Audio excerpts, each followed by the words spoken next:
Test, test.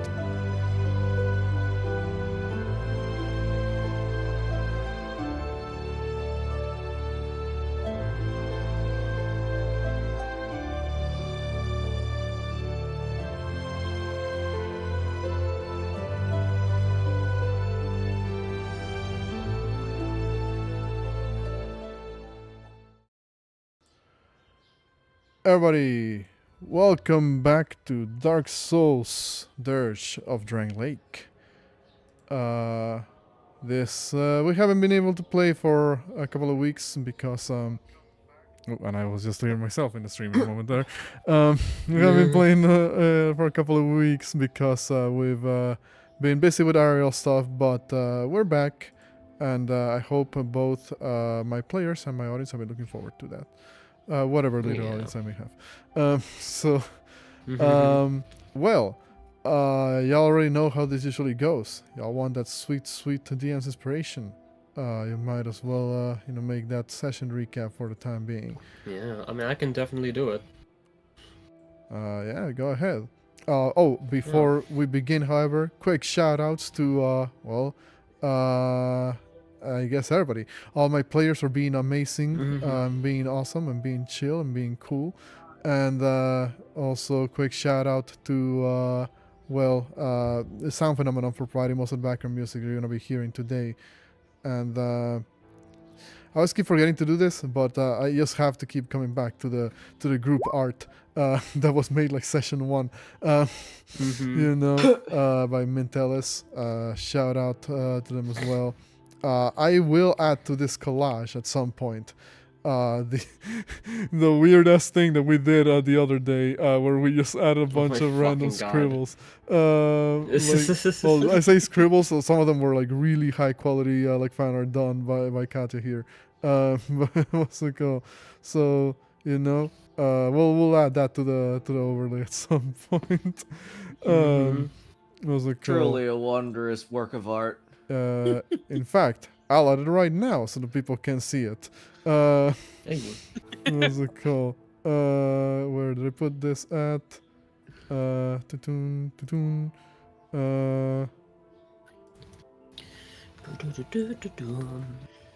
Give we me a go. second, I need to get my glasses so I can properly appreciate this. Ooh, that came out really big in the stream. Hold on. Size this down. There we go.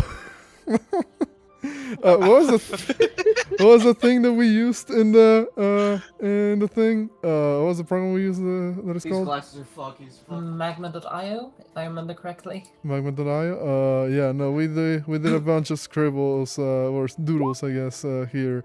Obviously the quality ones over here on the side are from Katya. Wait. AKA Kitsune Harmony. Vorti. What's happening? Vorti, you forgot the greatest thing ever. What? The greatest thing ever. Yes! The rat dance! The what? The Signis dancing thing you got. Oh, I mean, I'll yeah. I'll add it into the thing later on. I just want to show. I mean, we can do it session by session. I feel Yeah, have like a. Okay, that makes sense. We're gonna start adding stuff to the collage here. But like, that was just a little thing we did on our off time. We'll be adding more to this collage of fan art every once in a while.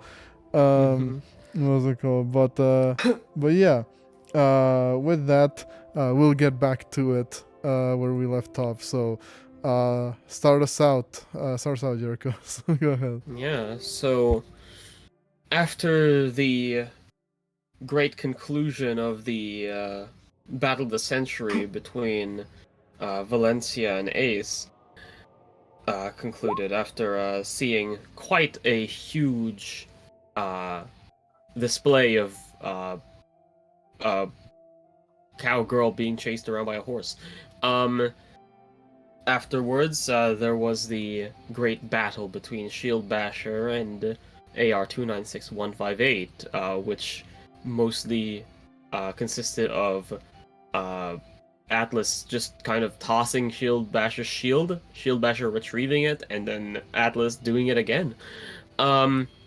Before their great battle could come to a conclusion, however, they were invaded by the familiar presence of the Pursuer, and as the entire party wailed on him and took him down using their individual skills, it was eventually the teamwork of everyone involved in the keep that dealt the final, well, I say the final blow, pincushioned the Pursuer with a rain of arrows before it managed to get away. And, well, the games had to be, like, the demonstration had to be cancelled because, well, obviously there was a security breach. And so everyone went their separate ways. But they did also get paid, which is... and we left off...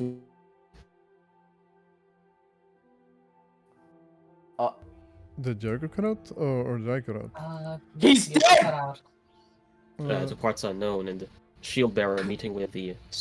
Well, You What cut out a bit. Yeah, you cut cut out out. a little bit. yeah, shield bearer, like, going off, meeting up with the mysterious traveler that they met before, and having a small heart-to-heart, as well as Ace having a heart-to-heart with Valencia, and trying to work through her insecurities and bearing her heart to Valencia, making one of the first true friendships, arguably, in this group, and they hugged, and Cersei did not like that. And, you know, in the meantime, I believe Ace was planning on a little something special Which in terms of celebrations. which we will get to today, maybe. Assuming y'all Yeah, don't immediately maybe. hop back into working for the Drangleic people, you know, as you were Because asked we to were do. offered jobs. You were offered the jobs, which, you know, if only it was that easy to be offered jobs in real Yeah, I life. fucking wish, bro. Damn. Why can't it be like in D&D Damn. where you can just go up and find you a job? Why is the job market gotta be Right. crazy? But it is That's what it why is. that's why we call this bitch fantasy. But yeah. Truly, the fantasy is going up to a town, on breaking in somebody's kneecaps, and then having the local old chief of police come to you and be like, "Hey, you seem like a great choice of people to do a small little favor for us." I mean, hey. Nah, that's a bit sketch, but Well, I mean, hey, suspension of disbelief. At any rate, but yes, we will carry on with today's session. Well, obviously, like I said, the day was kind of been progressing, you know, throughout all of this. You guys have been roughly, I'll say, like, awake for a couple of hours at this point. You know, obviously, Valencia and Ace had their heart-to-heart, and well, yeah, the mysterious traveler and Shieldbearer had a little bit of conversation as well, as Jericho said. But does anybody want to, like, do anything else specific before we kind of proceed through the day and see where this event, I guess, that Ace is planning is going? I know Rock was gonna go out and buy supplies with Valencia for the town that they have funds. And I wanted to continue the roleplay between the mysterious traveler and shield bearer as well. Very well. And after that, Shield Basher needs to go talk to Ace. I think I'm honestly not too sure what Signis would do at this point. I missed a decent bit of last session because I was fucking dying with Jesse's fucking. All good. No one blames you for choosing health. Yeah, exactly. Yeah. what's it called? I mean, Damn, I don't get inspiration. No, you. My recap No, was too I- shit. No, I thought it was implied that I gave you the inspiration. Sorry, but no, you get the inspiration for making the recap. Sorry, I should have said it verbally. I don't know, Um, just get good.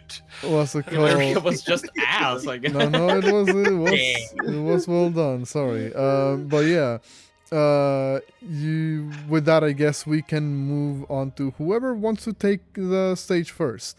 In this couple of interactions. I don't mind Like- if. Valencia, do you want to do ours first, or do you want to let Atlas and Shieldbearer do their thing? We ended with Atlas's like thing first. yeah, that's true. Do you want to continue though- that since it's like still fresh, or I think my food might be here kind of soon, so might be a good idea to like leave it for next scene. okay? In that case, Valencia Dello goes forth. I like to imagine, in like because you guys, were you guys doing with Valencia and Ace doing this talking like a separate room, or were they in like the main room or like the tavern we were in the early morning? This was back at the fort. Yeah, I don't believe they were Oh, in the fort, tavern. They were Yeah, back at the not in the fort. fort. Yeah, it was in the fort. I remember that's where we Yeah. took our rest. Yeah, Yeah. I like to imagine. Yeah, Ace pulled her to the side because, like, she knew that the friggin' nobles were some tightwads, and Yeah. she didn't. And Yeah. she kind of figured, like, yeah, I like- this is like a personal conversation. Yeah, To see I how like- shenanigans goes. Yeah, I'd like to imagine Rock was nearby, not close enough towards like he was just sitting there watching, but it's like he was nearby, but neither of them cared because they know Rock for a fact is not gonna say shit. He's just gonna mind his business. Yeah. Like he was just sitting across, but yeah. Just barking. Menacingly. Okay. I S- think I'll get so- rid of the speaker. I guess what I want to know in that case is what specific type of supplies you guys are procuring for a town, and then I'll draft up a general price to see like who, Rock was basically how would thinking that of be? just getting.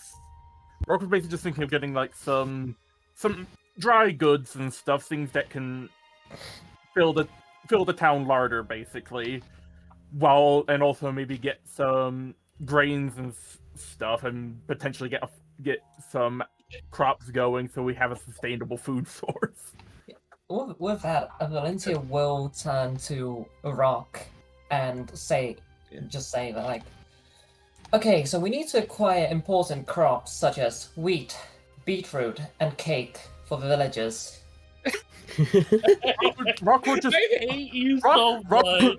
Rock was nodding, and then you said cake, and then just looks at you and just that hold up expression. He just from the eyes, because his face is a beast. It's just like, hold up, wait, what? Cake? cake. Valencia, did you say cake? That is not a crop. What do you That is- mean? That is a baked good. Cake does not grow; it is made. It's made out of cake The- seeds or whatever No. it is, right? It is made cake is made out of a butter which is made from things such as wheat and other ingredients. We need to get crops and other supplies to be able to do so. Also, I do not believe we have any baking supplies or components in our fort to engage in such an endeavor to begin with. Valencia need to- blinks. Val. To as make much cake, as- we need ingredients, and we need the furnace to make the cake, along with the cake tins. We currently have none of them. Don't worry Cake is- about her, Doc. Remember Val's was, well, she can be both the princess and the dragon in the tower in most fairy tales. Just she ain't been in a farm in most of her life. And Ace just pats her on the back like. I can't believe Gwen never told me this.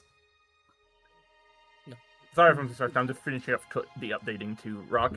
I would like, using nature, and from having walked around our town's area, because I know it's a coastal region, I would like to roll nature from both the woodland we travel through nearby to leave the town, and our time around the town itself. What sort of crops would grow best around that area? So I know what we'll need to buy and what we can maintain ourselves. Okay. I genuinely have to ask, what is Hold on, that, like, hold on. beeping sound? What weeping sound? What beeping sound? Yeah. I'm hearing, like, this, like, loud, high-pitched beep once every so often, and it's not coming from my house. I think it's coming from Discord or something. Losing my fucking mind here. I think I heard a beep a while ago, I too. mean, But could let's be just... like a fire alarm, I think, but I don't know who that could be from. But It might have been like, my fire alarm. I mean, yes. No! At any Oh, rate, it can't. at any rate, if you're trying to figure out roughly what would the town need, yeah, I guess you can roll me like a nature, and we'll see what Yeah. you get. Yeah. Like that being I- said, it's kind of pretty evident what the town is lacking, at the very least, from y'all's perspective. Yeah, it's well- less about the lacking. Yeah, it's less more the lacking and more just we're on a coastline.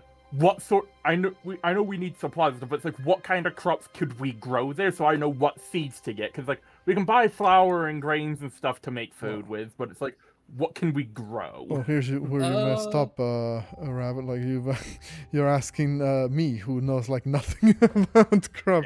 Well, and you could reasons. ask me, who's actually worked on a but, farm, I and mean, Ace, hey. whose character is kind of Well, been in the... I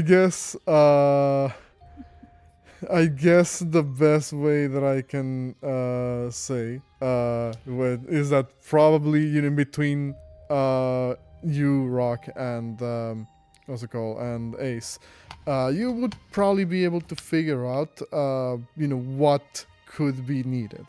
I'm gonna keep it vague so don't expose myself like a dumbass I like I've checked- already had. So, looked up- what I we just- probably need, maybe some corn, some wheat, Potatoes and cabbage can also thrive in the coastal areas. And we might be able to find some natural herbs such as rosemary and thyme within the area.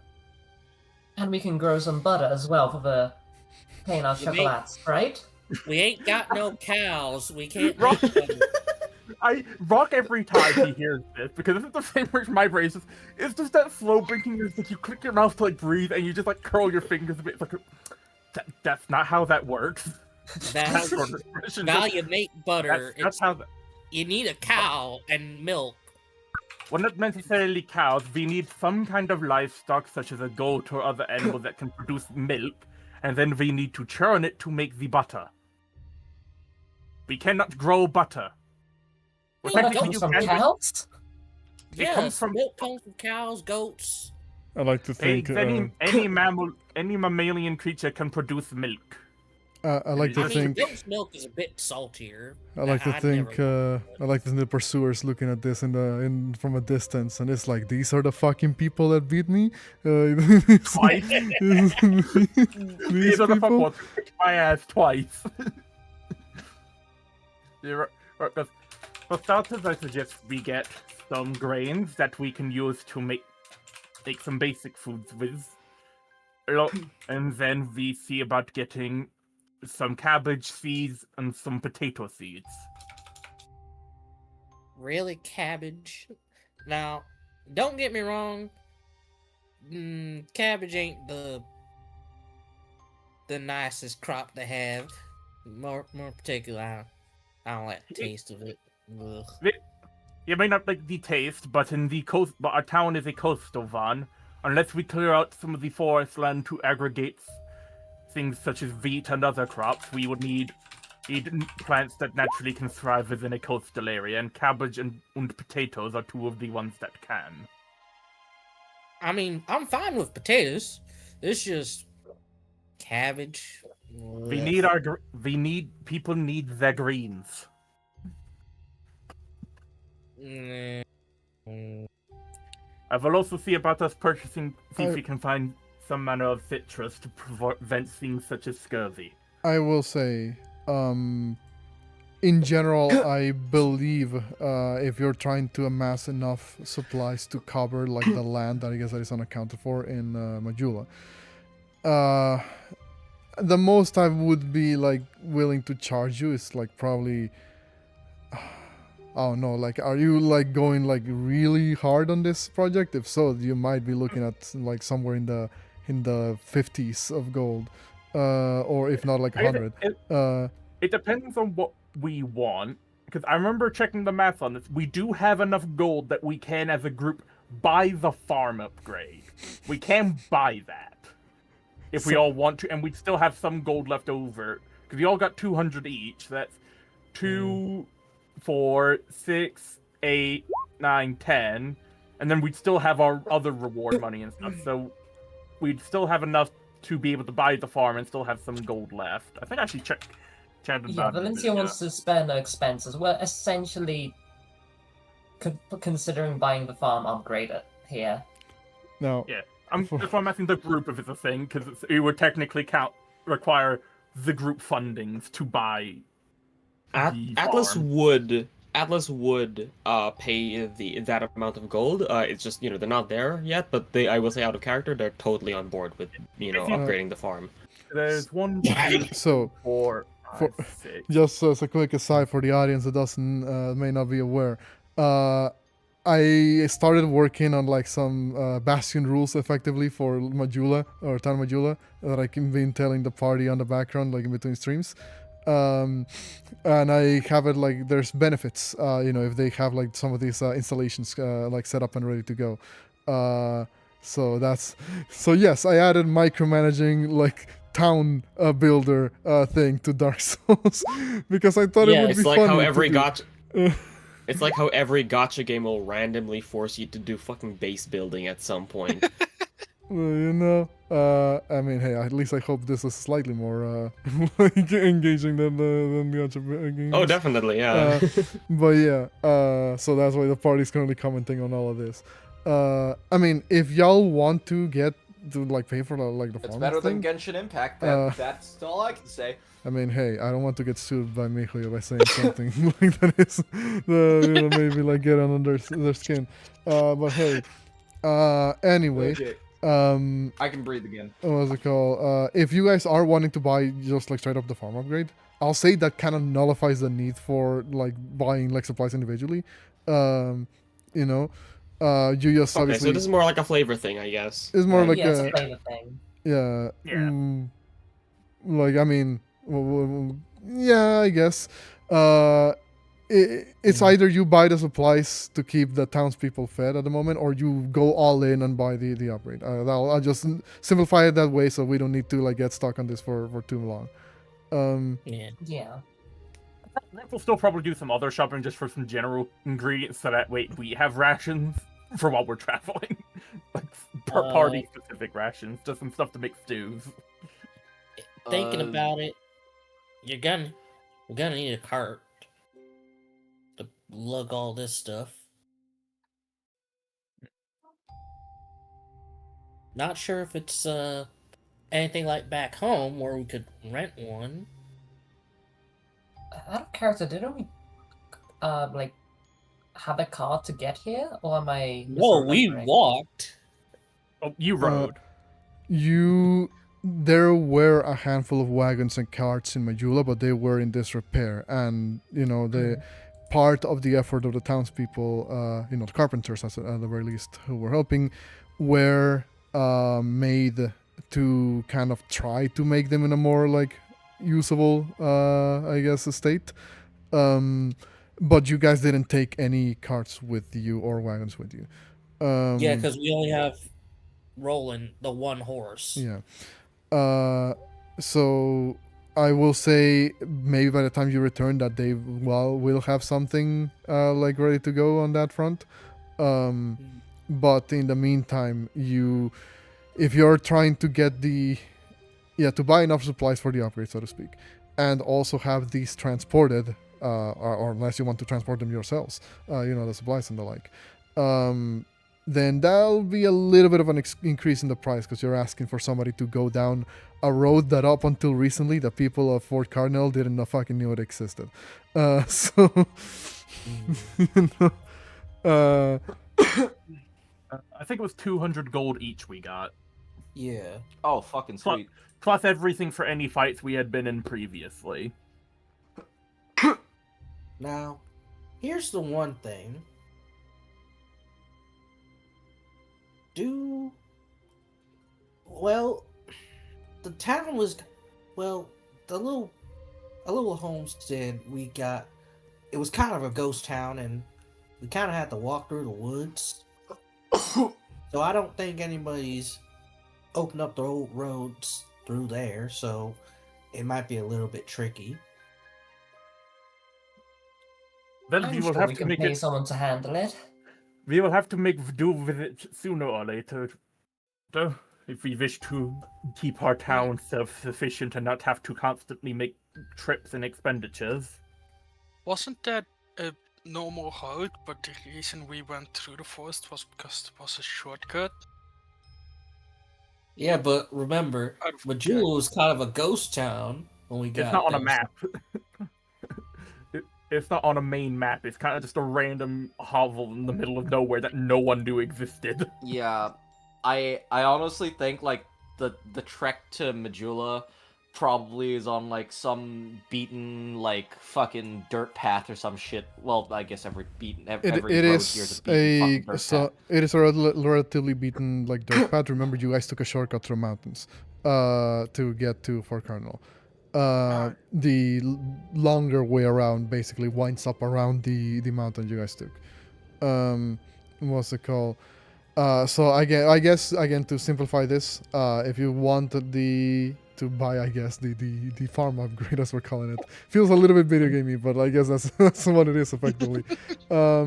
If you want the farm upgrade and have all of those be transported by somebody else who isn't you, we'll round that up to say, yeah, probably it will be like the 1,000 of the upgrade, and then the an additional, an additional 100 because you're paying like a bunch of workers to take an uncharted path to an uncertain destination. Executing Farmville Protocol. What's it So, called? So if you guys are willing to spend the 1,100 total, we'll say that these will be delivered within the next couple of days to Majula. Yeah, I'd say we can all do that. Rocco basically kind of just... I imagine him and Valencia basically go out, broker a deal, get maybe buy a little bit of supplies just for us to feed us on the road, and then we can just... And Rocco basically just confer with the party if they're willing to allocate the funds, and then we'll meet up later and give them the money before we go do everything else.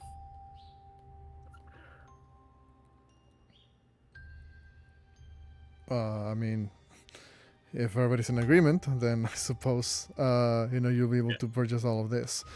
Was it Yep. was Yep. it 30 gold? Was it 30 gold for the fights or 10 gold for the fights? Because Nathan's asking how. Like it was 10 gold per fight, but you guys were effectively paid like the bulk payment because of the thing. Yeah. There was it was like 20 gold total. 'Cause I'm pretty sure we'd all been 2 fights at least, or so, or like 10 gold from the fights, and then it was the 200 from the actual reward. I'm gonna have to- And I think some of us all sold Yeah. stuff or something. Yeah, I'm gonna have to go through like the other bots, but like I'm pretty sure it was like 10 to 20. But Also starting gold. yeah, but also whatever. I mean, again, if it gets too complicated to track all of this, we'll just have to say that you got, I don't know, like 350 total, like or something like that. I don't know. But like at any rate, so that takes care of the particular purchase of the supplies for the town. I'll say you were able to find a number of different businesses around the town of Fort Cardinal, where they will kind of look at you a little bit weird because you're talking about this Majula place that nobody fucking knows exactly where it is. but you seem to have the money for all of this. Some suppliers contact others, which contact others. And by the time all of this is said and done, you effectively have like a small caravan of, individuals, workers with this horse-drawn like carts and wagons and the like, that are able to deliver all the specified supplies to the, to the location. Obviously, they might not be able to take the same route that you did to get from Majula to Fort Cardinal, so they'll have to take the longer way around. What's it called? To effectively not run into any potential risk, with their cargo. So we'll say, by the time all of this is said and done, the most that you would be able to hear, the most you would be told rather by, the townspeople who arrange the small caravan, would be that, they don't know exactly, what this Majula place is, but if you were able to draft them up like a little sketch or a map or something, they'll follow the routes the best that they can and expect the supplies to be delivered within the next 3 days. Also, how much would it cost to buy enough, let's say, just enough ingredients for a stew to feed the party for when I'm traveling? gonna say it's gonna be probably like a borderline negligible cost. At the most, like 2 to 3 gold. I'll say like 2 gold just to be certain. Right. Because they, again, remember, a lot of people forget because this is D&D, but gold isn't exactly the standard currency for most common day items. It's always in the range of copper to silver. So with 2 gold, you basically have enough ingredients for like a full party for a couple of days. Yeah, Rock will basically buy a couple. You go to the stalls and buy a couple bundles of some dried meats that you can put into a stew, a few potatoes, and some onions and celery. So and some like a water skin or 2 worth of fresh water to boil it in. All right. Does that about cover most of the purchases that Valencia and Rock were going to do? Yeah, Rock basically would just. I imagine Rock's basically walking with Valencia, and she's a bit. Valencia's trying to help, but yeah, Dr. Rock is making all the purchases. He's basically pointing out what people need to survive because he's a doctor, so he knows what you actually need. But I imagine he's getting Valencia's help in like negotiating deals and such because she's a people person. Yeah. There is a bit of apprehension from some of the people that you speak to throughout all of this exchange. Because by this point, word from the fort has kind of come back to town. And people are kind of now eyeing Valencia a little bit more suspiciously. They don't immediately say, get the fuck out of here, I'm not, serving you. But they will start looking a little bit, with a little bit of scrutiny. Obviously, if somebody else is along with you too during this and say something, the townspeople are very quick to back down. They backpedal pretty hard around here. So Valencia would keep a smile and act as if everything is okay. Again, they're not really confrontational about this, but there does seem to be a little bit of a caution in their looks. She doesn't point it out, is what I mean. Okay. What's it called? In that case, unless you guys have some other form of purchase to perform, we can. Yeah. Oh, go ahead. I was just gonna say, I think during most of this time, Signis would be just sort of shopping to replenish his stash of paper. What did we agree was the cost for the material components here? I remember I put that in my sheet. Let me find it. Because paper is kind of a rare commodity. Rare commodity. It was it's not on the industrial scale. I just We decide, and Quickly if for I'm my correct, we said information. since he's crafting it, well, since he's like crafting it, It it takes would you be half, the price yeah, would be half the price worth of raw materials to craft an item. Yes. So 35 gold per per crafting, I guess, of this. Are there any merchants within the town that take souls? The only I don't one think that so. took souls was the old lady that you guys ran across, Melentia. And she's gone. And she's gone to Majula, as per your specifications. Seems I'm not making paper today. What's a dagger from the blacksmith? Okay. I don't believe that costs like a lot. I think that's like what, like. Yeah, just to God, Valencia's gonna buy it after she got basically completely disarmed via Ace. Yeah, Rock turning Fair to enough. Valencia after he. I remember Rock while Valencia's doing that is coming back with some bags of produce and dried meats and stuff, and you'll go, "Oh, Lady Valencia, would you mind if I store some of these on the back of your steed?" He says, as he offers her as he hands her like a very small bag of beef jerky, because it's like, "Hey, you did a good job here. Here's something for you while you're helping me sort all this Here's out." a treat? Question mark. So. We basically asked her, hey, would you mind come helping me out with this? It's like, hey, here's my thanks for you helping me out with this. Here's some beef jerky. Yep.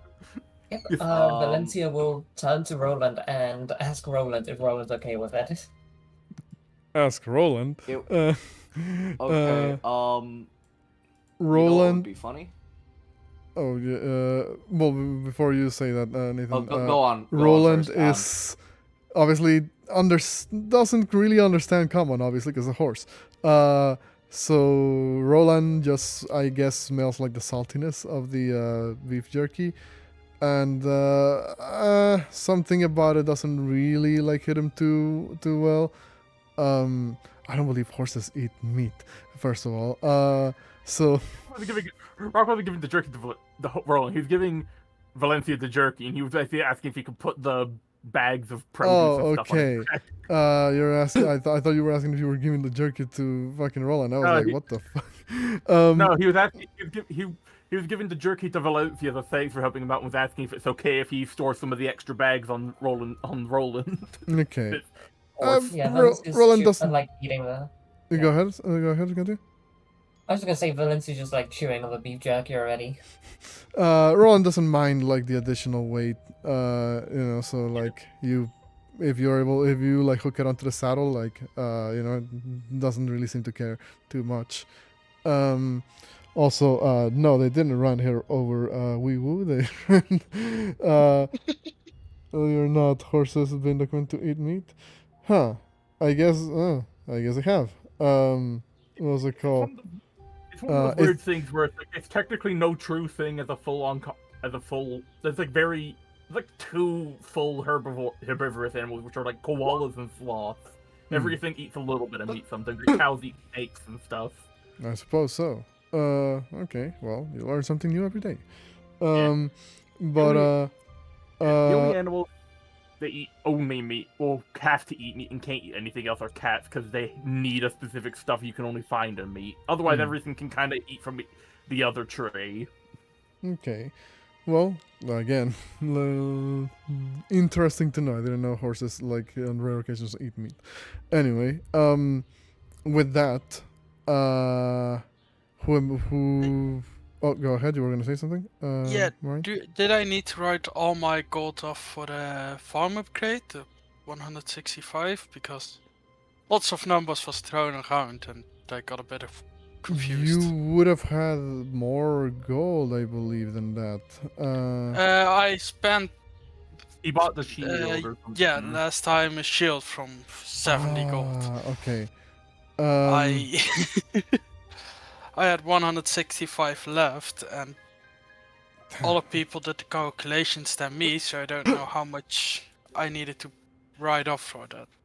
I did the math after stuff, because you and Jericho offered to your gold. So I calculated that, which is 410 total. I take that away from the 1,000, which left the 590. Then Valencia said they'd pay 200, which left 390. Nathan said he'd pay 100 or 150. I'd pay my stuff. I pay 250, which left me with 5 gold. And if Nathan paid, then 410. That would take up the remainder. If Ace has any gold, 410. 140. 140, I meant. No, brain mixed up numbers. Yeah, and if that number changes, of course, if Ace sends any in, because I don't think Bard mentioned any. So, but currently, if I pay pretty much all of mine, No, Atlas that's and fine. Then I'll just write down 165 and All right. people can figure out whatever afterwards. In that case, I guess moving, if we're done with the shopping segment here, How many rations could I buy with just? How much does rations cost? hold on, let me pull up my thing. I think it's like a Rations silver. cost a silver. Yeah, no, 5 silver. Oh yeah, 5. Well, so 8 gold would get me 16 rations. All right. I guess with that, we can quickly cut back to, the interaction that was still kind of left up a little bit more in the air. Just as Jericho comes back. Welcome back. We go back a little bit towards the fort here in Fort Cardinal, nearby the town, I guess. Where, Shieldbearer, still working alongside, the mysterious traveler. What's it called? I forgot I had Valencia and Ace here. Krakatoa. And what's it called? So, you guys, you have been working in this forge for a while. I'll say for at least a couple of hours. Because, craftsmanship like this takes time. During all of this, like, soldiers keep coming in and out. They get some equipment from the blacksmith here, then they leave or have their stuff like repaired or whatever. But overall, it's kind of quiet around here. The individual who has been, the very cranky blacksmith who helped you out, I guess, seems to be in charge for a segment of this particular workshop, is still kind of off in the corner. Like seemingly untiring, doing the Dark Souls blacksmith thing where he just keeps working all day, all night, so with no sign of actually stopping. At some point where, when conversation may like dry up a little bit, like the only thing that can be heard is like the sounds of the forge, I guess. Oil, the hissing of oil as it's used to like quench, heated up weapons, the striking of metal against metal as the hammer strikes the anvil, and the horrible, unplaceable sound of like what nobody understands to be a blowtorch. I wanted to say the exact same thing. A blowtorch, as it were, used by our future soldier here. So for the most part, it is a relatively calm work environment. What have you guys been up to during all of this? I think for the most part, the travelers kind of been, keeping to themselves, occasionally looking back, making sure that Shieldbearer isn't like looking.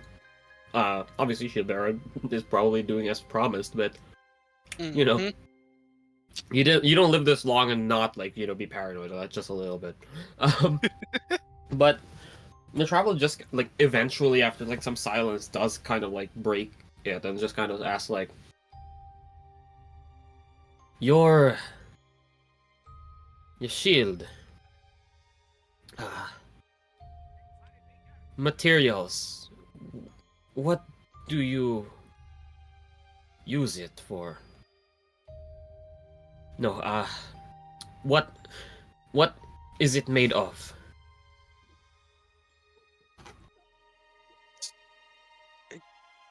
Good question. Because we never talked about that. Well, I guess I have to ask you, shield bearer, where would the shield bearer have gotten the shield from? Because depending on the region, it could be made from just like regular iron, regular steel, or if it's on the higher quality end, it could be made out of ivory ore from the land of Elium Lois, which would place it in a pretty decent quality amongst, to rival that of the Knights of Elium Lois. Yeah, it's his primary shield, the one he always had on us, was from Ilium Lois as a parting gift from his master. So I presume it's on a bit of a higher grade. It rarely does it chip or wear due to the nature of it. Obviously, it has probably been painted over just to give it like that sort of customization, as it were. So it might not look exactly like one that would be wielded by the Knights of Elium Lois, but like I said, it is of quality that is equal to to that, I suppose.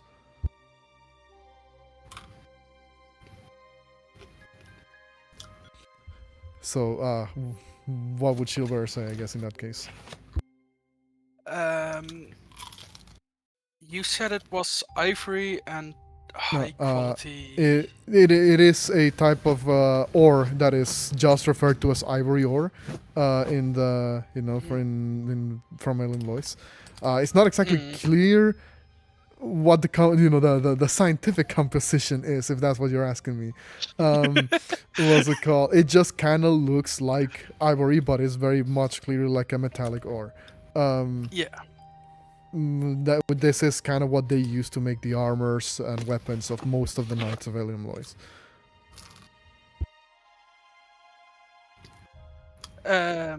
So Shilber would say just that.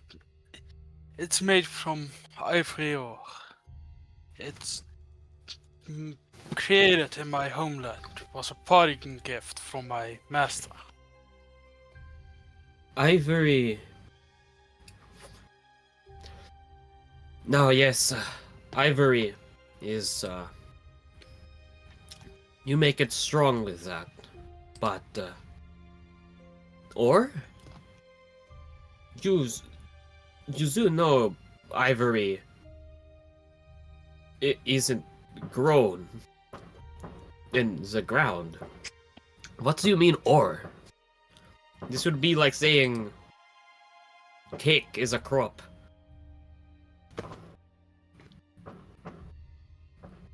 Well, somewhere in the distance, Valencia sneezes.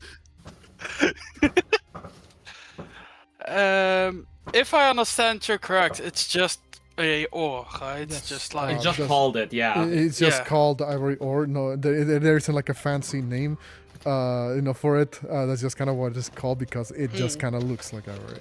No, that's fair. It's just a ore, which looks like ivory. Ah. Interesting. The properties of this ore. Do you process this ore, or do you use it raw? I am... Let me see real quick. Not a craftsman, so I could not tell you. I just know it's of high quality, back from where I'm from. I see. Where I am from, we are also assigned our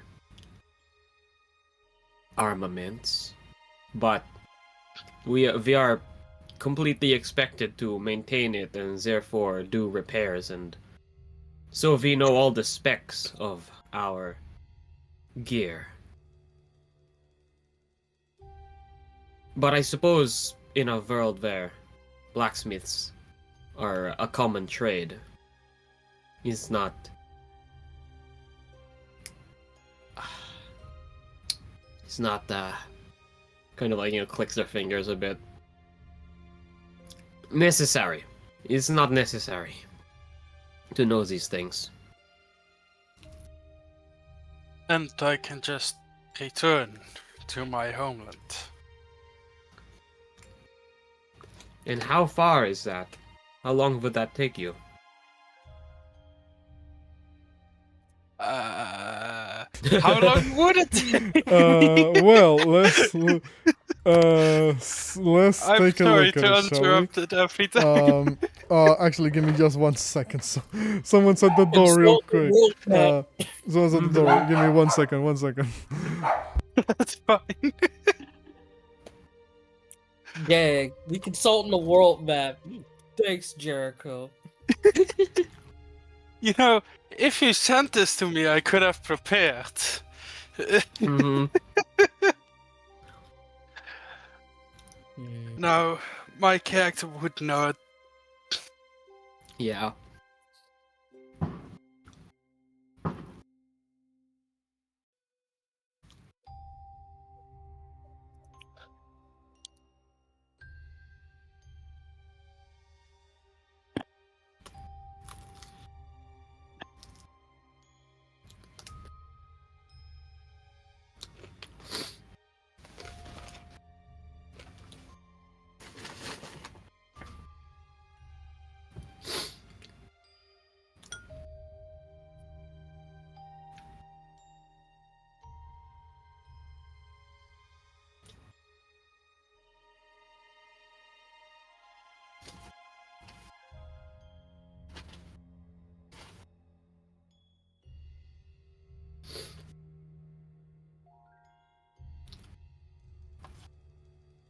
Apologies for that. I'm back.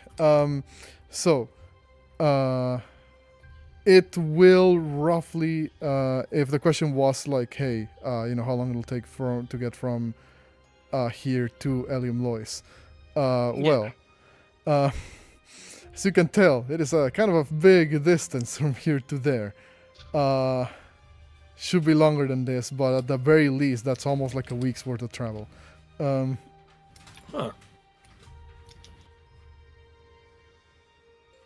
Yeah, I think I don't have the measurements exactly one by one, but it will take 1, 2, 3, 4. Yeah, like almost like a week, maybe like 8 days to get like to Elim Lois. Assuming you take like proper routes. Obviously, I'm measuring it like directly, as like a line across, but it will take probably longer than that. So, Shilba would say, for most people, it's just over a week from here. Of course, I know my ins and outs, and I can travel a bit faster. So I would say just a week or just below. Small world you have.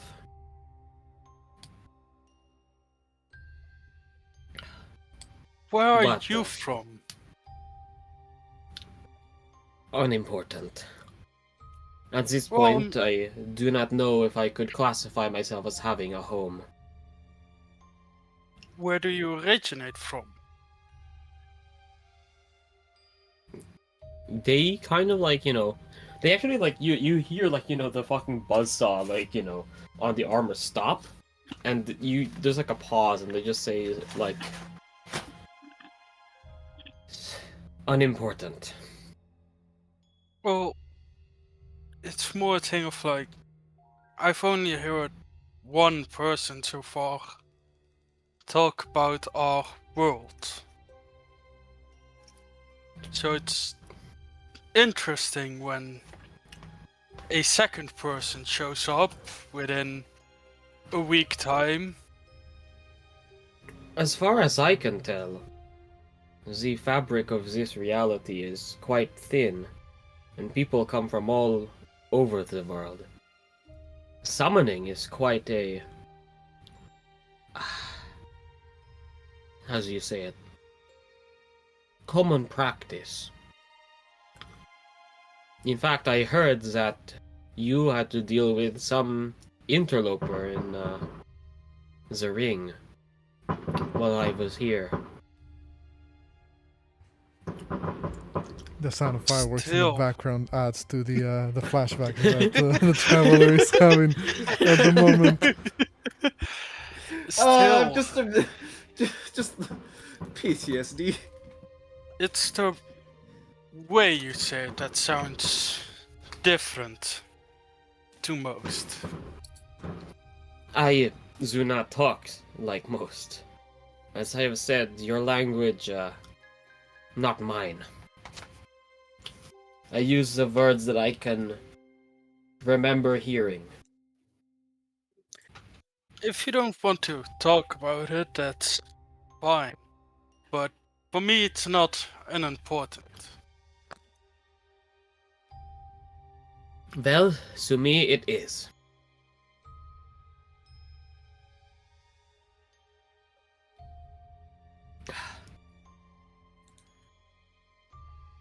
You seem to have a deep value for everything, don't you? I guess the impression that nothing is unimportant to you. Yes, I have a basic value of everything. Why? It is just interesting to me. But my instinct is to tell you that that is a weakness. Because if everything has values, then you will be hesitant to sacrifice. But I suppose the fact that you can live your life with such sanctity in the world for you is admirable, in a sense. That's the thing. Everything in my eyes has their own value. Like you say, I value most things more than most people. But if anyone would threaten anything that's important to me, hesitation is not one of the things that will befall me. That is all well and good, but what if two things that are important to you oppose each other? What if two of your friends, assuming you have some, start to fight irreparably? Then I can make a quick decision as who to follow or who to lead.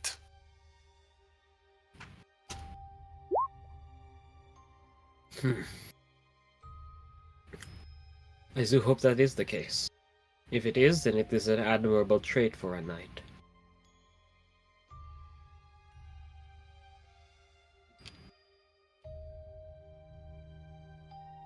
What about you?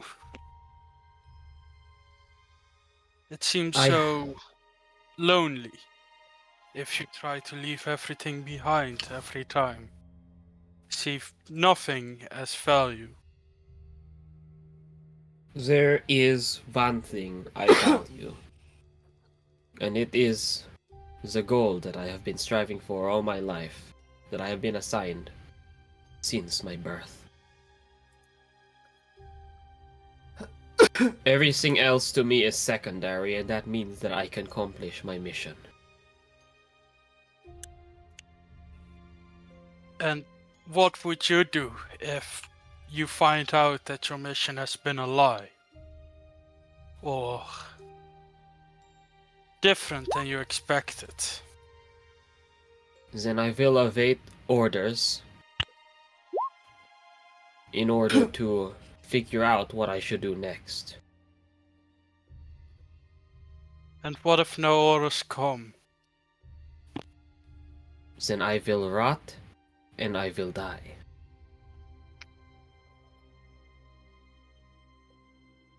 Rather lonely, isn't it?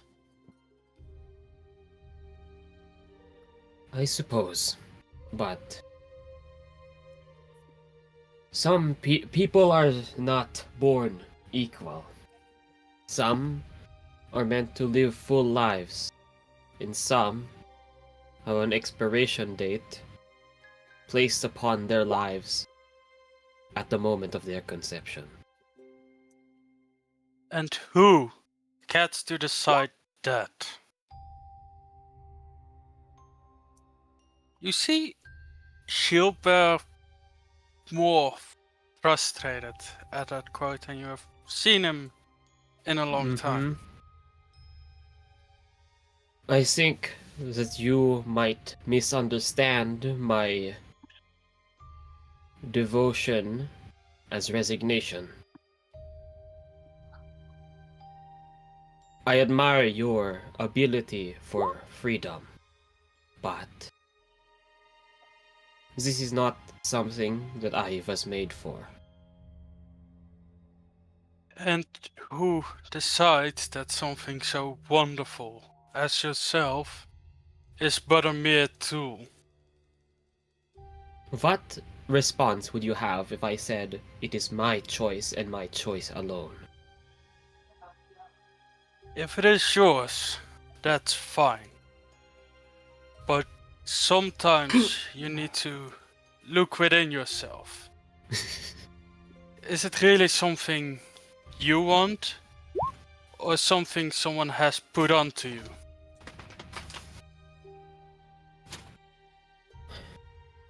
The wants of the hearts of people are varied.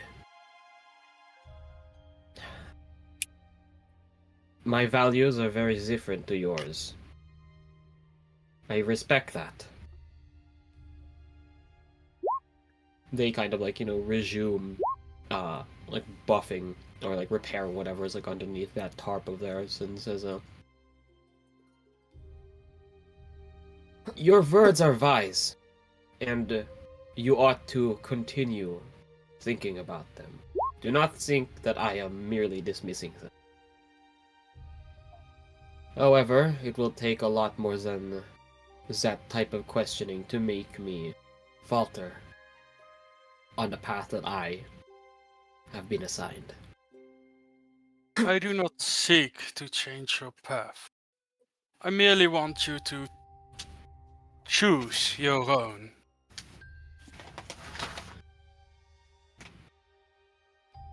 You have a good heart. Pray that it does not break and buckle as you go on this journey of yours. I would hate to have that light snuffed out.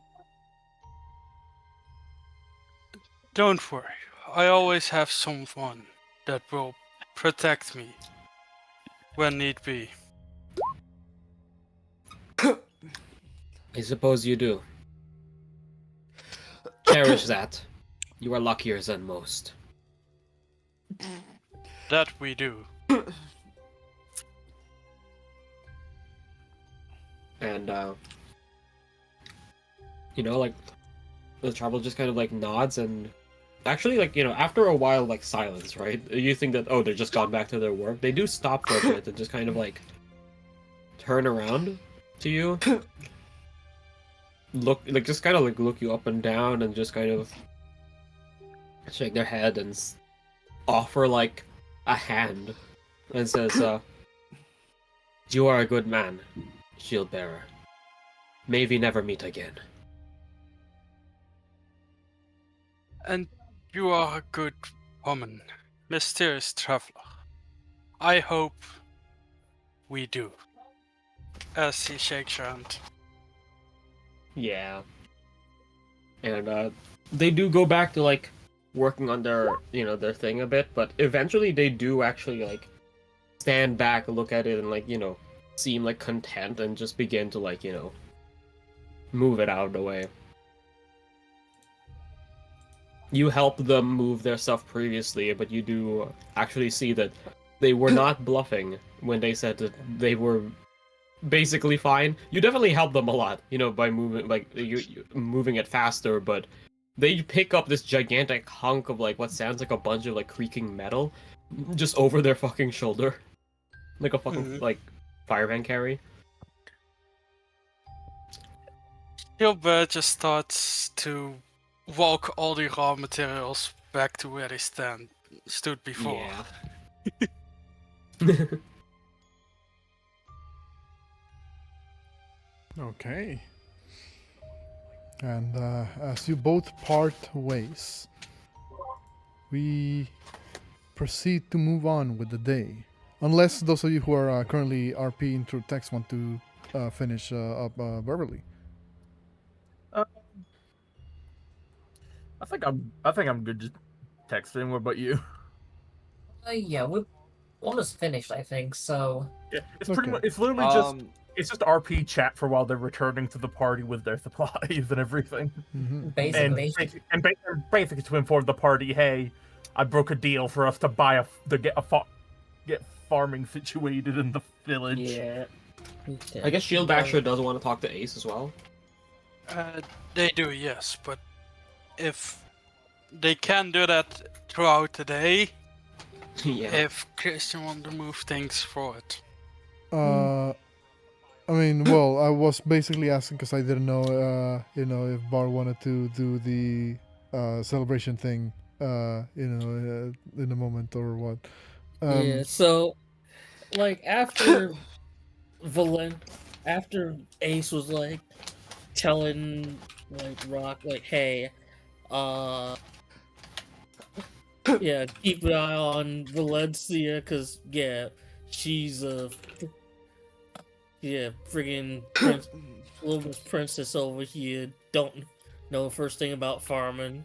She kind of meandered off to another part of shopping district to kind of look around for basically people who skill musicians, folks who might be good for setting up a party, and maybe Shield Basher might find Ace wandering around the town looking for peoples.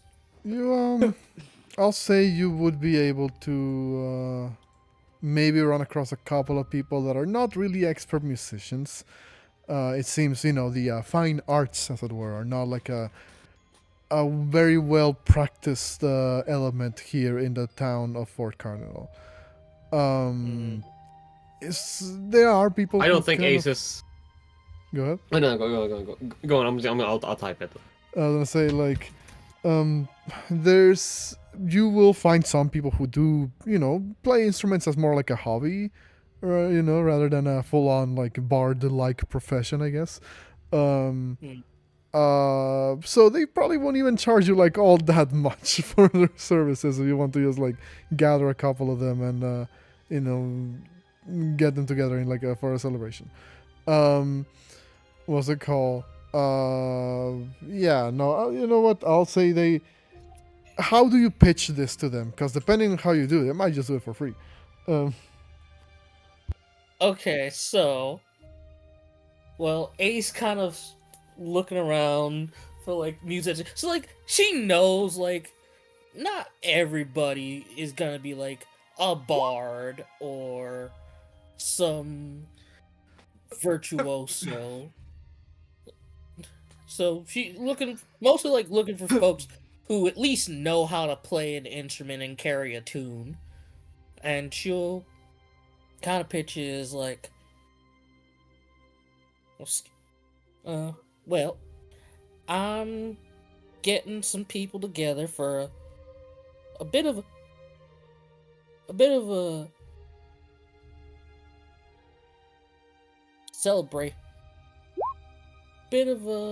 celebration between friends. Something to cheer folks up, and for job well done and winning the little turn. Oh, did I cut out? Or did Bart cut out? Vangurad. Yeah. Okay. Also, Yeah. Nathan, I've been meaning to tell you've been coughing into the mic. Just letting you know that your mic sorry. has been on during that. Sorry about that. Well, you'll get a couple of comments, Ace. The first one will be, so are you like bald underneath that fire? But the second Ace just shoots a dude a look like, the frick you mean am I bald underneath all that fire? She just gives whatever dude the most mean mug look, and sure, she starts billowing smoke like. You're asking for like countryside people who don't know no better. Like, what's it called? But the other comments you would get will be like, well, I can't say we promise the quality you might find at the capital or whatever, but we'll do what we can. If this means this is like a social gathering for your friendo, well, we might be able to pull something off. You would find like this. I would say it's like a group of like 3 or so people. That you just kind of find towards the edge of town. They're just kind of like chilling in a porch somewhere, and they will look over and well, when you explain the situation to them like that, they seem intrigued. I need you to roll me a persuasion check. Okay. Friggin' the dude say like is Ace bald, like she's just biffed like just my friggin' hair. Bums. Anyway. 21. They nod, they smile, and they say, "Sure thing, Pyromancer lady. We'll be able to help you out. Just point us at the place and we'll be there." Ace points to the direction of the inn they were staying at the first night.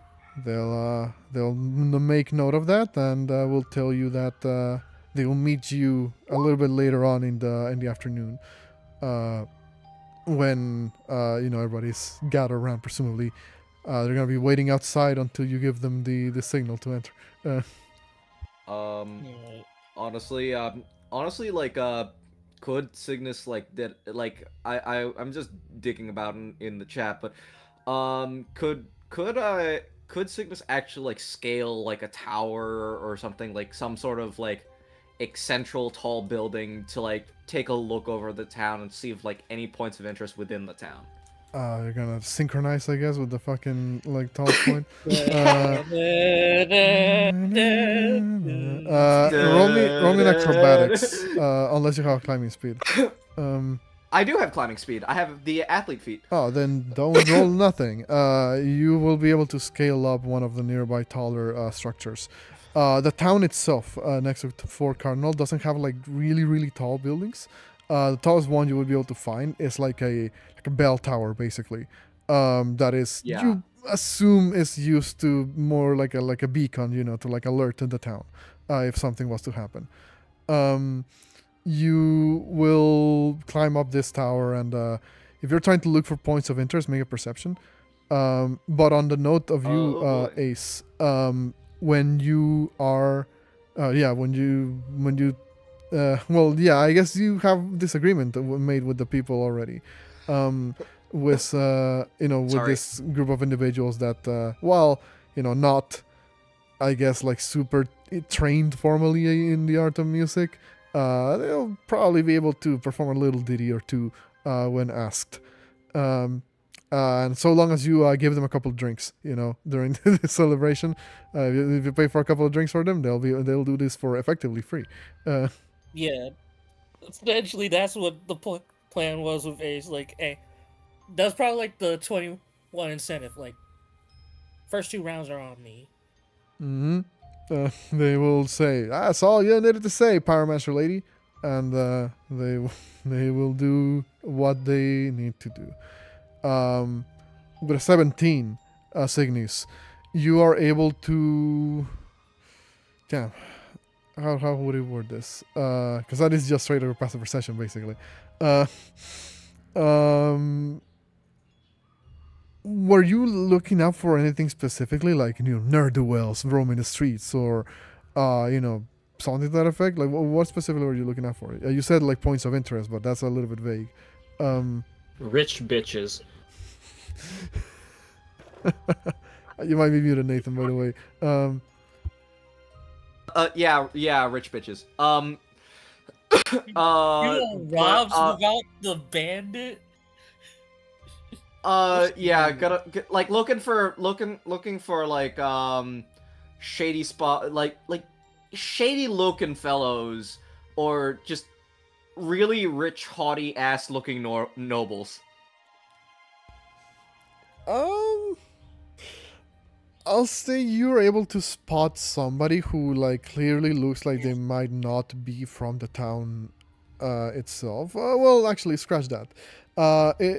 There are a couple of buildings here in town that you believe are like, well, not taller than most, bigger than most, which could belong to some form of officials or something to that effect. Someone with a level of influence in the surrounding region. You see that there are people walking the streets of town who seem to be a little bit more on the well-off end, I guess, compared to the average townspeople you've seen so far. They probably don't match, say, like a rich person you would find in like a bigger city than the town of Fort Cardinal. But they clearly look like they're more well off than the rest of the town. Yeah, no, I think in terms of it all, not exactly Signis' ideal target, but so he's gonna look out for the criminals instead. The seedy motherfuckers that are just. I'll say you spot like a handful of people. I'll say like 2 individuals who seem to be lurking, for like a better word, in the in the alleys of the town. They seem to be exchanging items, as it were, with one another. You're not entirely sure if it's like illicit substances, but they clearly are doing this out of the way of the guards, intentionally, so they don't spot them. Well, not his problem. He's gonna climb down. I mean, hey, you asked me for like shady people, and you gave you shady people, man. Like, I don't know what you want me to say. Oh no, like that makes total sense. Drugs not his problem. If somebody was pickpocketing other people, he would pickpocket the pickpockets. If you steal from a thief, does that still count as thieving? If you murder a murder, the number of murders stays the same in the world. That's why you murder 10 murderers. 10 murders. Oh lord. What's it called? So okay, well, in that case, I guess if nobody has anything else they want to be doing, we proceed a little bit further into the day. By this point, the sun is starting to go down, and well, maybe there's a bit of a tint in the surrounding region of the orange sunset. Not quite there, obviously, yet, because you guys haven't been active for like that many hours just yet. But it's starting to get a little bit later in the day. By now, I would assume that most of you would have probably reconvened or started to reconvene in the local inn that you guys have been staying at for the last day. You will see that by the time you arrive, well, there's already one of you at the very least that was there ahead of time from all of you. You would see as your good old buddy, old pal, Ace, seems to have been there ahead of time for most of you. And I want to ask you, Ace, what are all the things that you would have started to set up for this particular event. Besides the the musicians who are still kind of waiting at the front door at the moment. Okay. So, Let me change to a more in the appropriate music. time after getting some musicians together, she would have went to like a bakery. The last thing would have been going to like a local bakery, getting like maybe like a cake or something, cake or some tarts that they had made. Friggin' she Ace would have asked for like maybe like not to rent out the tap room per se, more so like maybe like a corner, or like a side room.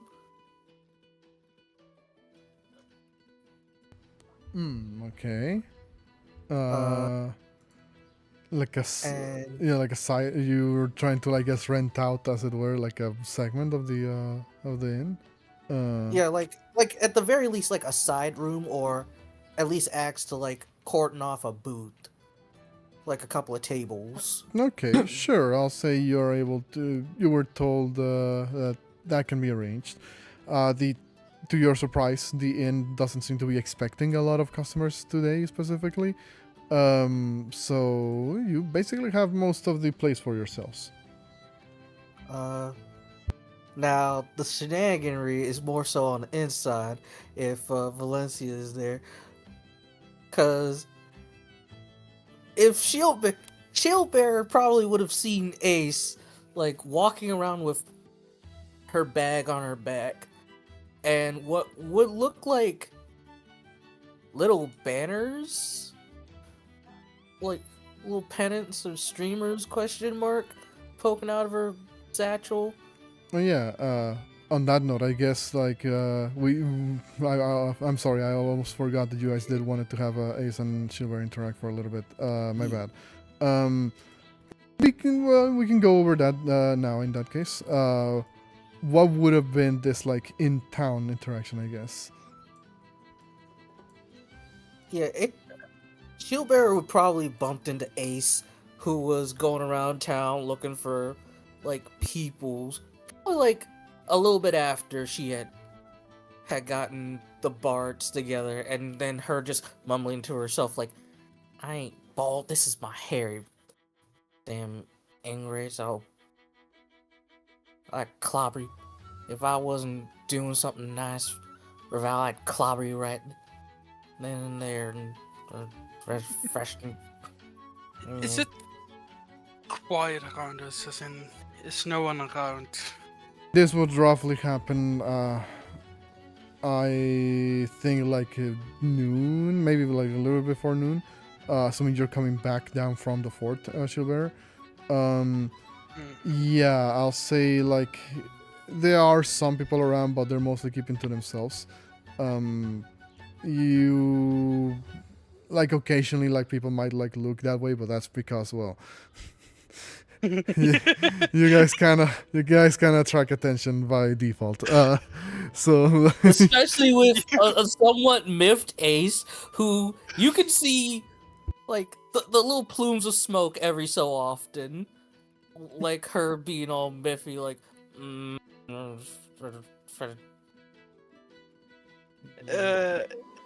In that case, Gilbert would walk towards Ace and say, Ace Afido, we need to talk. Oh. Hey, big guy. Also, you're fine. Just call me Ace, right? Anyway, what you need to talk about? Well, we wanted to talk to you about your fight. And unfortunate loss on my belt. How do you feel about it? Honestly, I'm not too hung up. I'm not too hung up on it. You looked pretty bummed afterward. That's well.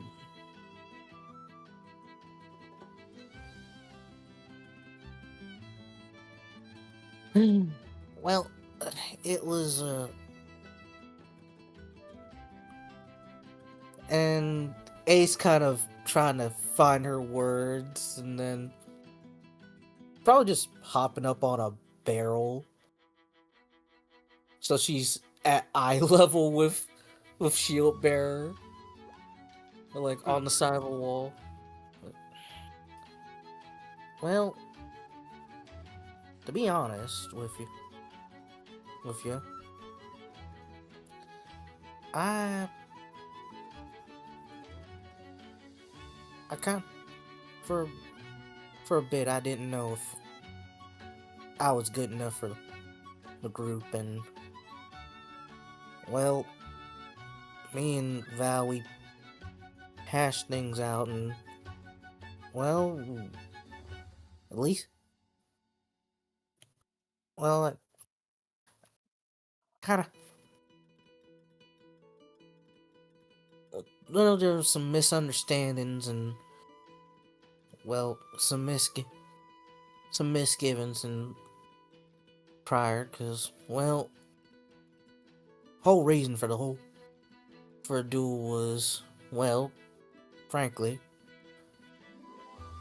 when I was with the Slick Shots, I had to prove myself to be able to run with the gang, pull a few jobs with them, see if I can handle myself in a scrap. When I came here and met all you, and Val basically offered, like, hey, you want to join up?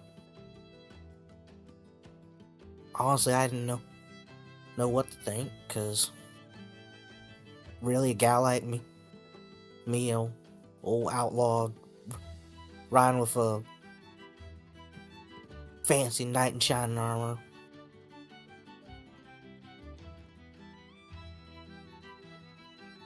That kind of felt too good to be true, and well,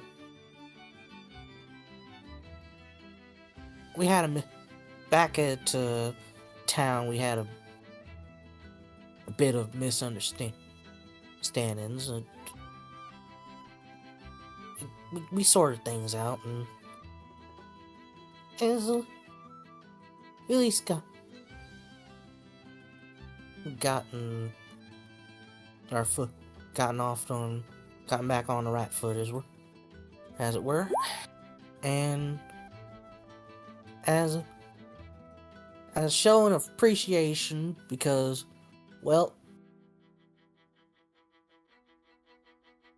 she won fair and square. I'm doing a little get together as a little victory shindig back at the inn. I got some folks for music. I just bought a couple of streamers, some little pieces of parchment I'm gonna make some banners with. I still got some paint left.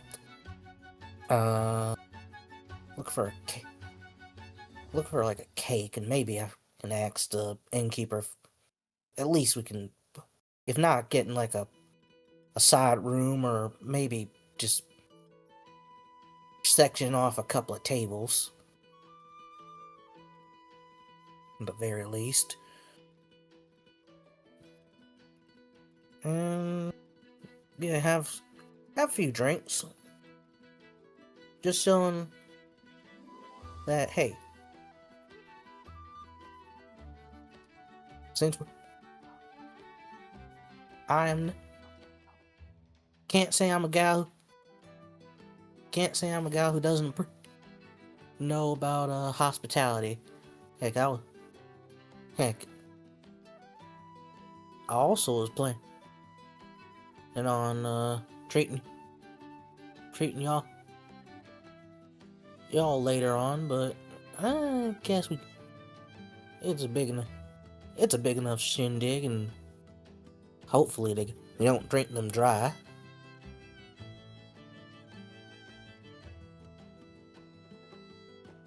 I'm happy you planning all this, but you didn't really think you were useless, did you? Well,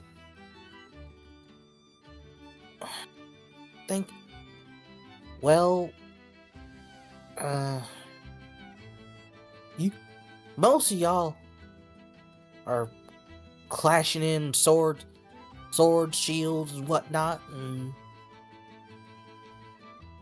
me, aside from Lady Luck and Double Down, a couple of gizmos, I ain't got much. I can barely I can somewhat handle myself in a bar fight.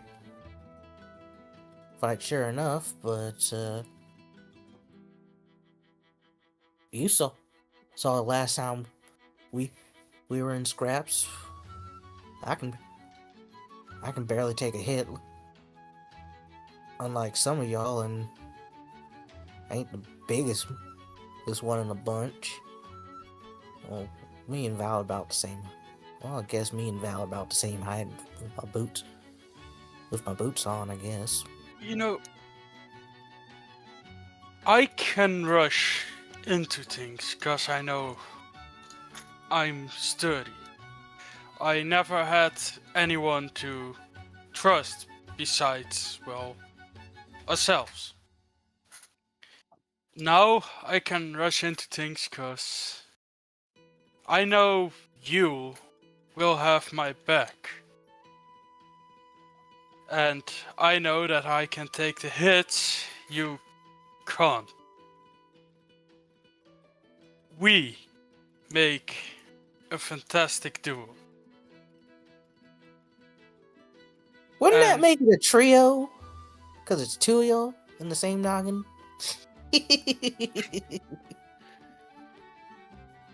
You're right.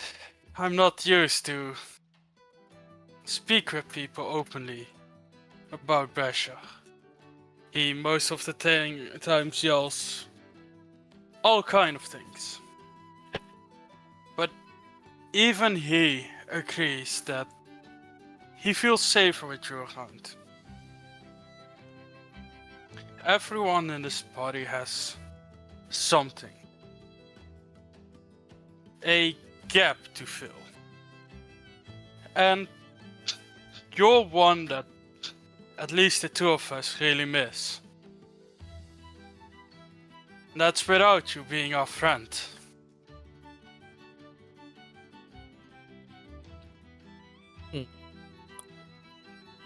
Well, what we're trying to say is, don't try to change yourself.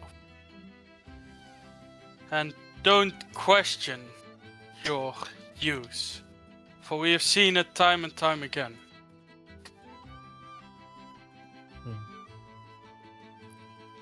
Well, that's mighty kind, and Ace kind of giving like a cocky look, kind of refers to Shield Basher. And I thought Shield Bearer was the more sensitive type. You're getting soft on folks, aren't you?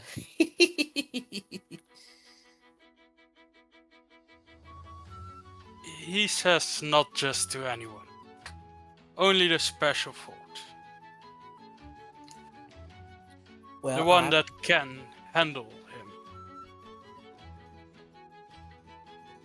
Well, I appreciate it nonetheless, and Well, y'all can help me hang these up. You're a bit taller than me, and I ain't trying to get up on step stools too many times.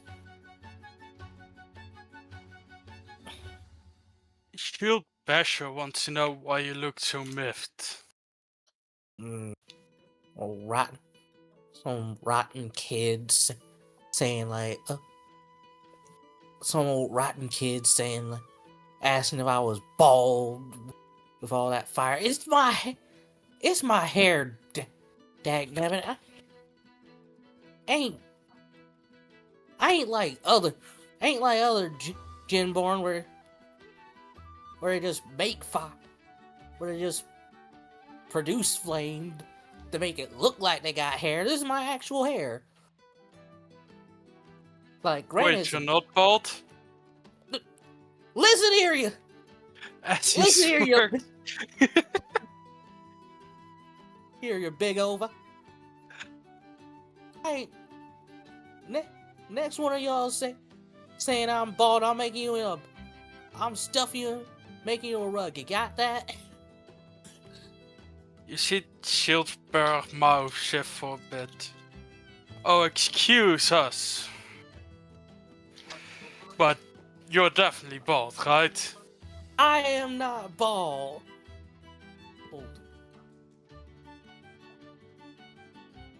Look, Bill. Look. Nothing wrong with it. We don't have much hair. On our mouth. Ace kind of takes off her hat, pulls her hair. Like, see? Now, granted, it's a little bit hot, but it is actual hair. You couldn't do that produce with flame. Yeah. You couldn't do that with flames? Look. I'm an elemental, Jin. It's basically. It is kind of. It's basically. It's fire. It's kind of weird. It's hard to explain to someone who ain't an elemental. So y'all grow hair. Y'all grow hair the way I grow hair, similar way y'all do. Y'all humanoids do. Granted, mine's getting a bit hot. Billow smoke every once in a while if I get real miffed. Now if I get doused in water, don't even think about it. About trying it either. If I do get doused in water, my hair does go flat, and it's just like regular hair. It's more auburn, less red. You know, I promise that I won't do anything. I'm talking to Basher. Cause I know he tried throwing a snowball at me. Well, Don't think I I didn't promise you notice. I won't do anything.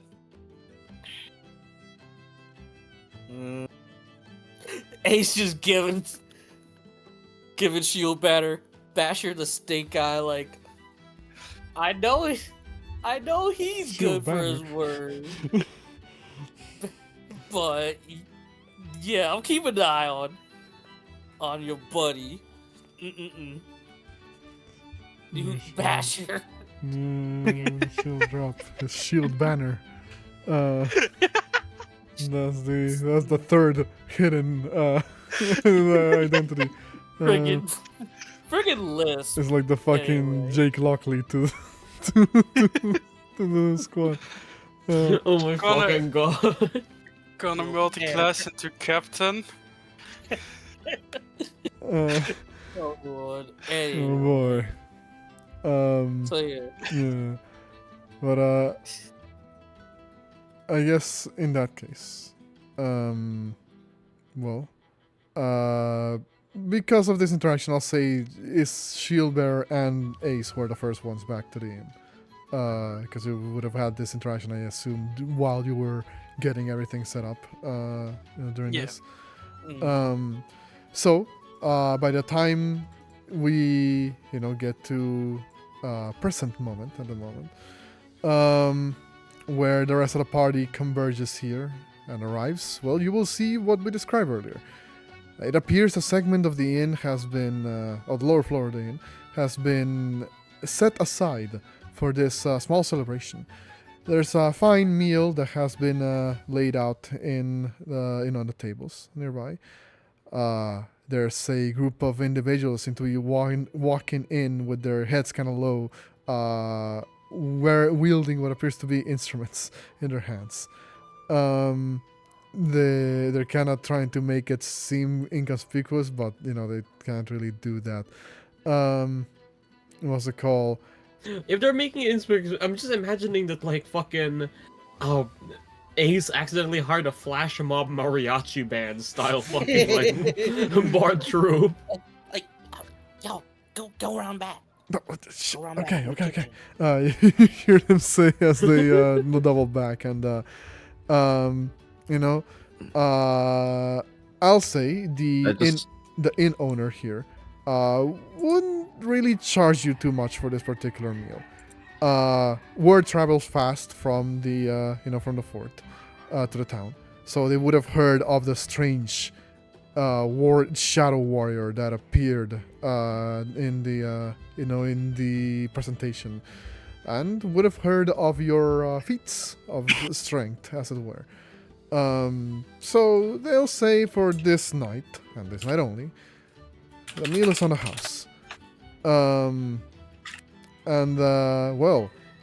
The rest of you guys will arrive and see all of this. What would you guys say or do? Kind of, walking in. Like Atlas just kind of looks around and says, It seems that somebody is having a birthday party. Wish them happy birthday for me. as they just kind of start walking to their fucking room. It ain't a birthday party, a tin can. It's a victory party. A party? I love parties. Drinks all around. Signis takes a sip of wine.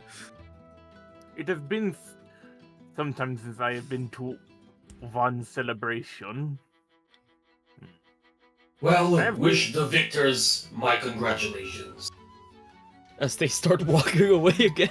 At this Oh, point, come on! At this point, you hear Fern, AR, kind of goes, I believe this celebration is to be done in honor of my lady. Sir Atlas, or AR, would you also join us? I see. Very well. I have been meaning to congratulate you, Lady Knight. As they kind of turn around and walk up and says, Would you be so kind as to give me your hand? Cersei goes,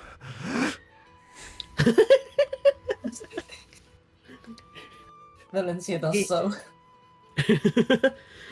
your hand is actually taken a little bit tenderly, you put out your hand and they put one hand underneath, underneath it, at the back of your hand and hold it, and says, I am quite impressed by your ability to adapt and to learn from your previous mistakes.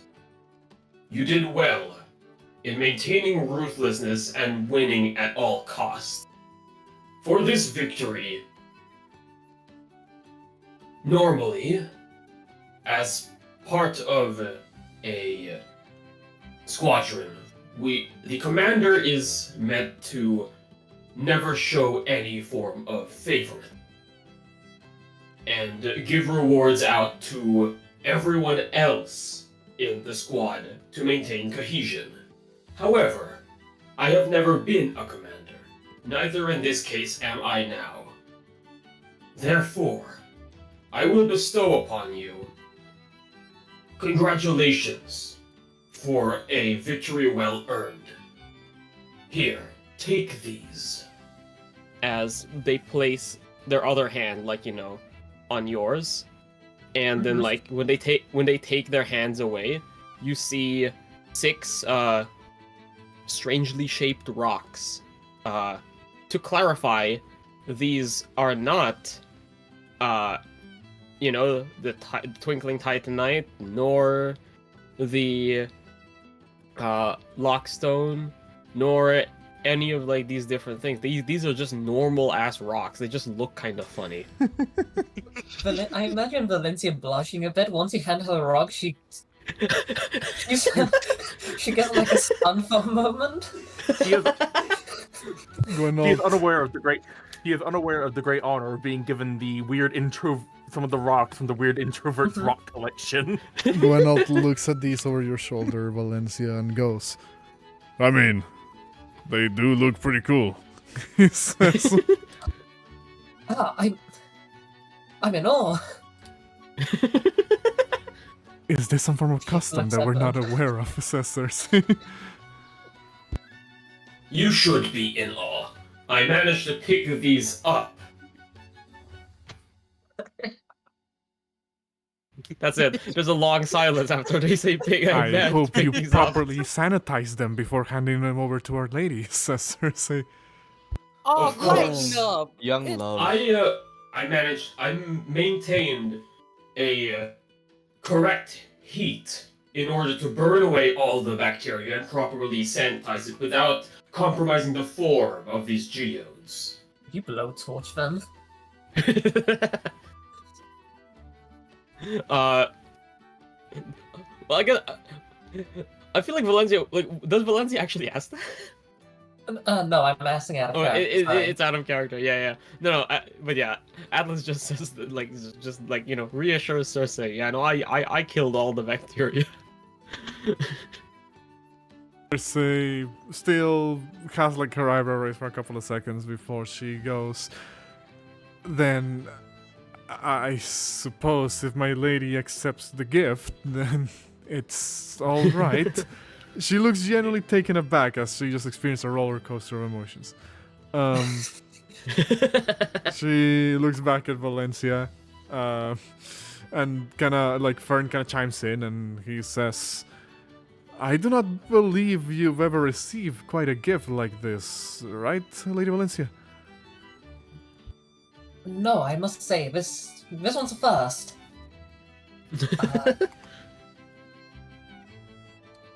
She's just holding the rocks. She's very honest. She hasn't got any pockets, so she just Cersei, fetch me a pouch, would you? At once. She produces one pretty easily from her person. That seems like it was hand knitted by her. I shall carry these by my side. Said Atlas.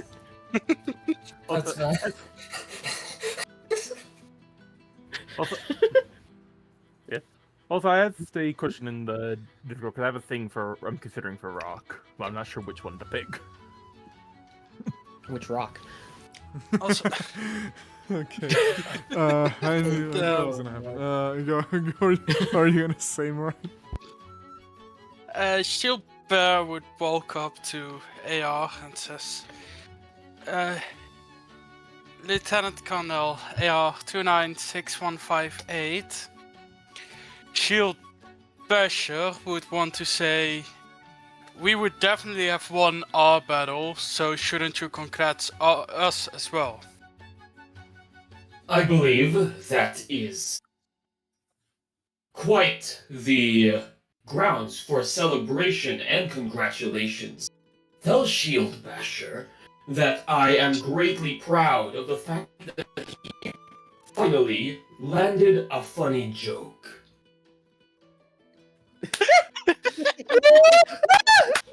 You see Ace Signis- kind of laughing in the back, like. Signis is just gonna like go up to Shield Bearer and say, I apologize for butting in, but I can't. I have to be truly honest. You weren't winning that fight. Even without our shield, you still couldn't land even half your hits.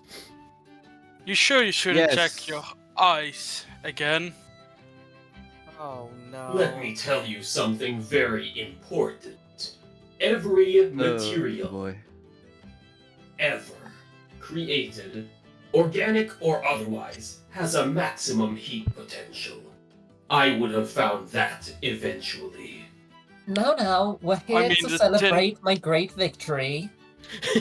The tin can couldn't even hit someone on the ground after dropping them. Come now, I need a partner to dance with. Who shall be the lucky Very fellow? well. Just kind of like like after there's just like a little bit of silence, like Atlas just goes like Very well. I will take your hand for this dance, Lady Knight. Lindsay blushes. I think Cygnus would like sort of try and lead the way to like allow just to like make it a little less awkward than just two people just fucking running into the center. He's just gonna be the sacrifice. Ace, could I roll like a performance or something? Sorry. Sure, you can.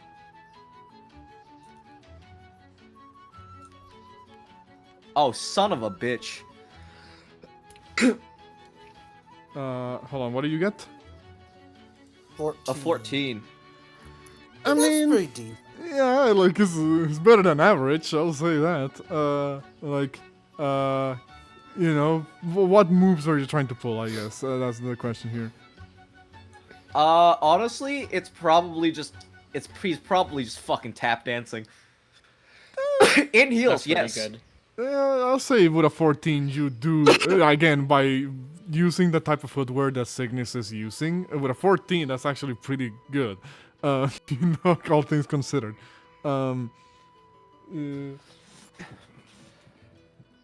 What's it called? Yeah, like it's a good enough performance. Like I said, the inn is mostly not with customers at the moment.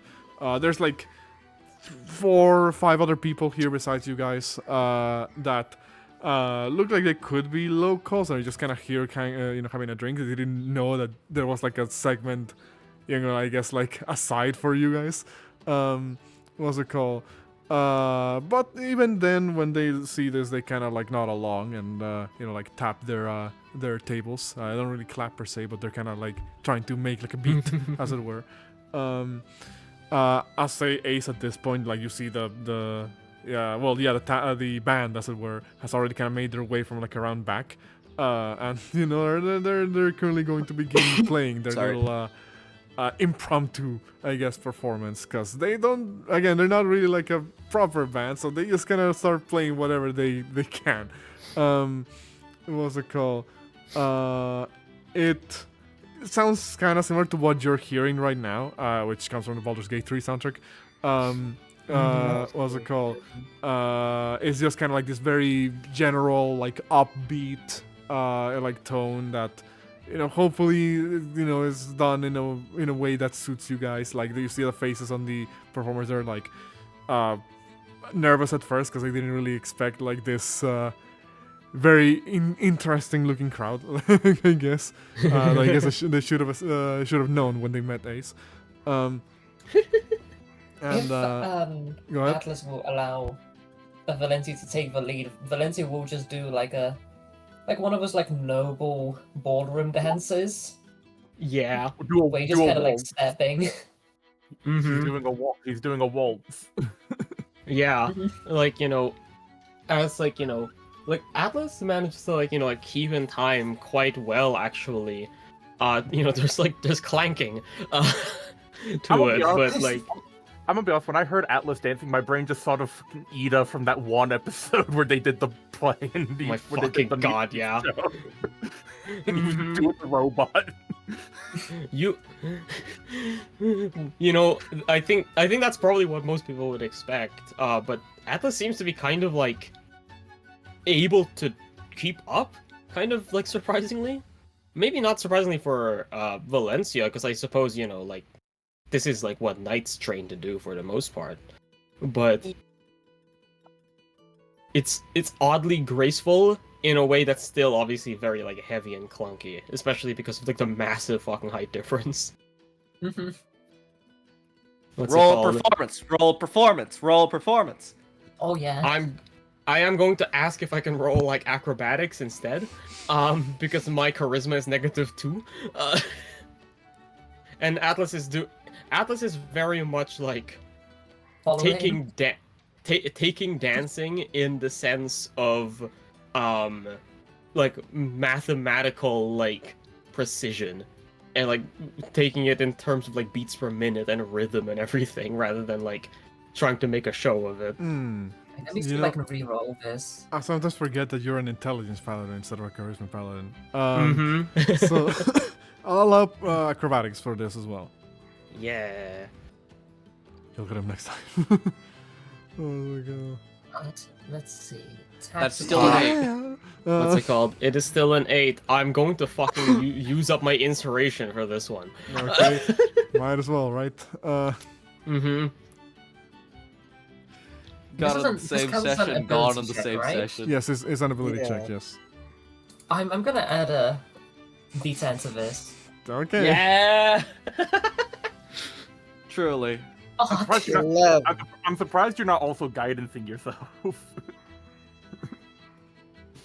What's it called? wait, like, you're uh, right. I can guidance myself as well. Oh my god. This is the nutty. Yeah! 15. Yeah, So that's a 15. 15. So So a 15 and an 18. I guess what happens is that Valencia takes the lead, and Atlas is the one struggling to keep up with Valencia. I never thought I would do contested dance checks, you know, for this. It's the freaking Sid Meier's Pirates Quick Time event when you at the ball. Yeah, or like Like- fucking Kingdom Hearts 3, where you have to dance in the tangled world. Oh, What's it Lord. What were you gonna say, Jericho? Go ahead. Atlas, like, you know, while, you know, like, dancing, and very much, yeah, like, actively, like, I suppose if this is, like, the first time Valencia has seen Atlas struggle to keep up with her this time, but, you know, kind of says, My compliments. You seem to be very adept at stepping in 3/4 time. Why, thank you. Now, on beat 4, I will take the lead momentarily. Axis on 45 degrees.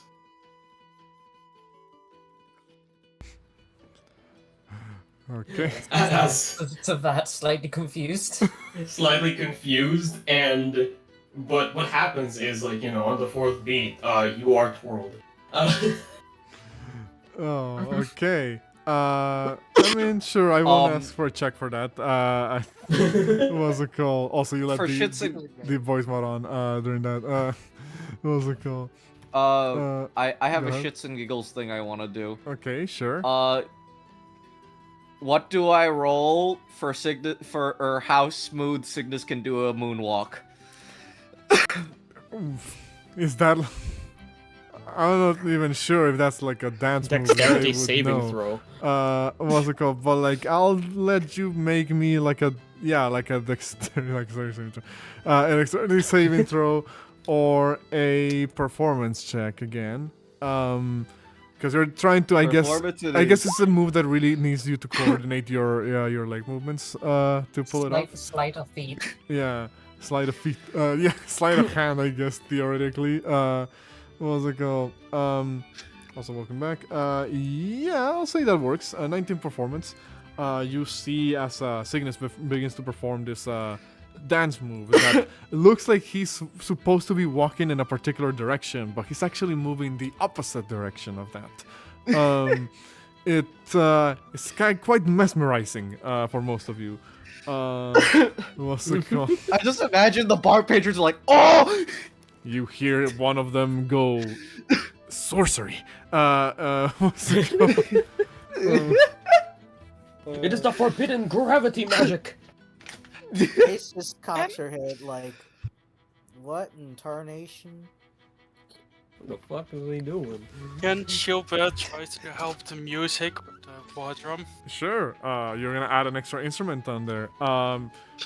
Like, are you trying to set the new tempo for the song, or are you just trying to blend into the music? Blend in, but Um, kind of give it that harder drum. background. give it like a more like gravitas to the drum beats. Yeah. I guess you can make me like a raw strength check or a performance check as well. Or a strength check using your war drum proficiency. My bad. That's what I meant. I will do that. Yeah, war Also, drum. Bard. Rock asked Ace a thing. Yeah, I was typing Ace's response. Yeah, But, I didn't see anyone type in. Oh, I good. did. So if that's the case, Alright. Ace would be like, sure, and With he grabs the bottle. a 14, Signis. Not Signis. Shilver, my bad. Damn. I was reading. You guys have the name starting with S. I got confused. Shilver, Damn. my bad. No, it's fine. Uh, It's fine. Truly, What's it called? the moment of all time. With a 14, Shilver, you're able to blend enough with the music. Like, again, they're not professionals themselves, so like it's not like you're messing up like a fancy performance or anything like that, or have a chance to mess up like a performance. I guess that's the best way I can word it. So like, you begin to come into the to the flow, I guess, of the song. Doom, doom, doom, with your war drum, kind of like trying to set like a little bit more of a grave intonation, I guess, to the music that is being played. Which, yeah, to your credit, it does. It makes it seem like the steps that your allies are taking in like this dance moves that they're currently doing feel like they have a little bit more weight to them, more impact with like this addition of the instrument to the music. What's it called? You will what's it called? You guys will have this celebration going for, well, basically the rest of the day, if that's what you would like. The inn staff don't really have that big of an issue with this. Like I said, they basically have this on the house for y'all because they heard, your feat of strength in the, or bravery rather, a feat of bravery in the fort. What it will happen, I guess, at some point in the night,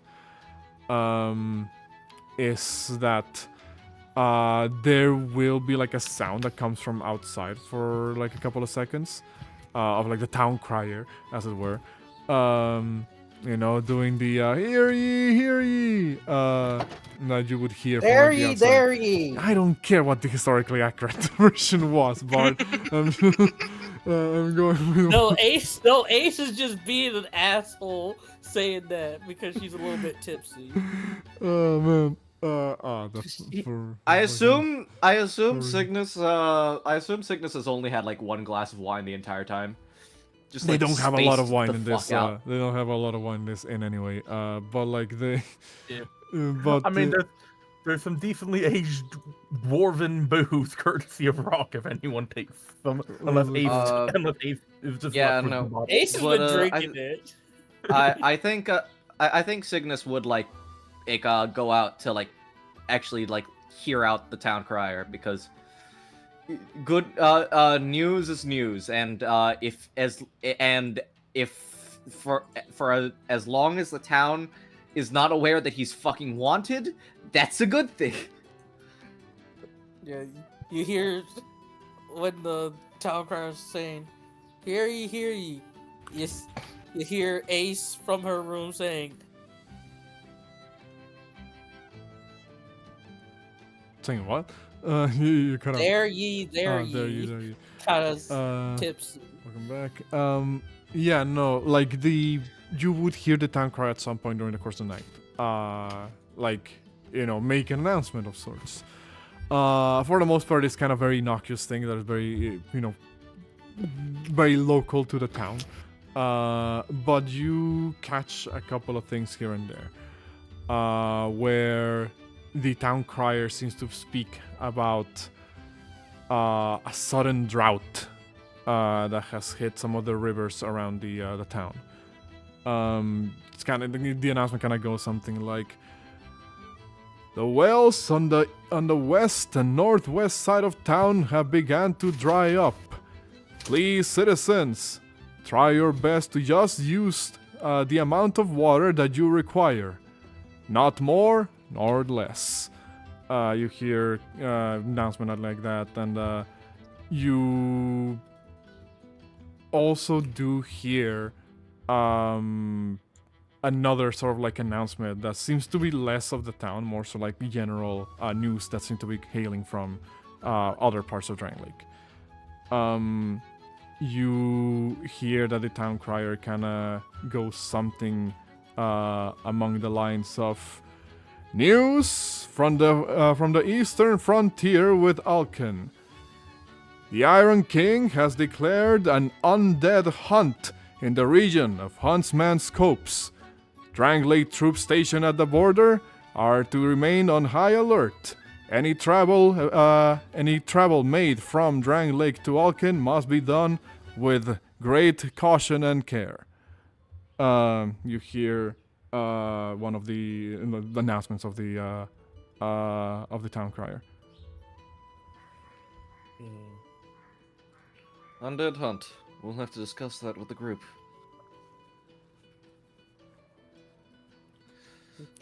But what's it called? Actually, there will be one more announcement. My bad. Ooh, one more. You hear news from the Duchy of Seldora. Duke Seldora is currently looking for various individuals who may seek to earn a great degree of wealth. A criminal has been said to have stolen from the treasuries of Duke Seldora. A reward for their capture has been issued. Signis What's it sort called? of grins. Atlas just kind of like, walking out of like the fucking rooms, basically, just like behind everyone, just like says, It seems that there is no end of a criminal to be captured. I suppose, if we are to continue expanding our hamlet, we should take all the opportunities we can get. I would advise that we take the occupation offers from the commander in the keep in this village first, but hunting down that criminal should not be too difficult of a task. You see, like, Signis is like fucking.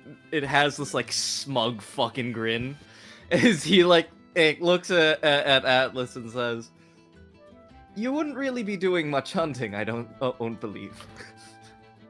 Oh, believe me, once a criminal who is worthy of punishment is in my sight, I will hunt and pursue them until they are nothing but ash in my hand. I think Signis is like looking at Ace in like the way that like Ace could tell, like, oh yeah, no, it's him. Like, Ace kind of tips, kind of buzzed, like, kind of sobers up hearing that shenaniganry, and then thinking about it, like, doot. Oh no. Oh yeah, you want to know something horrifying? Signis would have fucking signed the calling card Fleetfoot Signis. So hilariously, him telling everybody to call him Mr. Walker is for a good fucking reason. Well, the town crier didn't specifically give that information. It just again, it's just news that there's a criminal on the loose that the Duke has personally apprehended.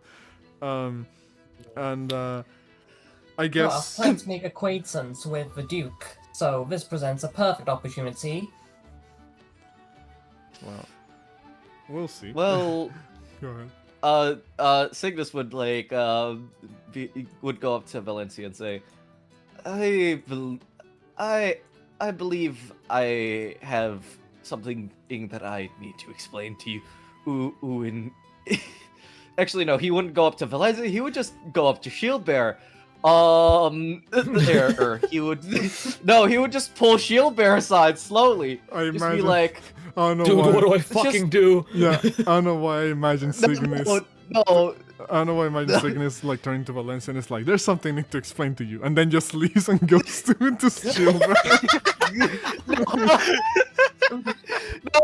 No. Just not Valencia. No, he would go to Shieldbearer because he's not Dirge of Drangleic on Valencia. No, he goes to Shieldbearer and just like pulls him aside, just like, yeah, so about that, let's just say that cash I was mentioning was obtained through certain means. He would be whispering this. It's like quietly, and it has to do with the recent announcement. Do they know what you look like? As of the moment, Signis is actually in like a different outfit, and he says they don't know. They wouldn't know my face. I was wearing a mask the entire time. They would recognize this mask, however. Just pulls out like the Lord's mask from within in his coat, but then he like returns it and says, and they would recognize the outfit that you met me in. However, as of my current attire and masks, no, I doubt it. Voice, name. Name. There's a reason why I tell you to refer to me as Mr. Walker in the town. As for voice, I have means of making myself sound slightly different when performing heists. So,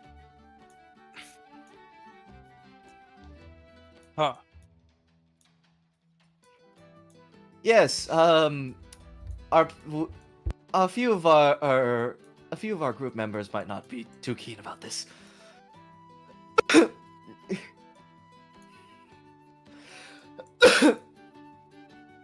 where is this place he stole from? Seldora.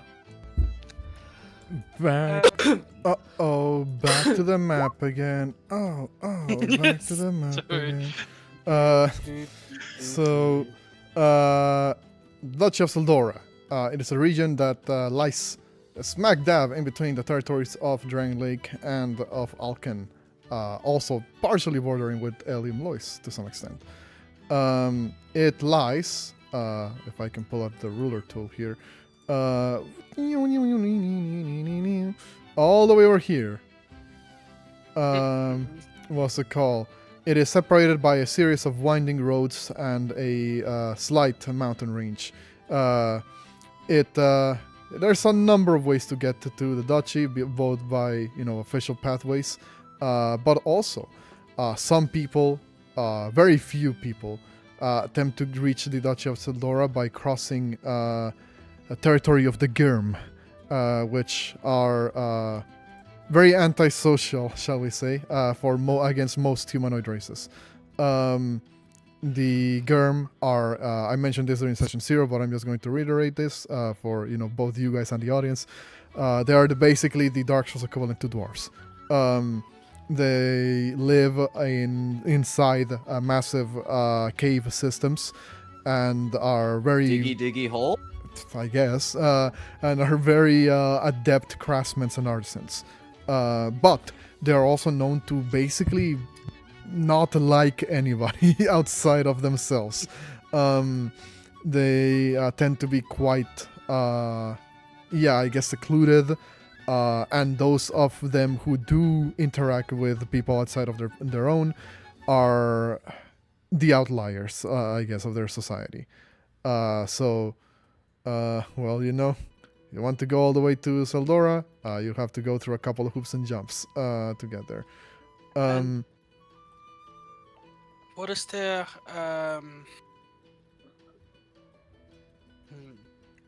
How is the bond between them and Ilium Lois? About the same as it is between Ilium Lois and Drangleic as a whole. They're kind of neutral with one another. Yeah. They don't really like people, but they don't really give a shit about anybody else. They just kind of, they are them. Mm-hmm. Unless you were referring specifically between Seldora and Ilium Lois. Yeah. Oh, okay. No, yeah, that's basically the same. They have a very neutral standing. There has been trading, I guess, between Ilium Lois and Seldora from occasions. But more than that, their relationship doesn't really go too deep. Yeah, I guess you as a native from Ilium Lois would know that there's been lots of dignitaries that have come to the Ivory King with various dealings, I guess. But the Ivory King usually turns them away because they seem a little bit too fishy. Yeah. No, in that case, Gilbert would say to Signis, we need to find a way to dissuade the party. But I don't think it's I believe too Ace hard to is do. already aware.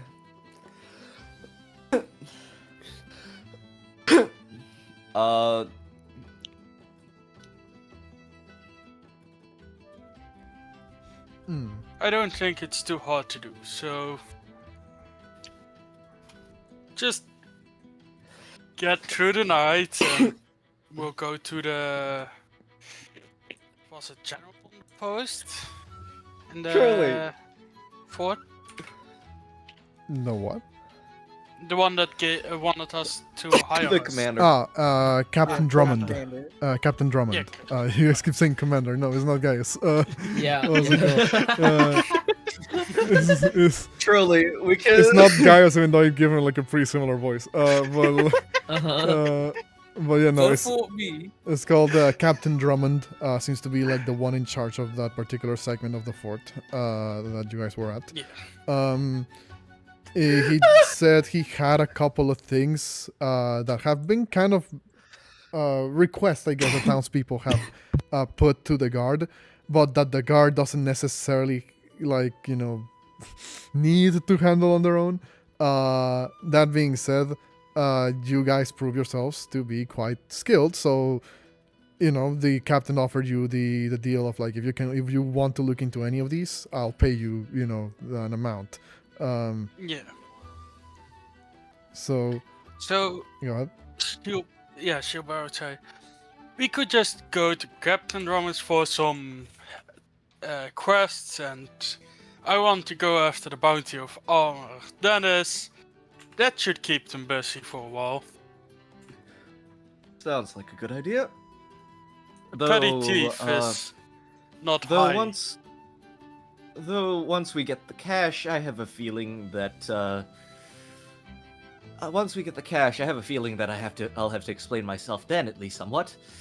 But hopefully that if things do turn sour, I will be able to slip away. I do think we need to talk before we get the cash, but not right now.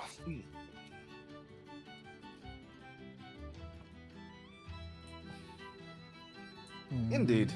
For now, we celebrate, eat, we drink, we make merry. Now back to the party, shall we? And Signis just starts moonwalking. Let's see how smooth this one is. Okay. That's less smooth.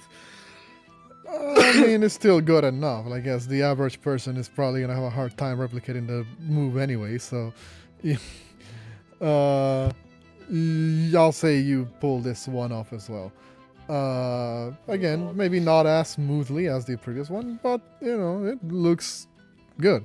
I'm not exactly sure how to describe somebody pulling off a moonwalk other than what everybody already knows a moonwalk looks like. What was it called? You were gonna say something, Jurko? Well, I was gonna say, unless Valencia's actually gonna say something to Atlas before they basically leave. Final thing Valencia would have just said is that the Phantom Thief might be useful in catching a thief. That is true. We may need You just see his skills to track down this interloper. You see Signis is like trying to stifle a fucking laugh at this point. He's conflicted between feelings of wait, shit, these guys would actually be out to get me, and Jesus fuck, this is way too funny. But Atlas just kind of turns and kind of salutes to Valencia and says, just kind of nods and says, "Do as you will, Commander. I will be headed to secure one of those jobs for us so we can make some more money to acquire better funding for our village." As they will march away and march up to kind of shield bearer and just kind of just kind of casually saying I assume, considering you are one of the most forward-acting members of our party, that you are going to speak to the captain as well. Yes, I did want to talk to him about a possible job, and I saw a bounty that intrigues me. Then we shall go together. We are headed the same direction after. Fine by me. As you see him wait for a moment, and he's like, "No, don't you start it again." And then walks. So Signis is going to throw a thumbs up in the way of shield bearer, as well as that sort of look of thank you for handling this essentially, and then just walking back to the group. Valencia needs to make a geology check. What do I even roll for that? Nature? I guess nature, probably. I guess nature, question mark. Yeah. Oh wow. Damn. Wow, that's actually a good roll.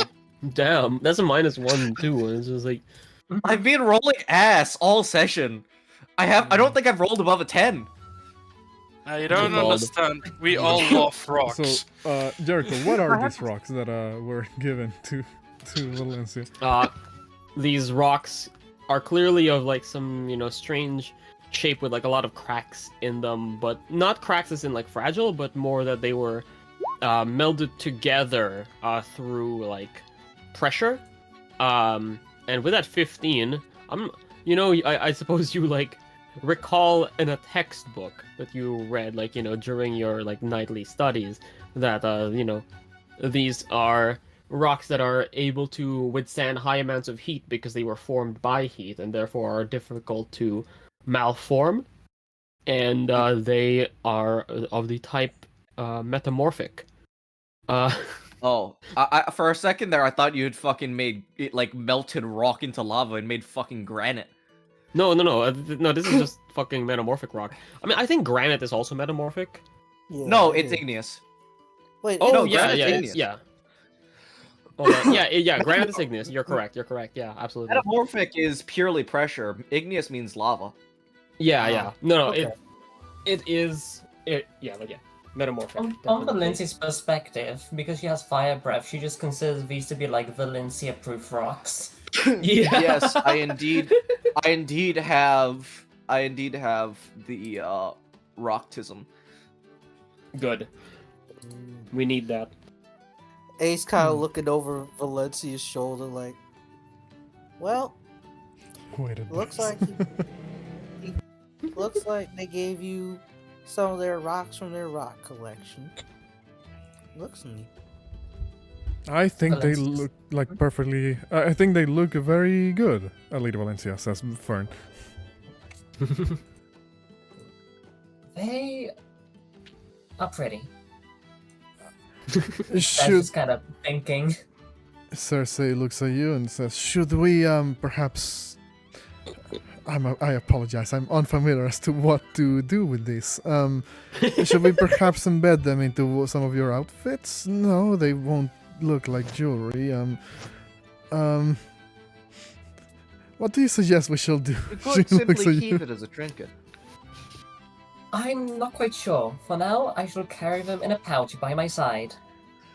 If you wish to keep them, why not invest in getting one of those small boxes as people have to put jewelry or other items in, and instead and place them in there, and you can keep them in that place. Why? You mentioned a pouch. Maybe you, instead of by your side, you could hang it around your neck to keep it closer to your heart. Fucking, it why, does the, fucking, you know, the eyebrow thing that people do? Oh, knock Just it appear out. out of nowhere to say that. Oh, I have a better idea. Why don't you tie it with a little string around the pommel of one of your weapons to serve as like a counterweight? Oh. Says Gwenel. I shall do all of these ideas. Oh, Yeah, there's like six of them. Meantime, I noticed some of you had engaged in the act of drinking, so if anyone wishes to see me about any potential herbal remedies to help with hangovers, I will be in my study. AK, which AK is basically, he's going to his His room, study. he's gonna be studying his stuff. Sorry, oh, hang loud on, as man. loud as bike on the background. Somebody's driving around. Wha- Oh my god, it's the legendary bike monster. It's come to kill us all. It's the No, The that's- bike Rask. No, that's just Atlas in a room working on her. Mhm. Yeah. all right. Ace would kind of yeah. ask her. Yeah, Ace would kind of talk to Valencia like, well, how'd you like the little get together I pulled up? You really shouldn't have Ace. Thank you so much. Valencia's still just thinking, yeah, this is all just about me. Is it not? What? That's out of character. No, it was everyone's victory, like, you know, It was because we've beat the pursuer. Yeah, it was a victory over Pursuer, and also Ace want to be nice and cordial to Val. Like, hey, I won't get you. Hey, As far as Valencia's concerned, this is still just about her. Nobody told her otherwise. The only exception was like AR and Shiro like arguing about it, but Val's like them arguing. That was less about AR thinks the celebration for them and more just Gilbert. Well, I would have also won my fight, so shouldn't I get one? And Atlas basically just going, haha, Exactly. funny joke. You beat me. Meanwhile, Rock was basically just awkwardly. bitch. Rock was just awkwardly stacking in the corner because bro's hobbies are basically study, work, and sleep. He doesn't really do social events, so he's just kind of just there. and Late is it on the day? I mean, I'd say by the time the celebrations start winding down, it's probably like a little bit later into the afternoon, I imagine. like Well, damn, it's only been 2.5 hours. Damn. Well, about of 2. session time. Yeah, it feels like it's been longer, right? Yeah. What was it called? I'll say, because you went in the morning to the fort, you had the common presentation, you went around shopping, crafting, wandering, you went back. I'll say, all in all, it's probably roughly around 7 p.m. I'll say like 7:30 p.m. Somewhere in that margin. I just remembered a thing Rock will actually be bothering people with.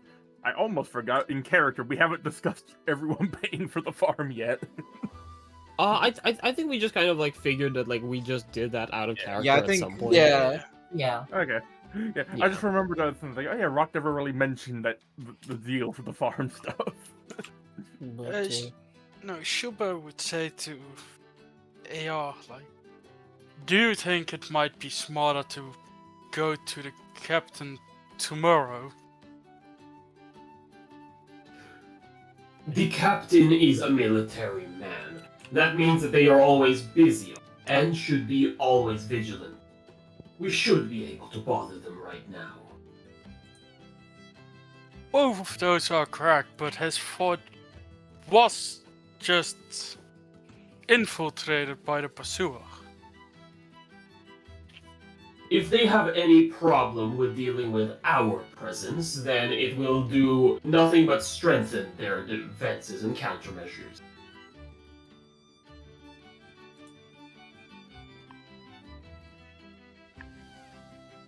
Fine. So you are going to the fort a little bit later in the day at this time, rather. Yeah. Mm-hmm. Okay. Late at fucking night. Not quite like fully nighttime, but yeah. Yeah. You, well, I guess what's going to happen here is that if you guys were to go to the fort around this time, first of all, you'll be asked by the guards, like, why?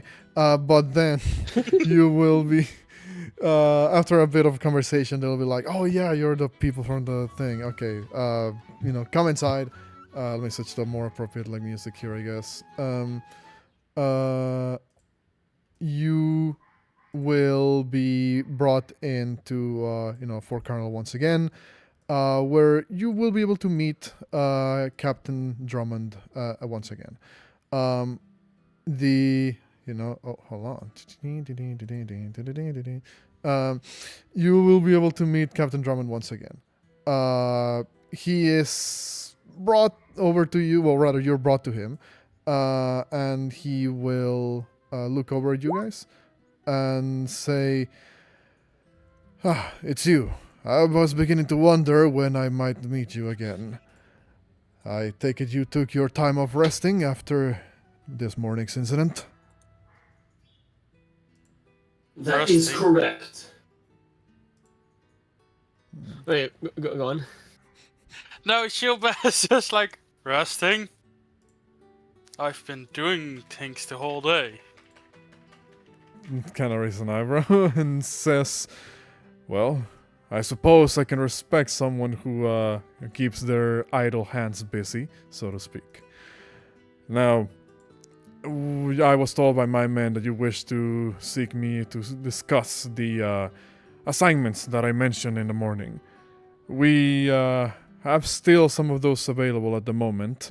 We're actually we're preparing ourselves to tackle one of them, be it tonight or at dawn.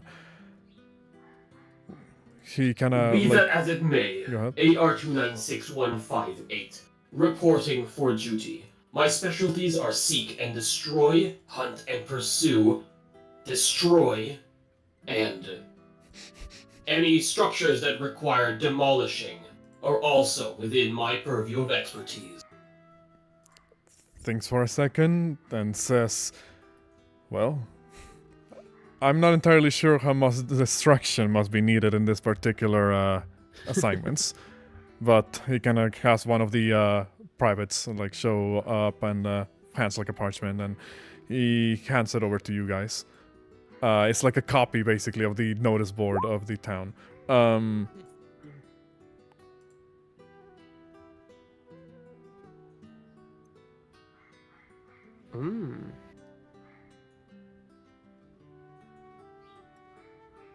So there's three Okay. assignments. First one is to investigate a strange figure in the woods. A individual, seemingly humanoid, has been spotted in the woods east of town. Often described as a fucking typo, that shit. Often described as a hunched figure that escapes from sight. The guards want any information regarding this figure, and to see if it's like a threat or not. Well, not entirely sure. Obviously, there's not a lot of info to go off on. This is more of a investigation thing. They don't necessarily need somebody taken out. It's just like they want to know if this figure is like a citizen or a spy or something to that effect. They It's a weird dog. Yeah, just a weird dog.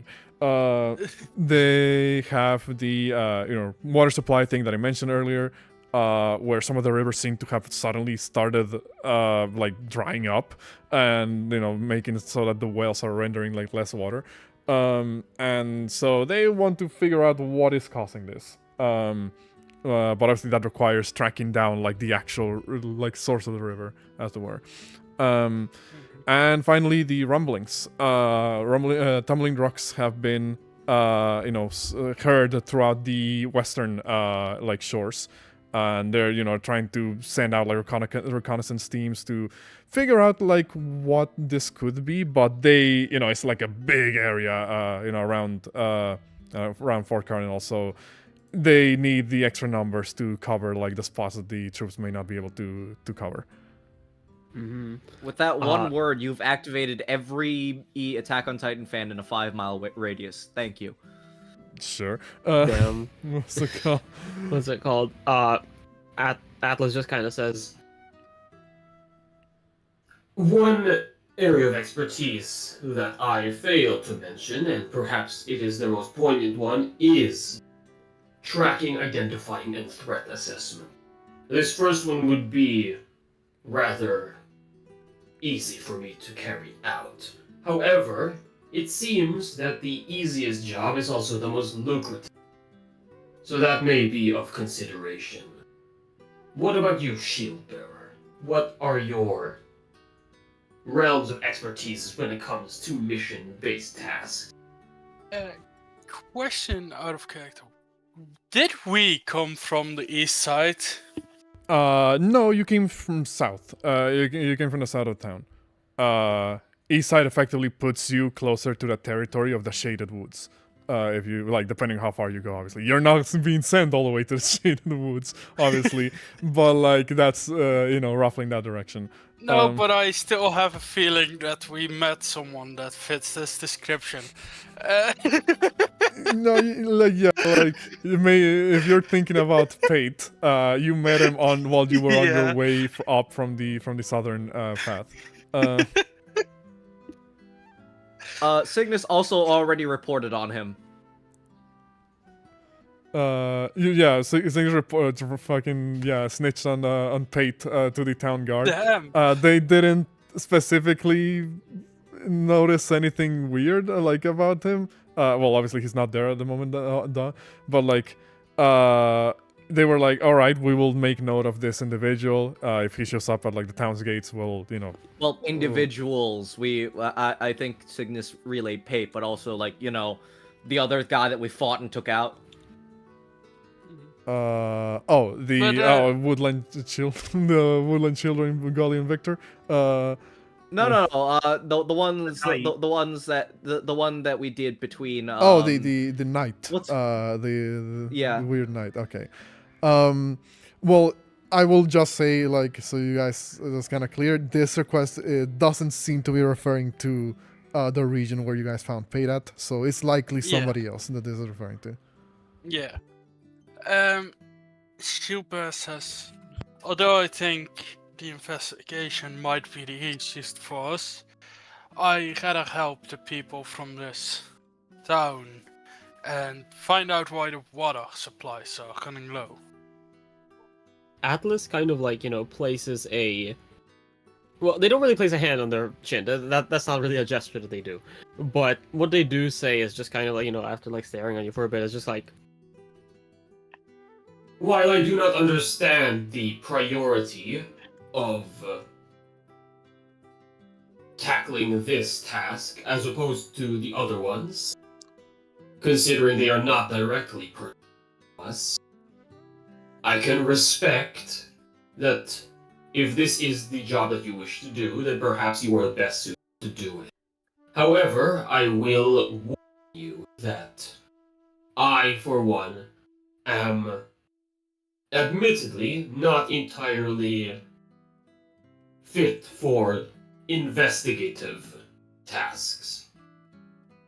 I do wonder, considering our party is quite varied, if we could split into squads for this.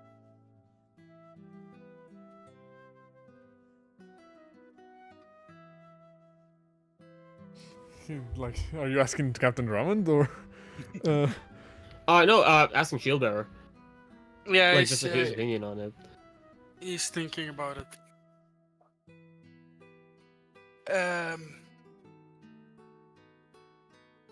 Shieldbearer would say, what have you all noticed from the water supplies outside that it's draining?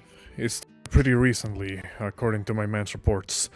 Some of the wells around town and in the fort actually have started to, yield less water. We suspect something may have blocked the rivers that carry this water.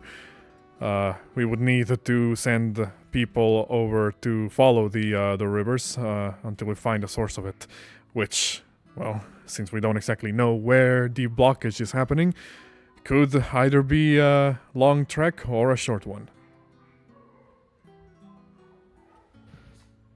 While normally I would be able to offer my services getting an aerial sweep of the surrounding 5-mile area, my boosters...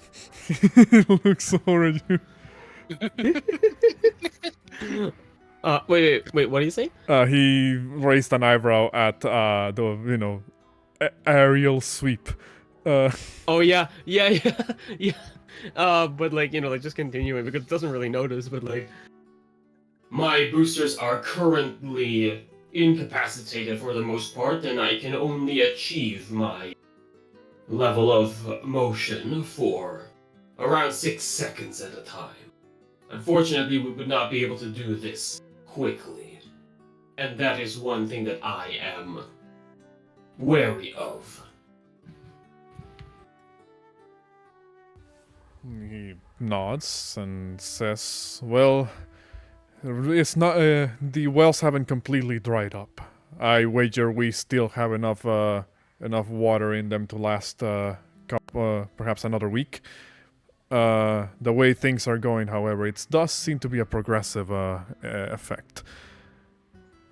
I suppose in terms of priority, he kind of looks over at the other soldiers and says, while we will be looking into these rumblings either tonight or in the dawn, I will say that if whichever one of these you require to assist, I will make sure you're rewarded handsomely.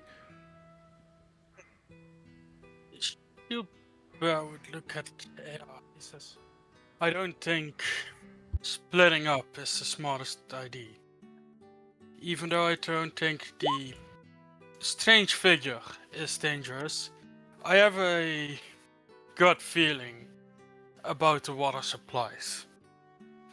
But seeing that can wait a week, we can better in the early morning go out with all of us to the strange rumblings, then come back and assist with the water supplies. Because to this date, the strange figure has not just made any casualties. Does not appear Therefore- to be. Drummond clarifies. Therefore, it doesn't seem like it's a immediately danger to the town. Perhaps perhaps it's a spy sent from Alken to, well, check in on us. Though I doubt he will be able to find much from, they will be able to find much from whatever position they currently have in the woods. He kind of looks over at you guys and says, well, if you will join us in the search in the early morning, I will let my men know to stand down for the time being and wait until the first light of dawn. After that, we will set out.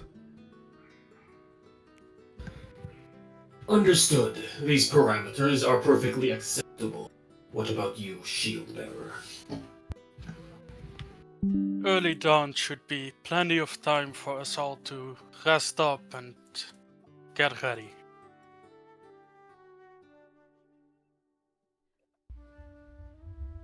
Very well. This apartment has that written down on it. Just referring to the Ace message. Okay. All right. So just so I can clarify something, you guys are gonna wait until the dawn to look into the rumblings. Then after that's done, gonna look into the water supply. What are you guys doing with the figure in the woods?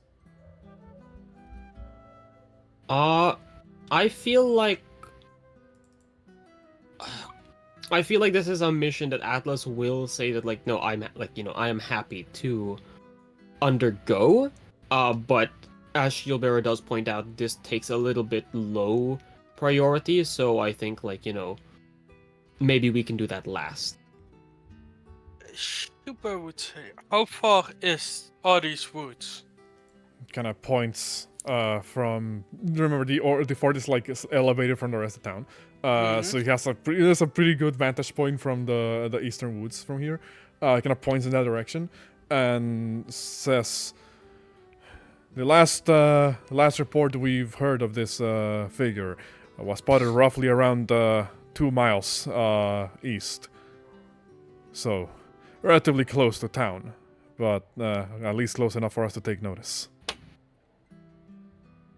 How long would that take to travel? That would, in theory, be like back and forth from it. That would roughly be like an hour and a half or something of travel. So you can theoretically, it is within relative walking distance, I'll say. Yeah, Shieldbearer would look at AR. He says, if you really want to, the two of us could check the investigating part out right now. Then return, say to everyone we need to wake up at dawn. Atlas kind of like thinks about it for a bit and just kind of like nods and says, while not all of my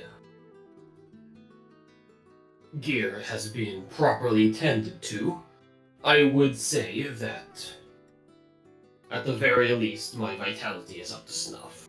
I would not be opposed to doing this alongside you tonight. And you haven't done enough to us yet. So, in that case, Captain Drummond, if you don't mind, we're going to check out the investigation right now and meet you at dawn for the rumblings. Very well. In that case, I will await your report. He kind of actually hands you over like a piece of parchment and charcoal. Before he does, he kind of like stops for a second and says, actually, no, he won't say this. He was about to ask if you can read, but you guys did read the fucking thing, so anyway. Well, to be fair, it's a good question to ask. It's a good question, but... Yeah, no, but y'all did read the notice board, so never mind. Scratch that. He'll just hand over the parchment and the charcoal, and he says, if possible, write down your findings in this parchment. Will do. Very well. I'll let my men know that you will be setting out on this, so if you return within this same night, they will open the gates for you.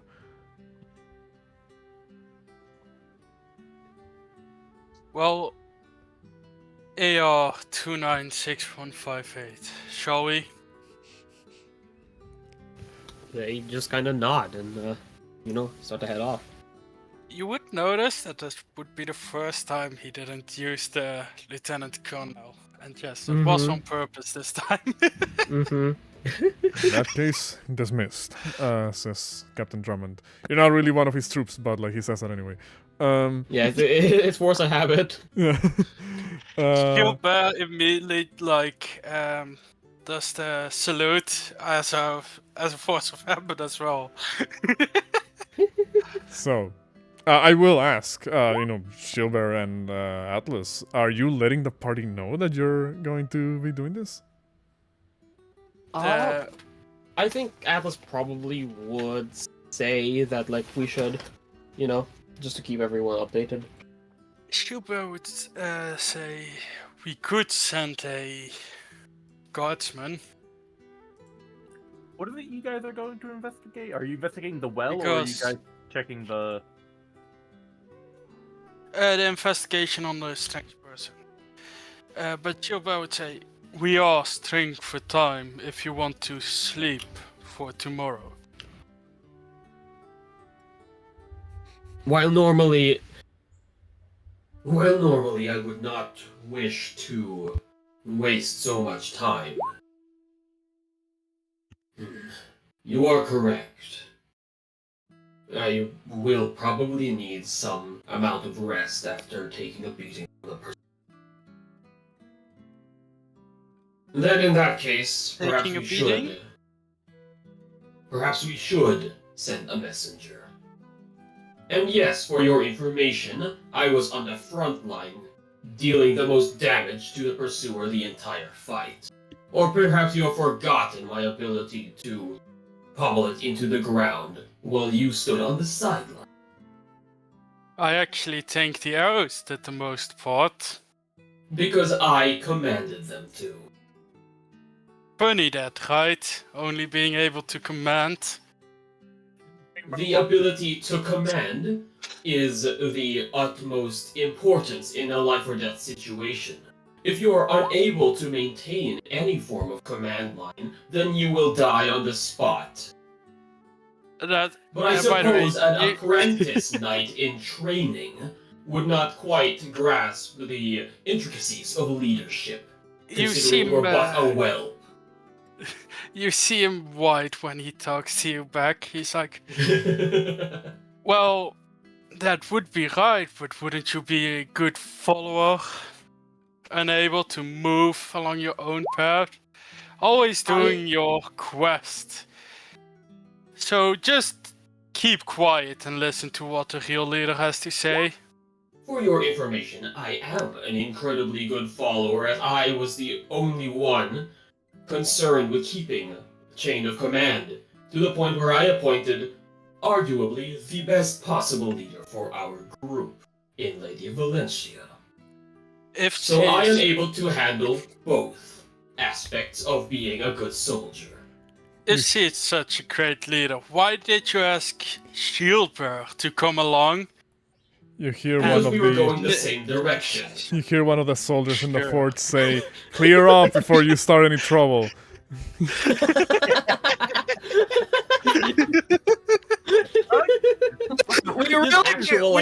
Actual like anime sparks flying between them. I swear, we went from one beef to another. We went from Ace and Valencia going butting heads. Immediately. And the moment they made up, immediately we got a new beef in the fucking party. What's next? Signis and Rock? What's it called? I highly What is doubt your Rock. passive insight, by the way, Shield Bearer? 12. Okay. Well, actually, fucking Atlas's passive deception is really fucking low because it's like 8. You definitely hear that. Maybe for the first time in like ever. You hear that like in Atlas's voice, they are having quite a bit of fun with this. It's not you. It's not just you who's like grinning wide. It's just that you can't see anything under that fucking helmet. Yeah. So You notice if you see Shield Basher, he would actually do it more as indeed a rivalry rather than a enemy. Yeah. Okay. What's it called? If you guys were to eventually, so are just to clarify this, are you guys sending like a messenger out to like let Yeah. the party? Yeah, know? we're sending Okay. a guardsman to the inn. Yeah. We're not We're just sending a fucking errand messenger to boys. the- What's it called? You, you will you know you will be told by the guardsmen that they'll send someone over, like a runner, to deliver this news, because they do so reluctantly, because captain's orders. Like they kind of have to acknowledge you guys. So I guess those of you who Yeah, are. Oh, go ahead. Go ahead. I was gonna say, like, I sent a message, like, Signis went out to check if that, like, request from the Duke of Seldora has, like, been, like, written down or anything and has been posted anywhere. He's just gonna go and just deal with those. You will catch the town crier still in the streets at this point, who's actually on their way home. What's it called? You will kind of catch them, and they seem to be. If you were like, do you ask them directly? Hey, what's up with that request? Well, he would first, like, toss him, like, 2 coins, because it's Signis. It's fucking Signis. It's you said the dude looks fucking malnourished or something? I don't know. What? No, he just looks like an average dude. Like, what's it called? He'll just look at you and say, thanks. But to tell you the truth, there hasn't been a lot of details let out just yet. What I can tell you, that you'll probably see on the notice board tomorrow morning, is that, well, this thief, as it were, that stole from the treasury of Duke Seldora, is being hunted down to some extent. Rumor has it, Duke Seldora has hired a form of sellsword to somewhat considerable skill, from what I understood, to make sure to find this thief. I don't know who this thief is. I don't think a name was given. Just that they wore a mask. Which is the most fucking useless fucking information. Yeah. Yeah. Anything you know about the sellsword, perhaps? They seem like a foreigner, from what I understood. Again, the news is just spreading at the moment, sir. We might have a bit more info in the coming days. I see. Well, I may come back. I may come back later to get more information if needed. Thank you very much for your time.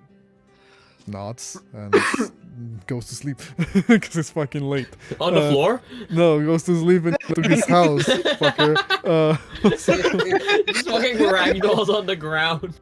Ding, ding. Fucking Gmod. Gmod sound effect. Just what's it called? The Gmod clipping noise as he like fucking like yeah, just like no clips through the floor.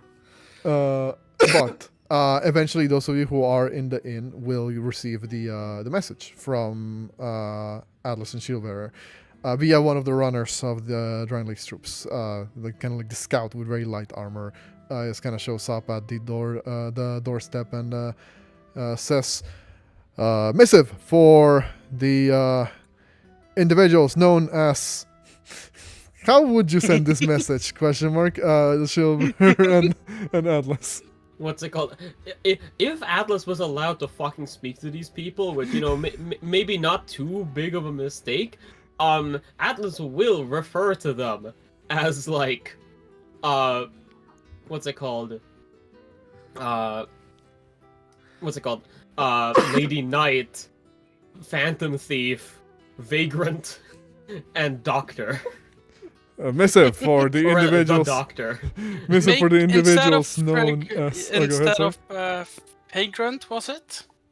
Mm-hmm. Make that Flaming Thunderslinger. Very well. That's not her name.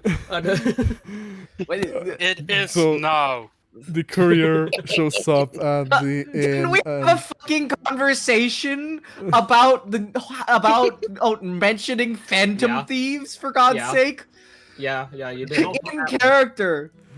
Yeah, But this is Atlas. in character, yeah. What's it You called? also remember this is Atlas. Again, Why they is seem it to be still taking the happening? Phantom Thief less as like a literal thing, because who would address somebody else by that title, unironically. Must be some sort of it must be Yeah, some sort of inside Yeah, it joke. must be some sort of Yes, inside it's- joke. That they don't Yeah. really take it immediately seriously, because they're like, yeah, no, they're a weird group of people we have here, huh? So the courier shows up and it's like, missive for Lady Knight, Flaming Thunderslinger, the Doctor, and the Phantom Thief. Is anybody who answers by those monikers? Ace immediately hearing the flaming Thunderslinger just zooms like, oh, be right back. Like mid conversation, like, oh, excuse me.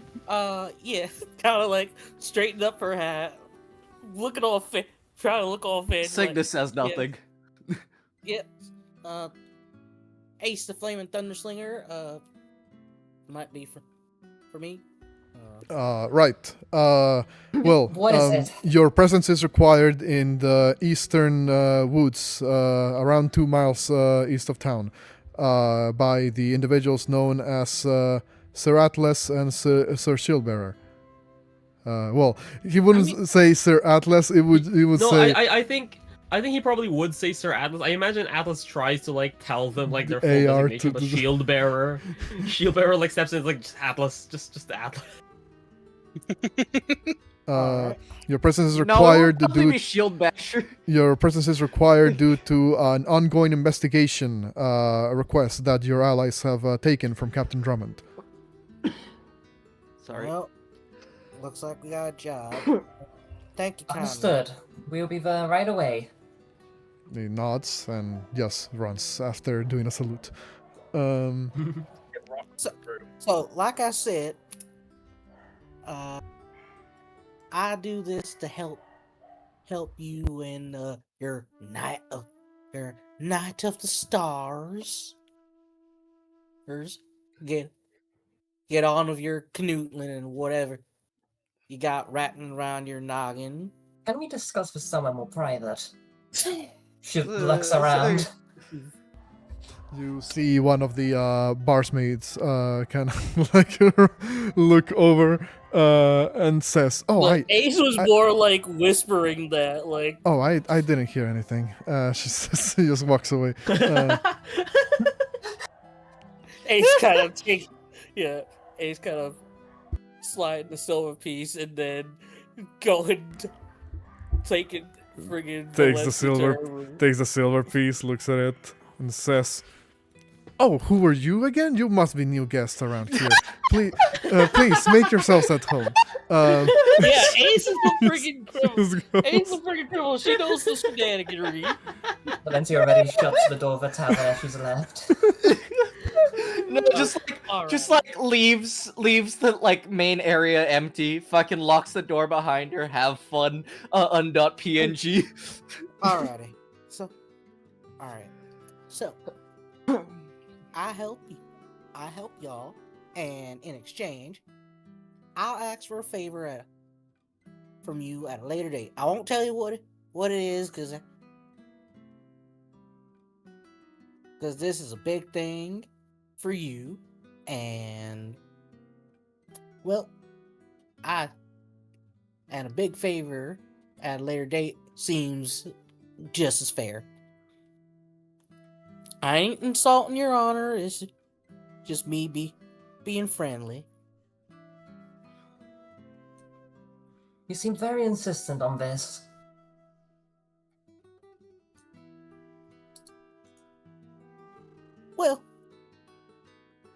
Well, if you don't try, they might get swept up by some other night later on down the road.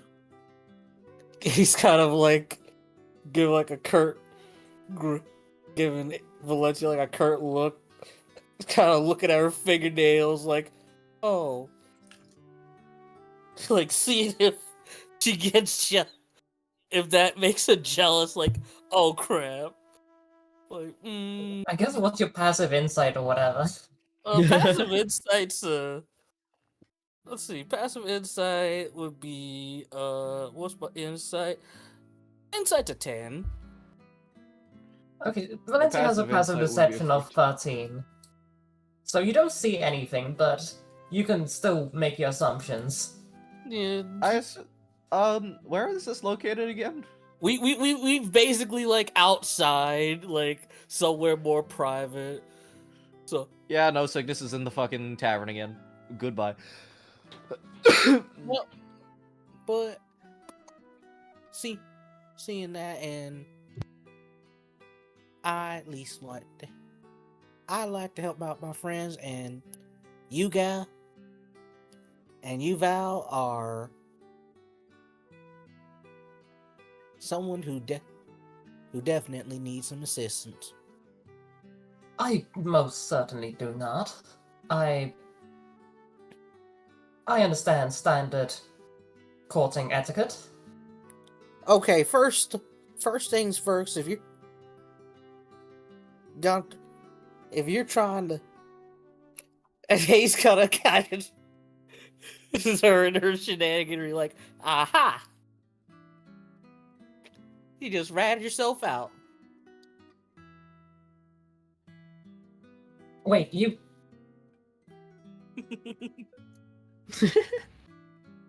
Mhm. You didn't know... I never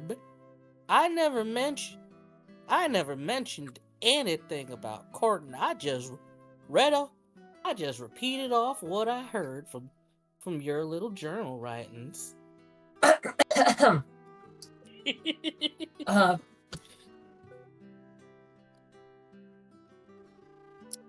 We're waiting for us in the forest. We should go. Well, Just point first his head things out. first. Well, first things first. If you're trying, you might have to throw you, since Atlas is more of the direct person. Gonna have to throw the whole courting regiments out the window. But right now we got a job to do, so we'll save that for later. When you say that, Valencia just gives you like a look. Just like, be direct? Look, Question mark? Now, here's a question. How quiet are you guys being outside? Because there is a mild chance Rob will just point his Like- head out his window just to see what's going on because he's in like his room. at the most you'd probably hear Ace kind of chuckling, but that's Rob- probably about it. Rock just kind of Did you guys hear a window open? As you look up, you just see Rock pointing his head out, and he's just looking around, clearly just confused as We to what all are the actually noise. heading away from the tavern at this point, I would say. At least Valencia is. I will say, like, Signis and Are we Rock gonna get would the have... rest of them? Yeah, Signis and Rock would have heard the commotion, the release of the initial arrival of the courier.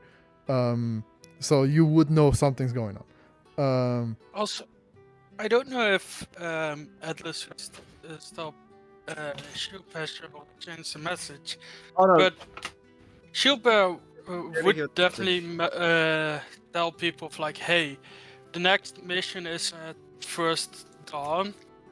You need to be ready then. If you're not able to go on this quest, that's fine. Yeah. Rock would kind of just look to Ace and just ask what's going on if she's still nearby the tavern. Oh, Atlas and Shieldbear are asking about got a job from that Captain Drummond feller. Something about investigating out in the woods. He packed my things. He says he begins to go back into his room. Clearly, like he heard you. Probably heard you talking to somebody. I mean, he's not the nosy type.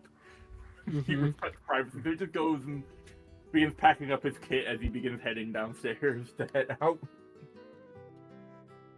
Look, look, Val, I am, well, you can call me, well, ain't got no bow and arrow, but I'll be your Cupid. But I'll help be your Cupid for time being. And also, So what, you suggest that I just walk up to them and just say it? like, here's the thing. Not too many folks. Sure, that works for some old dime novel, full romances, but most folks, they prefer someone to tell them their feelings and what have you. Like, you can't, ain't no point beating around the dang bush. You get nowhere. So crude. It ain't crude. And plus, they prefer. Plus, Atlas lacks practicality, and that's a pinnacle of practicality, being direct with your intentions. Atlas is also a knight. It's a person with these And all, with social loop and around also, Drax. and also a bow, and also has a head thicker than a rock. How dare you? Take that back right now. Ooh. Oh, I'm sorry that I insulted your boyfriend.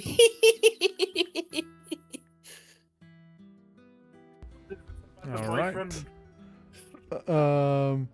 What's it called? I will say, like I said, Signis and Rock, you two would know that something's happening outside, so you would be able to follow Ace and Valencia. No. Go ahead. I remember that. No, Signis was in the room when the messenger came in. He just didn't step up, cause fucking self-incriminating with the whole. Yeah. Mm-hmm. Okay. He just. And Rock was upstairs at the time, but he followed that after Ace told him what's going on. So yeah, so he's Alright. following on after him. In that case, you guys will begin to depart, and after a couple of minutes, you arrive towards the edge of the forest, east of the town. I'll just use the generic like Forest of Fallen Giants image, I guess, for this. What's it called? There we go. You will see, Shieldbearer and Atlas, that your allies arrive after a couple of minutes. I don't know who's doing... Much faster than usual. Good job, everyone. The Ace has like this shit-eating grin, but tried to be more, have like the sort of professional look, but she can't help herself. But passive insight. She's up to some. She's got something, or there was something crossing her mind, which was something stupid or what have you. Valencia just takes like a little breath and recomposes herself. Now here's the question: what is your guys' like passive advantage? Because Rock actually is socially aware. He has a passive 14 insight. I've got a passive 15. Passive deception is friggin' 16. So you wouldn't really know what's going on. Perception is 17, but he doesn't. But his insight's only 14. I got 14 Passive. insight, but that I can increase that to 17.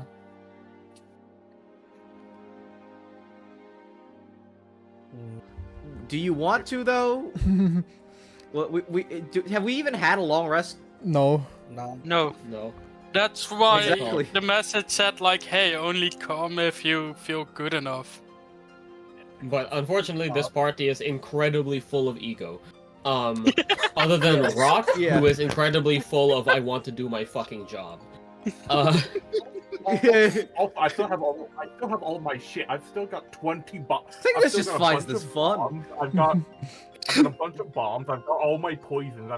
I've still got a bunch of healing potions because it's not expired yet. Like, I'm still fully stocked. I'm ready to do stuff. Okay. What's it I've got called? like 70 hit points to Atlas. spare.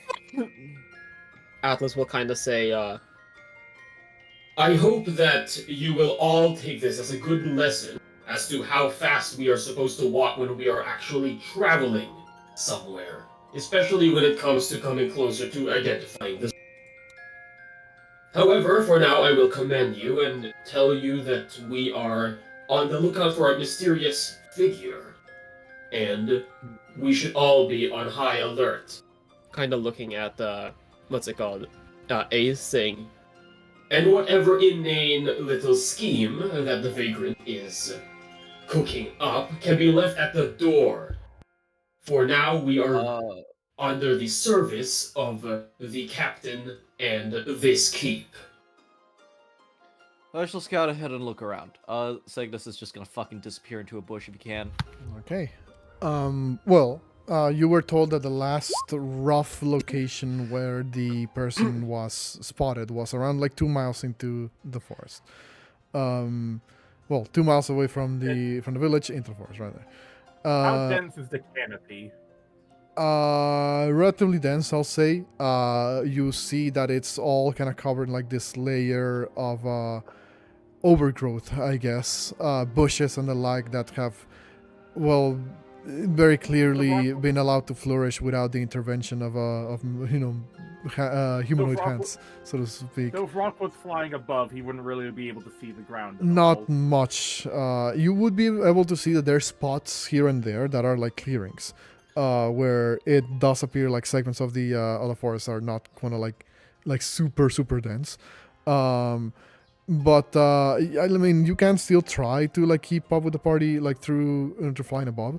I will just need anybody who's attempting to like track down anything to make me a survival check. survival check, fuck. Rock would ask Atlas and say he would be kind of taking charge here if they would like him to survey from the air. Yeah, like Atlas will probably nod at that, like that's probably a good idea. Rock will then fly up and... Oh shit! You have my blessing, as I give you guidance. Yeah. Oh, I got an 18. Signis is doing like his own surveying, but also being like fucking quiet as shit, I guess. It's not really part of the feature, but I do have a sort of like artificial intelligence in like my helmet, basically, that it says can solve any arithmetic or logical problem. So this doesn't exactly apply, but I wanted to ask like if I could like maybe, I don't know, get like a +1 to like perception if like I'm just like looking around, basically. Or not perception, survival. Sure. Yeah. Situational +1. I'll say for the time being. Yeah. It does say it gives you a pulls bonus out on an LLM. specific. It does say it gives you a bonus on specific skills, I believe, in somewhere in the future. Yeah. Like, have you selected those skills already, or? I have, yeah. It's I've selected technology, the bonus to the skill. Boy. Yeah. Listen, if we find like an elevator or like a wagon, that still counts as technology. It's gonna come into handy at some point. I swear it. Engineering and physics. Mm-hmm. Yeah. Flash of Genius to shield bearer. Okay. So you add a Traps and shit will come up +5 eventually. to shield bearer. Nice, that's 28. Yeah. Hey, you got a 17. 16, 17. Okay. So here's what's gonna happen. You guys, set out into this search mission, as it were, using different tactics, I guess, to track down this individual wherever they may be.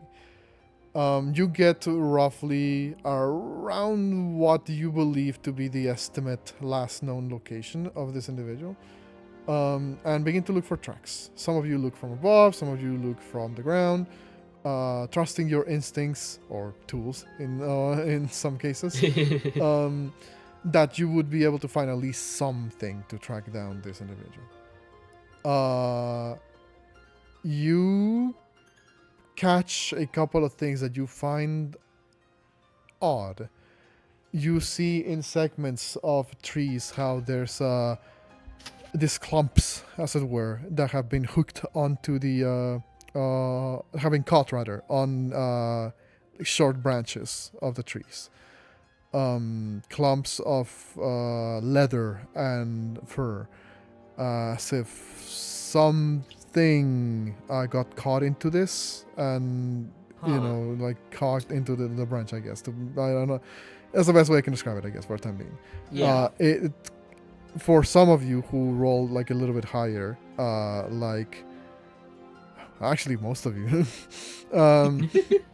for most of you, this kind of feels like somebody was like running through this segment and their outfit got caught in like a branch, and so like there's this clump of leather or fur that could have been part of a greater object, just kind of dangling from these branches.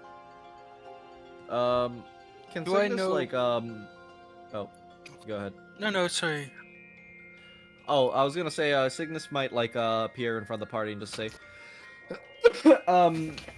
I'm just going to cast a spell really fast, just to, I just need a moment to cast it, so if you don't mind standing still, while I do this, I'm going to, does the party fucking stand still? Yeah. Yeah. I'm going to ritual cast Clue. Yeah. You cast a spell. Does, go ahead, Schubert. What were you saying? Well, does Shilbar with a 28 knows what the fur and leather is from? Well, clearly animal in nature. You believe the fur is. Sorry, hold on. Did Uh, Will find A lot You- of wolves out here. Yeah, a lot of wolves out here at night. You Lot of believe wolves. it's gonna be like that encounter in Odyssey where you drop like 8 wolves at the same time. Oh, yeah. Was it cool? The fucking wolves that come out of fucking nowhere when you're scaling the fucking mountain in Elden Ring. I mean, hey. Shilbear, this actually comes as a bit of a surprise to you. This seems like bear pelt in the fur. And the leather, it is a little bit too tanned and work to identify the clear source, but you believe it's also from some form of mammalian creature. From mammal creature rather. It's clearly like worked on as if it was part of like an outfit. You notice that right away. You like, were you trying to discern anything more than the type of animal, or?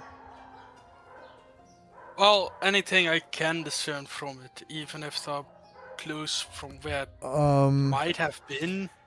It looks caked in like general, like, muck, I guess, to put it one way. It's as if this whoever this outfit belonged to has not cleaned it or changed it in a while.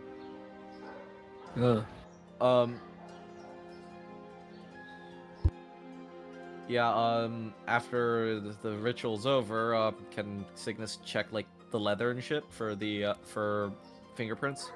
There are no... there are traces of faint fingerprints, as if somebody had their hand around it moments before it got cut off. You... Every time up to the last 10 days. To the person, any footprints, fingerprints. You do see footprints and fingerprints around the area, kind of highlighted, but they're all over the place. You believe it's not just from the individual you're looking for, but also from whatever other, like, search party or other individual was here before you. You can discern rough. Does this let you discern rough in which direction those footprints are going, or? It does say individuals are highlighted in a unique color. Okay. Well, there's lots of animals footprints that you see around here as well. But as far as like specific individuals, you do notice like at least a couple of facets.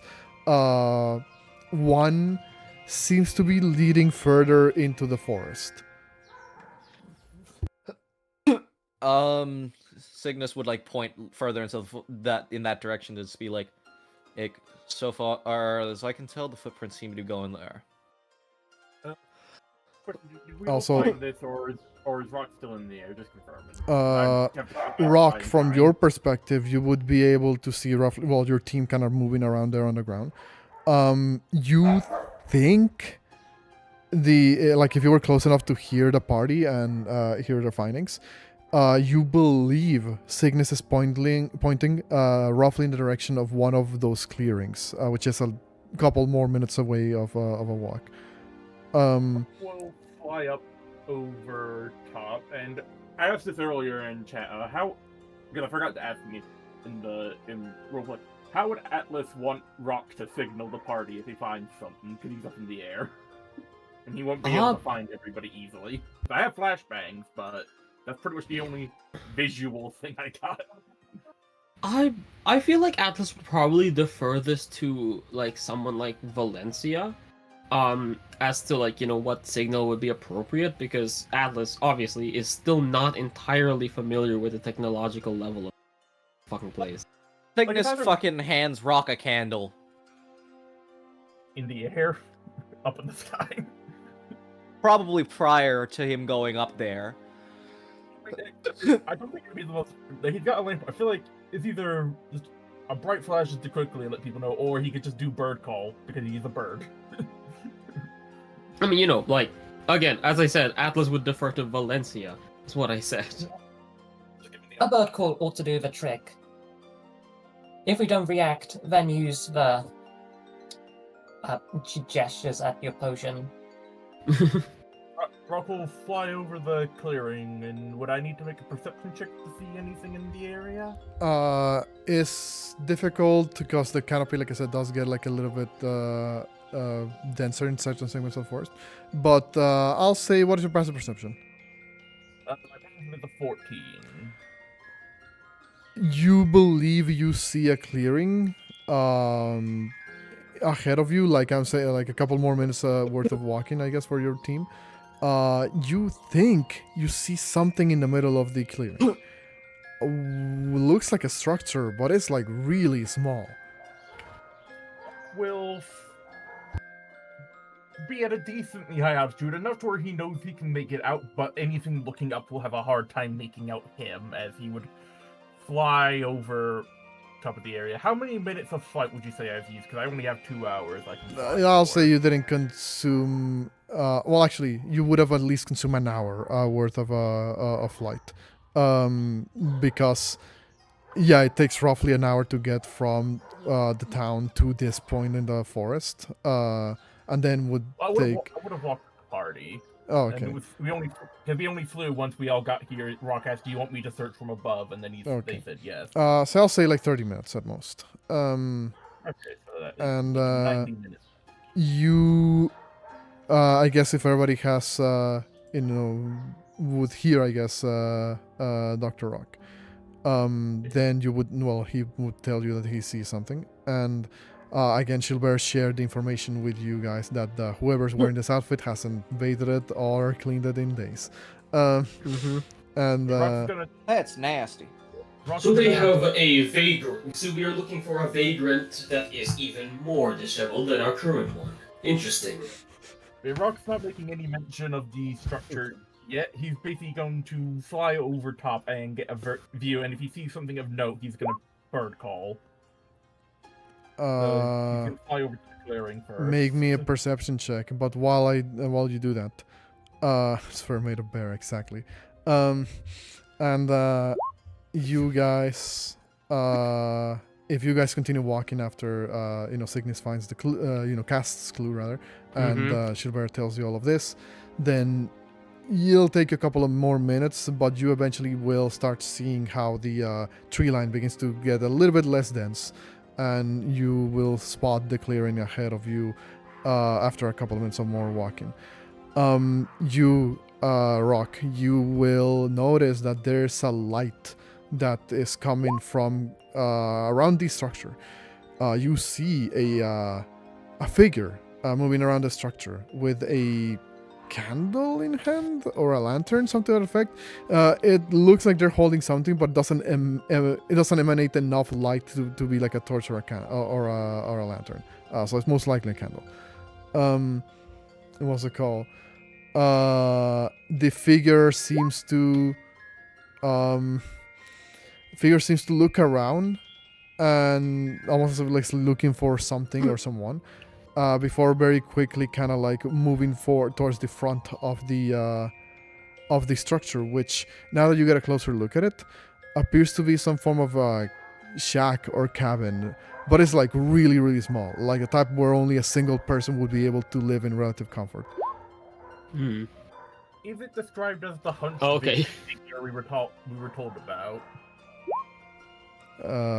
Hold on, what do you say? Okay, Jericho? Oh no, just because I mistakenly replied to something that wasn't meant for Atlas. Okay. What was it called? A honcho figure. It's a bit of a silhouette here, and the light is not really lighting a lot, like I said. But you believe they are moving with a bit of a curvature to them, as it were. Would perch himself on one of the branches ahead of the party, because I imagine he would get there first because he doesn't have to deal with the terrain of a forest. In that He case, perches himself up go ahead. on one of the trees, and after seeing the figure, and I'll let you go ahead because I'll let you finish what you were going to say. In that case, I will just start moving you guys to the next map. You will be coming in from the bottom right of this next map. Rock would basically let the party know he sees something, just let out a vulture screech. Shout outs to Neutral Party for the map. What's it called? They make some really good ass generic maps. And I said they make some really good ass. What? Some really good ass generic maps. What? I said. Did I not? Yeah, but like you put like emphasis on the ass and then paused for a second. I didn't mean to say it like that. But hey. Signis is going to like try and sneak ahead. Yeah. Okay, before anything else, as I mentioned, Rock ahead of the party would have let out the vulture screech to let them know he spotted something of note. How loud are you making this vulture screech? I guess just however loud a normal vulture screech is. Well, all right. I don't really. You don't really echo slightly. I yeah, guess. I believe there will be like a slight echo maybe. But I will say, as you guys are kind of breaking through the tree line and finding this clearing where you see like the shack, as it were, in the middle of this area, the figure becomes a little bit more clearer to see for some of you, because now it's, like I said, it was moving towards the front of the area. You see who appears to be a old individual, donning an attire that is comprised entirely of various animal furs and leathers and stuff that look very old. The individual in question appears to be human, with long white hair and a long white beard, clearly aged in nature.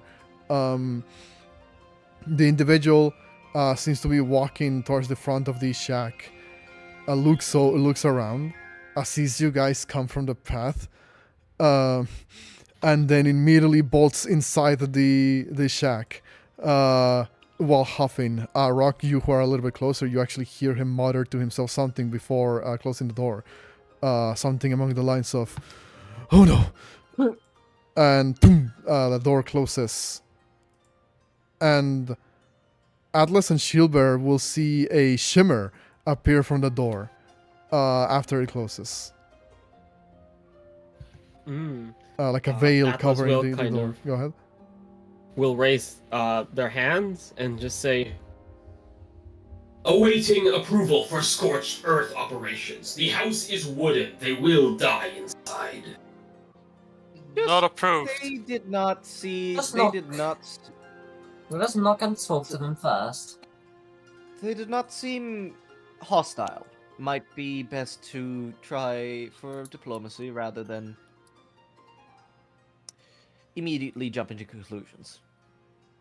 Gilbert knocks. Do not underestimate him because he is of advanced age. The ones who are oldest are often the wisest and the most cunning. Alright. Let me use a more appropriate song for this. You all approach, and Shilber, you eventually knock. I will say, just to clarify, Valencia, your retainers did not accompany you here because they need to sleep. Yep. What's it called? You will knock Shilber, and you hear the voice from inside say, "Go away!" We Sir? merely wish to talk. You're not real, says the voice inside. Oh no. Sir, Cygnus we pinches himself. Go ahead, just Shilber. want to talk. I'm Gilbert. You might have heard of me before. No, I have not. You're not real after all. So go. Do you know of this town and fort nearby? I haven't bothered anybody. I'm sticking to myself. We know. But they have seen you walking around and were curious what you were looking for. Maybe we could help. The subject does not seem to pose a threat and is not of sound mind. Therefore, I will not request to burn down their house due to threat elimination.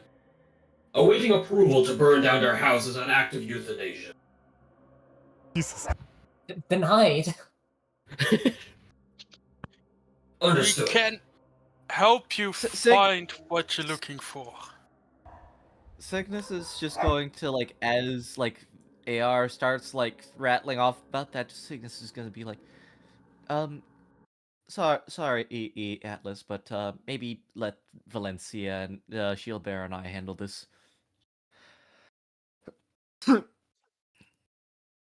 Oh, sorry, accidentally exited out of the game. Hold on. The stream. damn. You know, I don't know what happened that the stream suddenly went like into the page like reloaded back to the Roll20 game. My bad, sorry. It's like It technical turns out hiccup that the there. one who wasn't real after all was him. Seems all of y'all weren't real. Including him. But what's it called? So you're saying you only want to help you find what you're looking for, and he says, "What I'm looking for is to be left alone. You're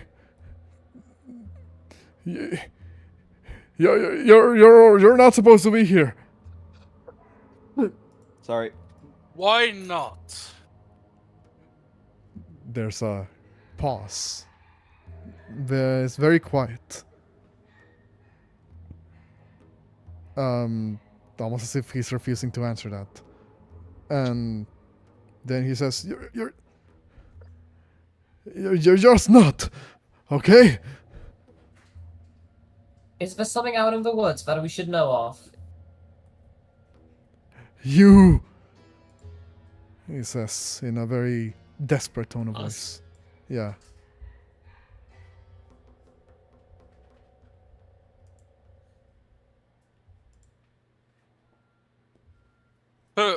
We can protect you. We can help you look for what you're searching. No, We just want to know why and what. you hear a sound coming from down the path, roughly around where you guys came from. Actually, Ace hears this first, because one of the sounds that accompanies that is like this very heavy doom, doom, doom, as if like a very heavily armored individual is walking down the road. and you hear a voice from the distance say, "Give it up. The old man is not going to answer anything you're going to ask him. But he can still, he can still forecover what he has, right? Isn't that how this works? Shakedowns that people do." And you see as this individual comes up from the road, a slender individual donning like dark robes, almost like akin to like a very like cloak, like a mage cloak kind of, with Permission to a fire on the clear highway. Hold then. up. with a Alright. sword and a shield at his back. Contrary to like his otherwise very light gear. And next to him, the creature that is I say creature, individual question mark, is accompanying this individual and seems to be the source of that really loud clanking. You see a heavily armored humanoid figure with this really bulky, like metallic, like steel armor that almost resembles a humanoid with a turtle shell. What The fuck? individual in question seems to be traveling, wielding this gigantic hammer, roughly almost to match the size of Oh my God. of the equally large armor that it's wearing. Oh god, it's Dormine! His helmet looks like the fucking like Skyrim guard. It looks like the man in the Iron Mask. Uh, No, it doesn't. What are you on? the It kind of does. the individual. Just because he is a man in an Iron Mask does not mean he looks like the man in the Iron Mask. This is Watch the truly movie a with nerd Leonardo moment. DiCaprio. It does look like his mask. the individual, the armor individual doesn't say anything. Hasn't really made a sound, other than the loud clanging. But the other individual on the side will say, while kind of raising his hands in like a "don't shoot" type of way. It says, "Here's in a half shell." Thank you for the comment, Connor. For 40K. What's it called? Said what I was thinking. What everybody was thinking, really. But what's it called? The guy kind of raises his hands and says, "Whoa, hold on. He doesn't need to get nasty. I do have to thank you, after all. It was pretty easy following you and leading me to this man. Been looking for That me is for a while." literally what all villains say. Lady Knight, permission to fire against this clear Oh. villain. Hold it. Hold it for just a moment longer. Who might you be? Oh, I'm a traveling warrior, so to speak. I think that's what the people use nowadays. Sellsword. Suspicious activity. A sellsword mercenary. The name is Dennis, and I am here because I want. Armor Dennis. I Uh, presume then. it seems my reputation precedes me. Yes, it's me. You may have seen a couple of wanted posters about me around, but I assure you, those are all slander. You do know this individual, Ace. We will be able to get a lot of money out of the permission to engage. Permission granted! Hold it right there. Now here's the thing. I hear you. You're one. You're some sort of. From your wanted poster, it said you were some sort of court mage. Formerly, Went rogue? yes. You are looking at one of the former court mages of the Kingdom of Alken, before Magus Eagle took my place. But that's a story for another day. Right, what you need to know is that the man inside that shack over there is one that I've been looking for quite a while. And I kind of need him out of that cabin. It seems like you guys also want him out of that cabin, so I think we can help each other. No, What's we're your here list? to investigate things. Now, what's your business with the old timer? Well, you may not know this, or you probably do, but that old timer right there is actually a very accomplished mage. A very accomplished sorcerer. I was looking for him because, I know of him, and I wanted to, learn a little bit of what the secrets he has in store, so to speak. You know, it's kind of like those stories that you often read about, where the young upstart apprentice wants to learn from the wise and old mage in the mountains. You literally said that you were going to rob him. Oh, no. I said I want to get everything that he has, meaning the knowledge he has. I should have probably worded that a little bit better. I do not trust you. I know of multiple scammers across multiple galaxies that speak exactly the same way that you do. And I know nobody who speaks like you, so I guess we're on even terrain on that end. Now, You a are question, wanted by here's the thing, Drangleic. Go ahead. You both talk at the same time. Ace, go first, I guess. Okay.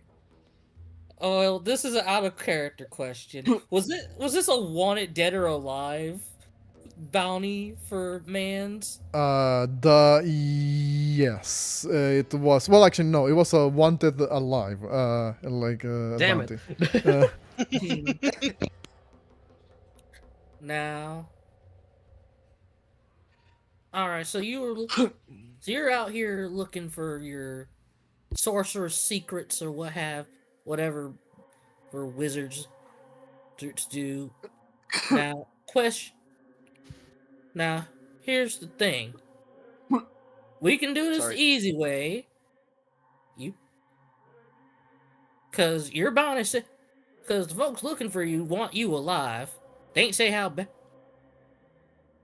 Now, we can all just head on back to Fort Cardinal together.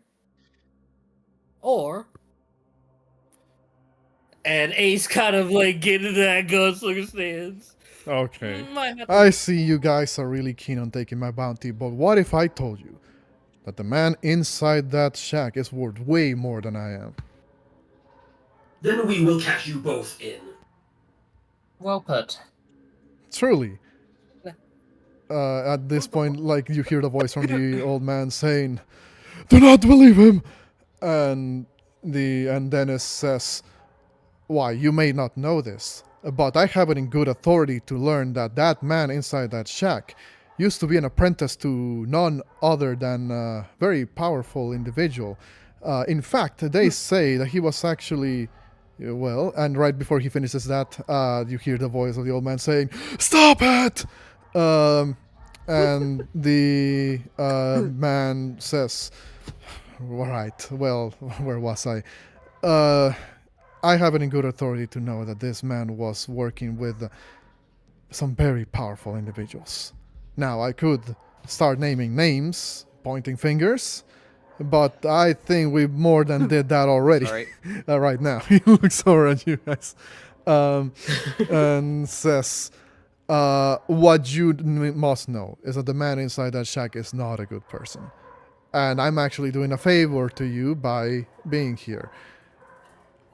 So, what say you all put down your weapons?" Kind of looks at the Thunderslinger and the Thunderblaster. "Your weapons? Question mark. And Signis pulls out a deck of cards. Oh, really? We're really doing this? Well, here's the thing. Look, I didn't come all the way here from Alkin just for this.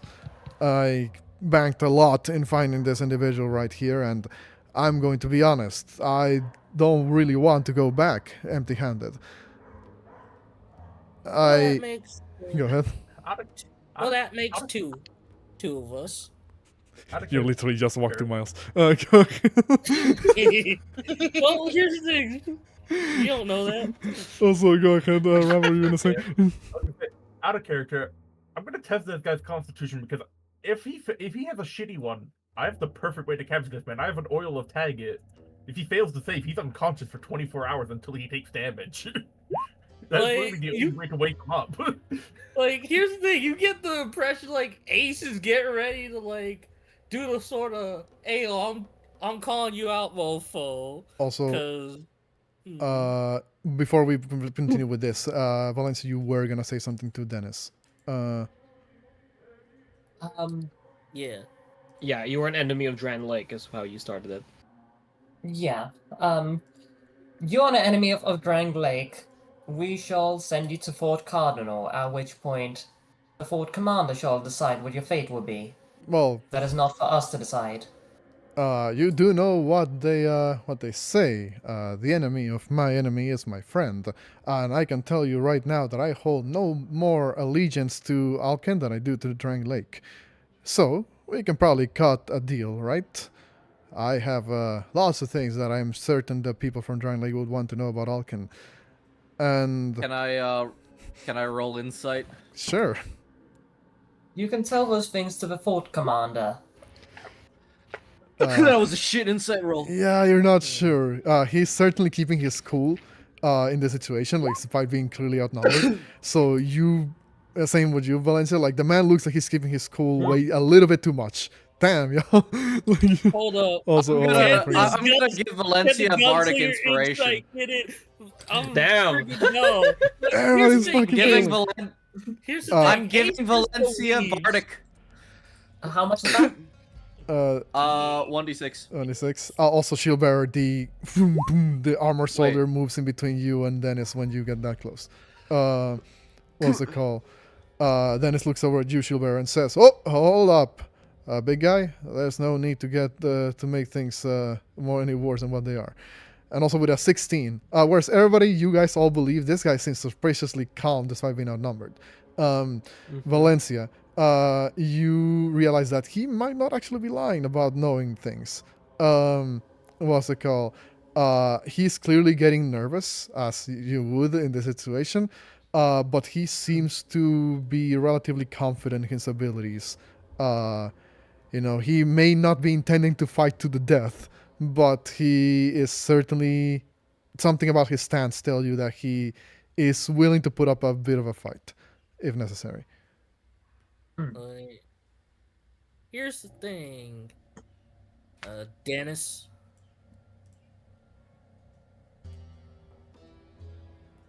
Give you this one. We'll give you this one offer. Either you come along quietly. Shield bearer, stop. I will. Because the moment that you try to move again, the ironclad soldier is. I called it by the name. The ironclad soldier is gonna be moving with you, bro. Like. To be fair, he is a I soldier know. clad in iron. Yeah. Uh, Or Dennis will say, "Tell your friend, your big guy friend over here, that he should probably not start flanking me anytime soon. Because I'm not going to lie, you guys are doing a horrible job at negotiations. I feel incredibly this ain't unsafe much right now." negotiation. This is ultimatum.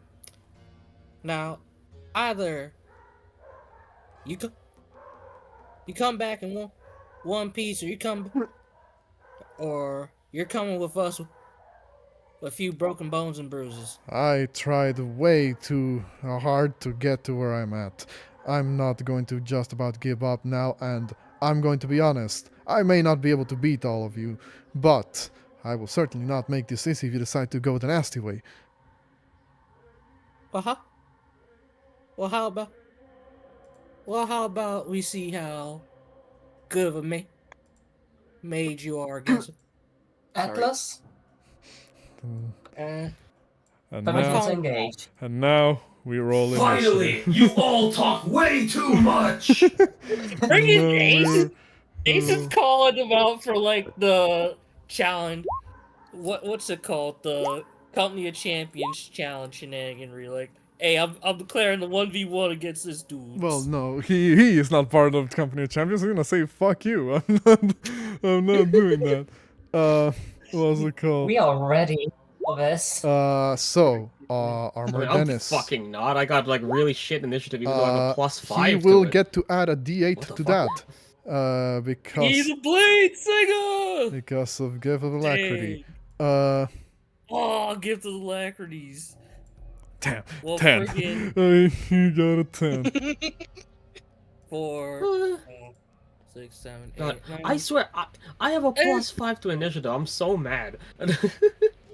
Yeah. Let's see. Hold up. Does Flash Genius is an ability check? Oh wow. Initiative's an ability check. I'm using Flash Initiative Genius. is an ability check, yeah. So add a +5. So I got a 9. 9. Thank you. In that case, there we go. Damn, you're just like you're just making me go last, huh? Hey, save the best for last, and plus.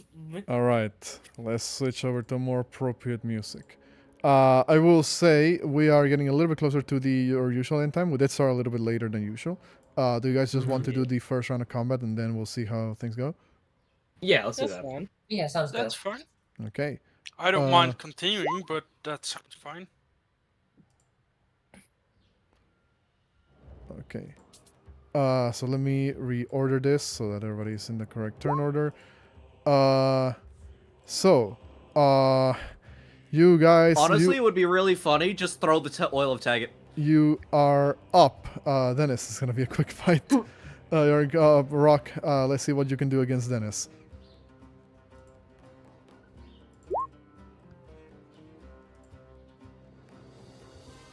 Rock.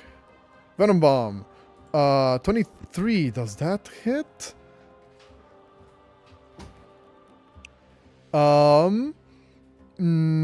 It will not. Hold on, let me double check. Oh, he's a fucking armor artificer.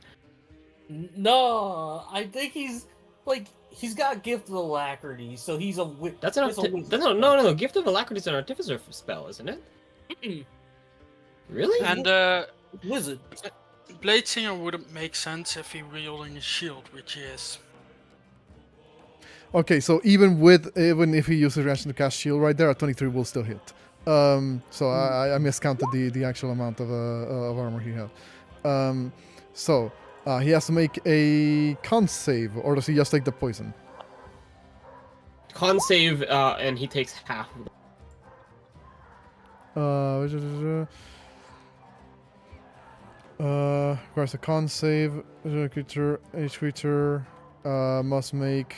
Okay. Okay. In that case, yeah, there we go. The con save is for disadvantage. Correct. Let's see. Oh, hold on. I need to put my mic aside.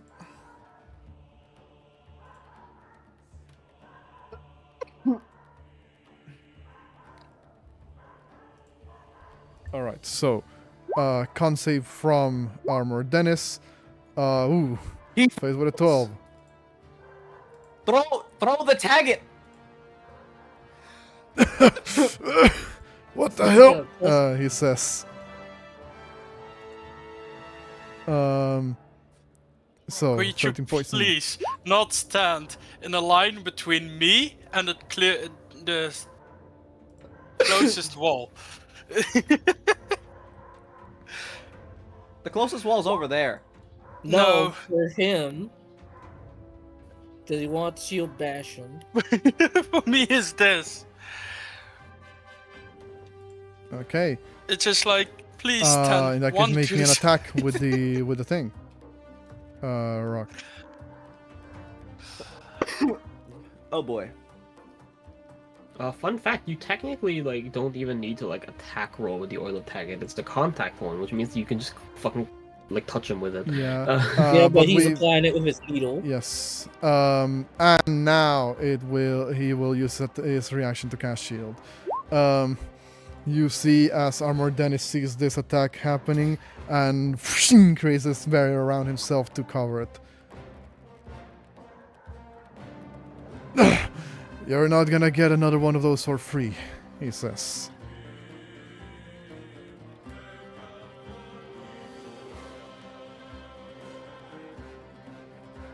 Wait, Anything else, Dr. Rock? do you...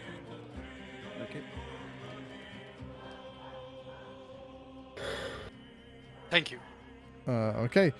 With that, At we... the Yeah, go ahead. end of the Rock's turn, Gilbert will take a reaction. Okay. Move back here, opportunity attack. The Ironclad will use a reaction to attack with an up attack. Well, here actually. In that case, let's see if this goes. That does hit, surprising.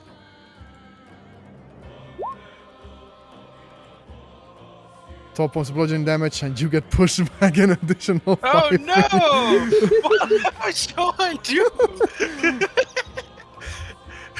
So let's say I get pushed here. Let's see, because I had one of them You where... see, as I forgot to describe like the hammer that this ironclad soldier is wearing. It is kind of like this large, sort of like great hammer, with a I guess head that kind of looks like multiple cylinders, like welded to each other. It looks really weird.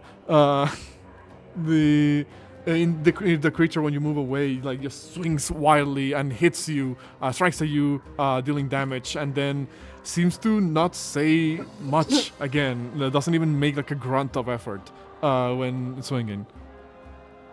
Then I will walk up to here and push everyone in my way. Please make a contested check. Damn, I rolled ass. Hold on. That's an 8. Let me see. First of all, I'll roll the ironclad soldier. Dang. That succeeds, so the dash stops here. Boom, And the that's creature just kind of like- anchors itself to the ground using the maul and puts a stop to you. You don't hear anything from it again. All right. So that now will be your turn, Shieldbearer. Alright, first... Let's see this real quick. I will use a action to taunt using center of attention, targeting both the armor damage and the thing. What do they have to for a do? wisdom saving throw Wisdom save. against my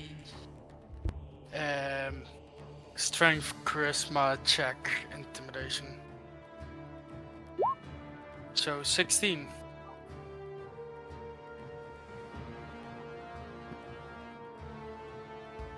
Okay. Armor Dennis will make a wisdom save.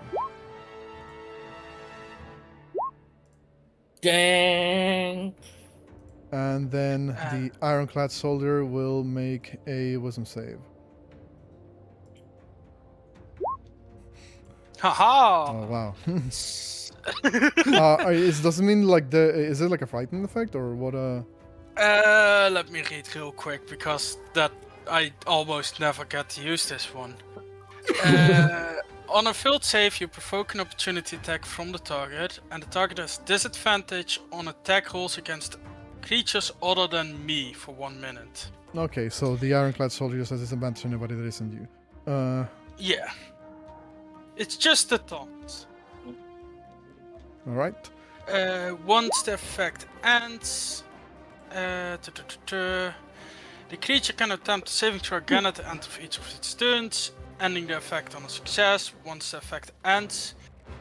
Or if the creature succeeded on the saving throw, the creature has advantage on wisdom saves against this effect until my long rest. Then Shieldbearer will take 5 feet back and start bashing again. All right. Does the ironclad soldier have to make another athletics? Yep. Hold on. Ironclad soldier. Oh wow. That fails, so then the armor Dennis goes next. Okay. Where is? I keep having to switch between like both his sheets. Well, both the sheet of the ironclad soldier and of his. He's actually pretty decent at this. Hold on. Oh yeah, no, he's actually pretty skilled. Let's see. Oh, does it have to be an athletics or an acrobatics? I guess it doesn't matter because What's it called? You fail anyway. It is shoving what I do, so Okay. So what happens now? I will get to the place of the armored Dennis. The big guy gets to the place before me, and armored Dennis gets pushed into the wall. But I believe both of them get the ball damage, right? Because they cannot be pushed any further. I suppose so. Yeah. What's it called? We never had this ruling with Fucking- multiple animals. Because Uh, I don't think animals. like the class. I think the class meant to push more than one creature at a time. No, they are. That's Oh, the are weird they? thing. They are Uh. meant to push a whole group of enemies against one wall. Okay. That's why they get proficiency with like the ability to use 2 shields at once. okay. Yeah. So So, how then is they the take- usual damage? 10 bludgeoning. 10 bludgeoning. Armored Dennis takes 10. The Ironclad Soldier And takes so- 10. The Ironclad Soldier doesn't seem particularly phased. Actually, let me double check.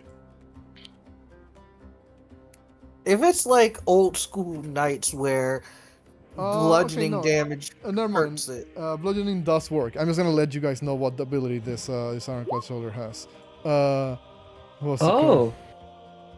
Yeah, that works. It's not straight up resistance, but it does reduce piercing and slashing damage. I do like myself some solid DPR. So Then Dennis they- also takes the thing. Yeah, Alright, go ahead. both 10 damage, and I will use a. Not that it has any effect, but shield bearing bonus action, so that if anyone is within 5 feet of me, they will Okay. have half cover. Alright. In that case, Valencia, your turn. Yep, Valencia. Let's see. Yep, charges in, and she's gonna go for Armor Dennis to try to knock him out. He's still under the effects of shield, so he has increased AC during this round. Right. Screw it. Okay, big guy then. Okay. So 1, 2. Oh Never wow. mind. Wait, you have mounted combat, and that's Oh yeah, you have advantage. advantage. So roll again. All right. Yeah. So that's the, 13. that's the first attack. And then the second attack. You're a big guy. Damn, What the fuck My just happened? God! What? You wasted it on Ace. You wasted it all on Ace. What the fuck? Oh, that's Legit. 1, 2, 3, 4. That's 4 sevens back to back. How is that? Moran is not here to do like the statistics of. Oh, there you are. Ryan, can you Speak do of the the devil. statistic, like the statistic chance of this fucking happening? Ryan, what's the statistic chance of getting 4 sevens in This, a row? it would be two more 13s were rolled, but I didn't expect it to happen. As Valencia like calls out like, if you had any allegiance to Drangleic, you would surrender now. As she like goes to attack with her lance, and I guess it just like fucking snaps or Whips it. something. I don't know Like what this is. You swing at the Ironclad Soldier, or stab rather at the Ironclad Soldier, and despite having your vantage point atop Roland, the Ironclad Soldier manages to see the attack coming and doom, doom, begins to bat away your lance with swings from the Great Hammer, and effectively has you like reeling back a little bit.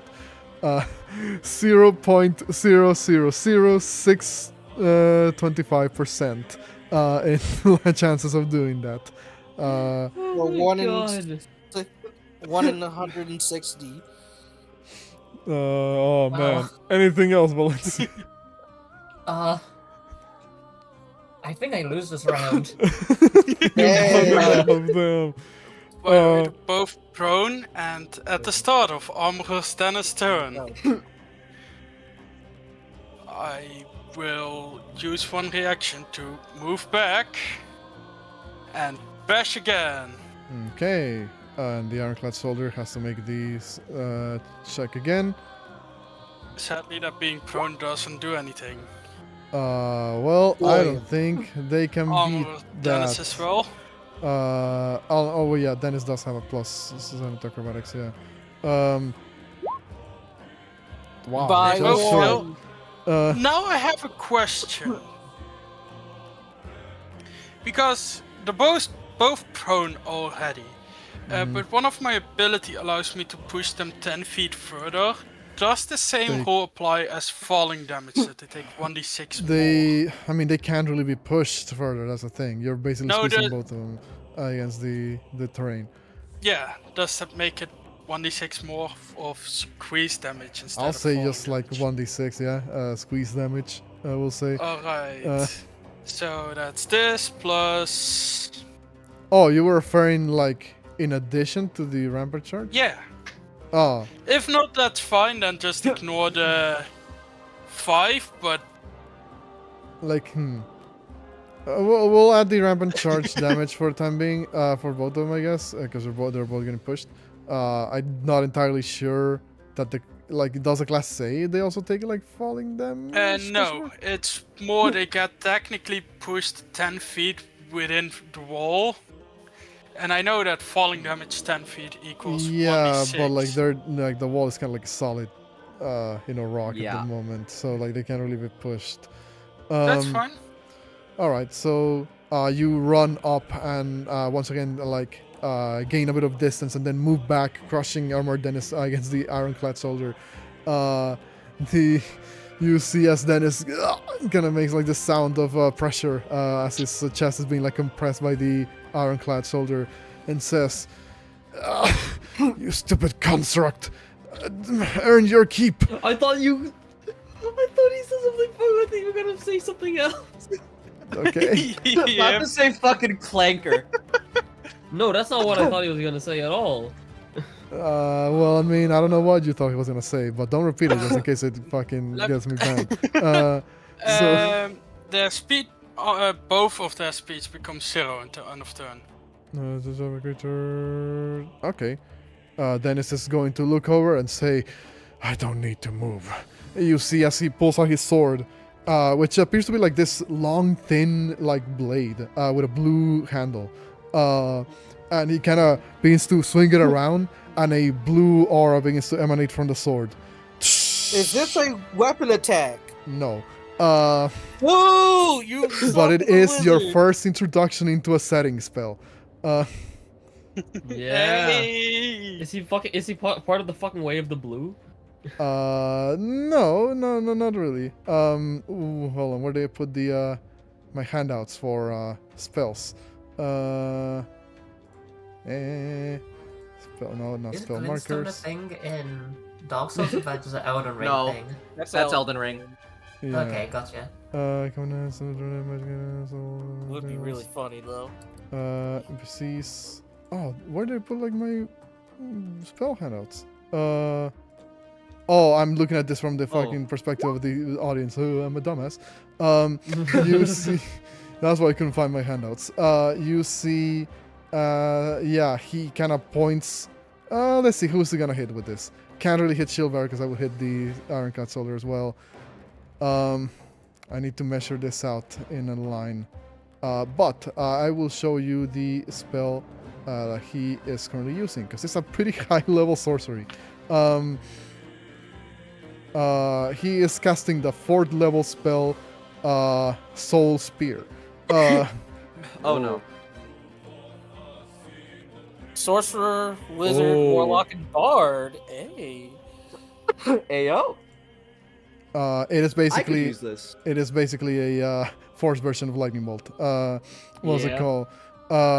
You see as he kind of points the sword forward and says, "Eat this!" And will let me measure out the line here, because it's a 60-foot long, 5 feet wide line. I can't believe we've all made a line. Dang it! Rookie mistake. I think that clips most of you except for Rock and Shieldbearer. So Yeah. Ace, Valencia, Roland, Signis, Atlas, dexterity saving throw against Soul Spear. Dexterity curse. My dexterity save is not bad. It's not even fucking bad. Dang it! I just can't do anything related to the dexterity ever. I'm missing GM. Signis. And I rolled Signis. Roland. oh, never mind. Okay, my bad. I Yeah, got a no. 16. Yeah, okay, 16. Okay. And Roland. Roland, I rolled to GM by accident. It's 20. Okay. Oh yeah, no, I see it. Okay. So, would my inspiration be able to help anybody? I mean, do you want to give somebody else's your inspiration?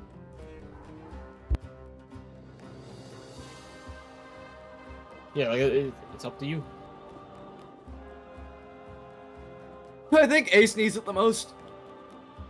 She does have like Squishiest. no hit points. That's true. She would get zapped.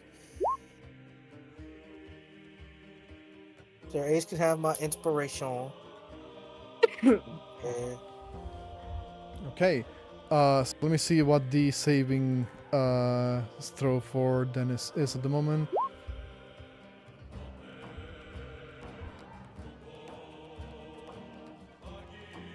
So DC is Yeah, 15. go ahead and roll again. alright. Oh, thank God. Okay, it's gonna have a DC is 15. Just to clarify. I will use my reaction. A flash of genius. So that is 60, 70, 18. How many of those do you have left? I've got 2 left Damn. because she had to use them earlier. So it's 35 points of force damage to whoever failed, or Yep. half to whoever succeeded, or none to some of you if you managed to if you haven't like. that would innovation have been insta down for Ace. I unfortunately do not have evasion. I unfortunately Well, do not have evasion. Let's see. Half of 30. Round up or round down for damage? round down. Round down. You always round down for damage. Unless the feature Okay. says otherwise. Dennis can't move, but now he's no longer in the effects of shield. He's pinned against the wall with the ironclad soldier. He is going to look over at you guys and say, "You're all making a great mistake by letting that old fart continue." Who said we were going to leave after we were done with you? As I said, we are cashing both of you in. Okay. Does he have any bonus Maybe actions? don't say that out loud. He doesn't have any bonus action at the moment. Signis, it's your turn. Okay, Signis is going to play a buffing support. I thankfully have a lot of movement because of mask. So now that I'm here, Signis and actually no, Signis is gonna move here because he is not standing in a fucking straight line. I am going to cast. I cast Bane. All right, Dennis and the ironclad soldier must make a charisma save. Hey. Sorry, my dog is going crazy today for some reason. He's actually His dog. is it's actually not good at charisma saves, so we'll see. Watch him roll a 20. 15. Fuck me. Dang. Okay, and then the ironclad Anybody got soldier silvery barbs? is also not No. good at charisma saves. Silvery Barbs is banned at Vorti's table. Yeah. Oh boy. Both succeed, sadly. Damn.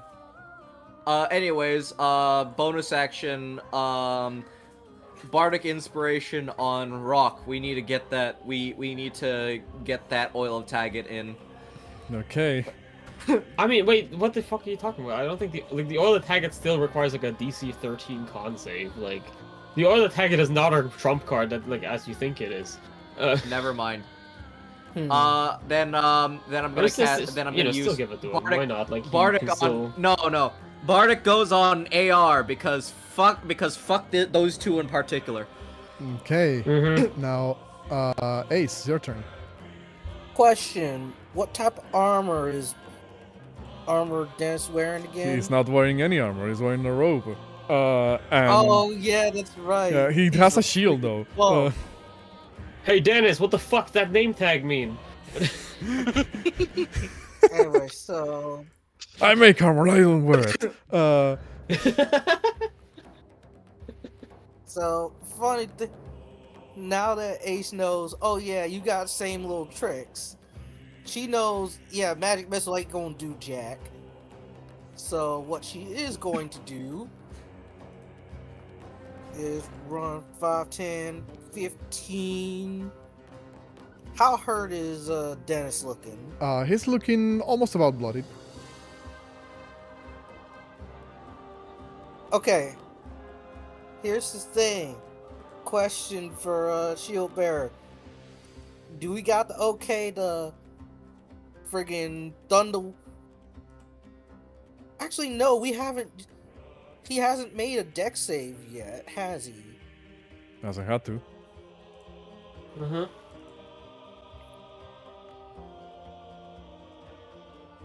So here's some shenaniganry we gonna do. Ace goes up, pulls out double down as burst of Basically, incendiary shot goes off as she casts burning hands on the two of them. Okay. Burning hands on Armored Dennis and the Ironclad. Armored Dennis makes a dex save. The Ironclad makes a dex save, which, guess what? It's made out of fucking heavy ass iron, so like it doesn't have good dex saves anyway. So we'll see. Oh wow. Both of them rolled that once. Because I'm superior to Drangleic. What was it called? They both take 13 points of fire damage. Dennis is looking bloodied at this point. And the Ironclad is looking a little bit more melted. But obviously, no blood. No sound, no nothing. Dennis did call it a construct earlier. So you guys believe that there may not be anybody in there. Alrighty. You don't give up, or do we have to knock you out?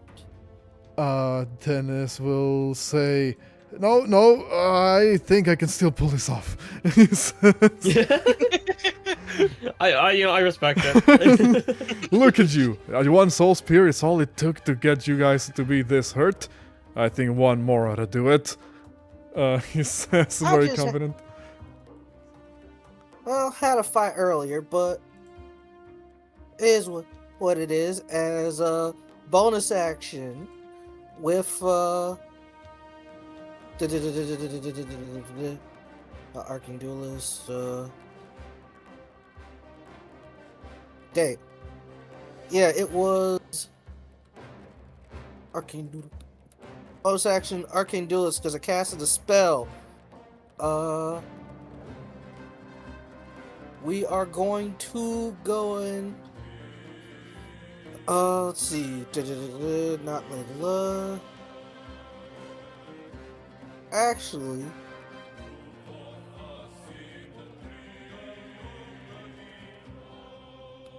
we'll use a second blast from Double Down. Okay. To push it.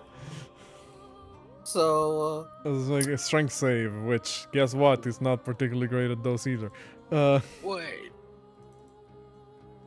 Push is not the best thing unless you stand in shield best place. Well, actually, you know what? Because we did move 15.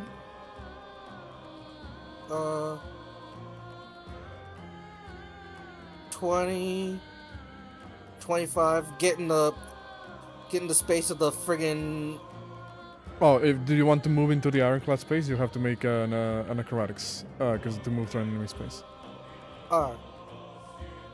I mean, if they both get pushed, I can run up again and push them in the wall over here. You theoretically can. You know, I made the, a full I brought the big map because he's a spellcaster, and you guys are kind of pushing into the very corner of the map. Listen, Yeah, it's we not pushed his him in fault his that he own doesn't. caster corner. Yeah, it's not our fault he doesn't know how to use the caster corner. Yeah, nah. He's a chump right now, so, friggin'. So yeah, I guess they Yeah. both get pushed back. Yeah. All right, they both get pushed back 10 feet. And Thunder? And 5, they 10, take 5, 10. down. Take 6 points of thunder damage. Points of thunder damage. That's why they call me the Flaming Thunder Slinger. Okay. Because he's just now getting his ears rung with this new thing. Dennis kind of screams a little bit as he gets blasted back. Ah! What the hell was that? I need to I don't know. think they call you that. I need to know what that type of magical item is. He says. Maybe I can create one of those. Bum, bum, bum. You do see he stares very intently at the thunderstorm. Ace is giving him like the evilest eye. Like, if you even think about it, I don't care what that bounty says. You're dealing with a genius, I will tell you. I only if I just get to see how it operates, I will be able to recreate it perfectly. Wait, you're a genie? A genius, you said. Another genius! All right, Ace. Anything else? That's it for Ace. At the Like, start Have of you already the used both of your reactions? Nope, Or- one. The other one was on Dark Rocks before my okay. turn. I will move here and then bash into them again. Okay.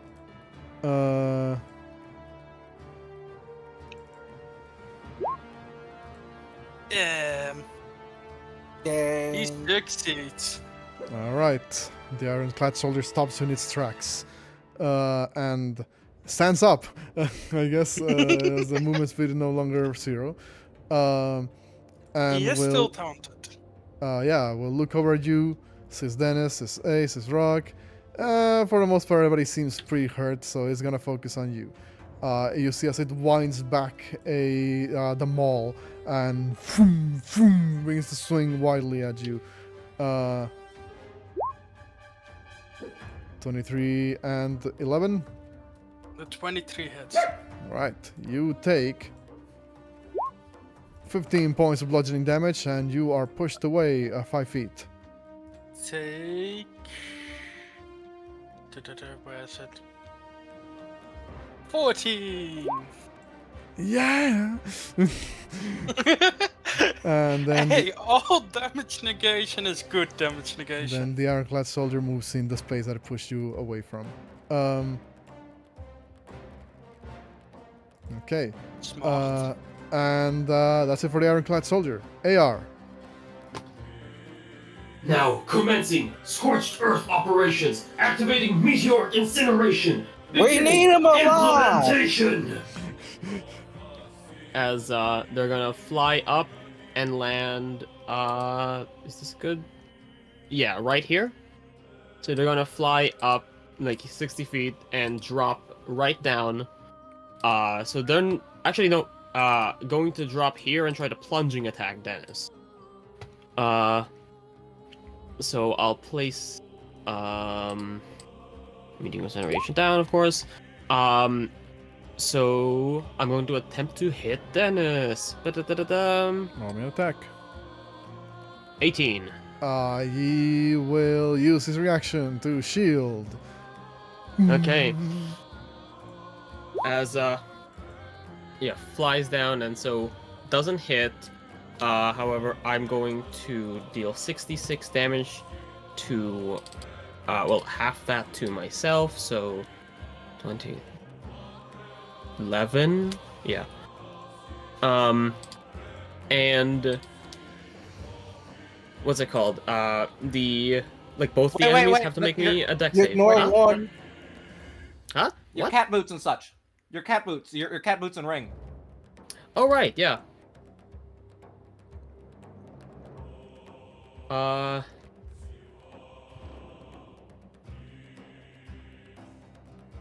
shit. All right. Reduce that by 11. Thanks take to no the damage. cat boots and the cat ring. Yeah. All right. Wasn't that a purchase that was well worthwhile? It's so fucking good. I love these cat things. So missing that, but the two of them have to make me a dex save. Okay. Armor Dennis and the Ironclad Soldier will make a dex save. I still absolutely love the idea of this big metal robot fighting with these cat ears. All right. Boots. Well, cat boots So and cat ring. it's a DC 14, so Dennis takes half of 23. The Ironclad Soldier takes 23 fire damage. Mm-hmm. And because Atlas made an unarmed strike, they're going to use their bonus action to attempt to grapple Dennis. Damn, Not bonus action. It's just part of the attack. Not even bothering with the 26. With the Ironclad. He can theoretically succeed that. He just needs a nat 20. Yep. Nope. As Dennis just sees this fucking flying automaton-looking fucking thing fly up in the air, like kind of like, you know, almost like land the fucking like kick on him, but shielded away, and then just kind of like elegantly sweeps around, probably like unlike any construct he's ever seen before in his life, as they just surge forth to just grab him by the fucking throat. Dennis sees all of this happen with a blast of fire and everything, and he looks at you and says, What? Are you one of Eagle's creations? I do not know what you are talking about. However, the condition and quality of creations of this planetary sphere are far inferior to Glabal. Speak common!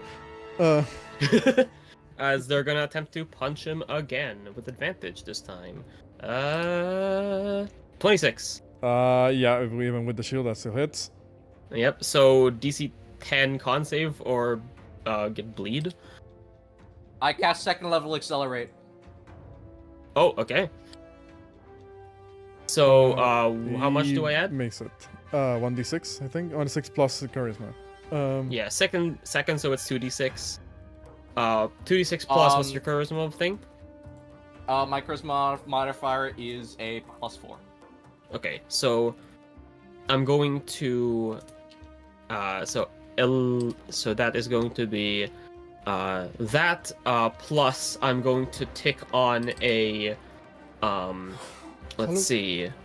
I'm going to use my final first level spell slot to tick on a smite, and I am also going to attempt to use anti-lag outburst, expending 2 divine fervor.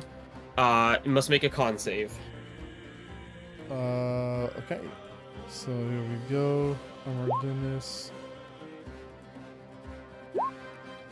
Oof. Pay attention! This is what I mean by maximum heat potential! As their, like, the hand holding their throat, like, starts to, like, glow, like, red hot, as their other fist becomes red hot, punching him in the gut, and instilling vulnerability to fire damage until the end of my next turn. Okay. Wait, I just realized there's a perfect gift for this. So how much damage does it take total? So 21 plus 8 is 29. 29 points of damage total on Dennis. And he is vulnerable to fire. No, not this instance though. Not this instance. Just every other instance. You strike at him with immense strength, boom, boom, boom, bashing into him with your fist, and he looks like he is about to drop. He actually looks on his last legs at the moment. He looks over at you guys, kind of spits out blood. Oh shit. Okay. I take that deal. Atlas ain't too fond of taking prisoners. All right. I just have one one request. I have a healing item in my pocket. Let me reach for it at least.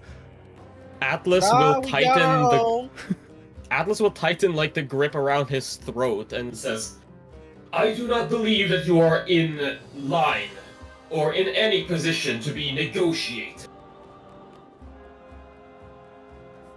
Looks at you and says, "Oh my God. Okay, you're going to regret this, I'm sure. Not because I'm going to hurt you or anything, because you clearly beat me, but you're going to regret not siding with me when you had the chance." He says as he looks very tuckered out. He's bleeding from almost every orifice in his body. The Ironclad hasn't really the Ironclad obviously can't say anything, but Dennis looks over at the Ironclad soldier and says, "Construct, stand down for now." And the Ironclad soldier kind of just seems to stand stock still, our weapon at the side. And that will bring us to the end of this encounter. You guys Valencia was right. It was a quick fight. It was a pretty quick fight, single round encounter, y'all. Yep. But hey, you managed to catch Armored Dennis for now. What was it called? Let's hope we're gonna keep him. Keep him. Let's hope. He's our armorer. Yeah, He's our man in the forges. Gonna recruit him to the forge. He's our POW, but we're gonna turn him into one of the Diamond Dogs. If you guys are okay with this, I think we can also use that end of the encounter to end the session. End the session for the time being, because we are a little bit way over time here. What's it called?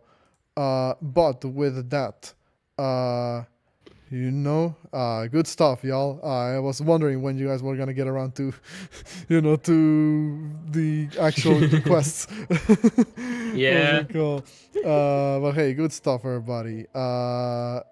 Now you guys have yourselves a twofer. You investigated the mysterious figure in the woods, and you managed to catch Armored Dennis. So you might be able to get double rewards from this. Too bad. Atlas, I thought I would Atlas, get some good armor out of this.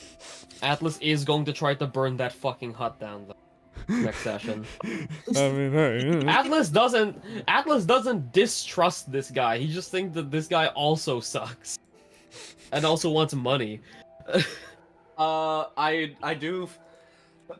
I posted a GIF that just feels like it fits the best for how that last bunch is. Question about that: would Atlas care whether there is a bad guy out there? Because all the quest says is that we need to report information on this person. That is true. However, Atlas does have some regulations that force him to engage in villainy. Arch and destroy. I mean, hey, also, to be fair, if they're refusing, if they're not letting us investigate his hut or anything like that, then yeah, they're resisting arrest. You're not authorities. Yeah, my job isn't to arrest this guy. It's to tell that to fucking doing. Tell that to fucking Atlas. In the eyes of me, I know. Oh, in the eyes of my law, I am the government. Oh, yeah. Atlas says as he raises his battle fist. we're backed by the government. It's fine. Well, hey, I hope you guys enjoyed the session today. Yeah, it's always a good time in Dark Souls. Yeah, I'm glad to hear that. Thank you a lot. For those of you who may still be watching the stream, we hope that you enjoyed watching along with the shenanigans of the party. Once again, shout outs to all the players for being here and being cool. Shout outs to y'all, our viewers, for watching. And shout outs to, as always, Sound Phenomenon for providing most of the background music, and as well as the people at Larian who keep never striking my videos, even though I use their soundtrack a lot in my sessions. What was it called? Didn't we ask Don't for jinx permission? it. We did. Or did they never get back? Well, actually, to us? I asked, but they never came back to me. Oh, okay. Because I uh, remember we did ask permission from like someone. we'd asked like, for some Sound specific Phenomenon, and soundtrack. they were really cool about the us using Oh, the yeah, yeah, Dark yeah. Souls 2 soundtrack. Mhm. Well, their version Yeah. of Dark Souls 2 soundtrack. But yeah, and I don't think in general like Larry never really strikes people for Yeah. for Baldur's Gate music. So well, that'll be a discussion for my legal team. For now. Wait, they exist? Yeah, It's me. Yeah, exactly. And ChatGPT. No, I was kidding. Fuck Oh using ChatGPT. Lord, don't use ChatGPT. Yeah, Did no. you bring that up? But yeah, with that, we'll leaving you guys for the time being. Hope everybody had fun, and see you all again next time. Bye Yeah. bye. Bye. Bye. Bye. Bye bye.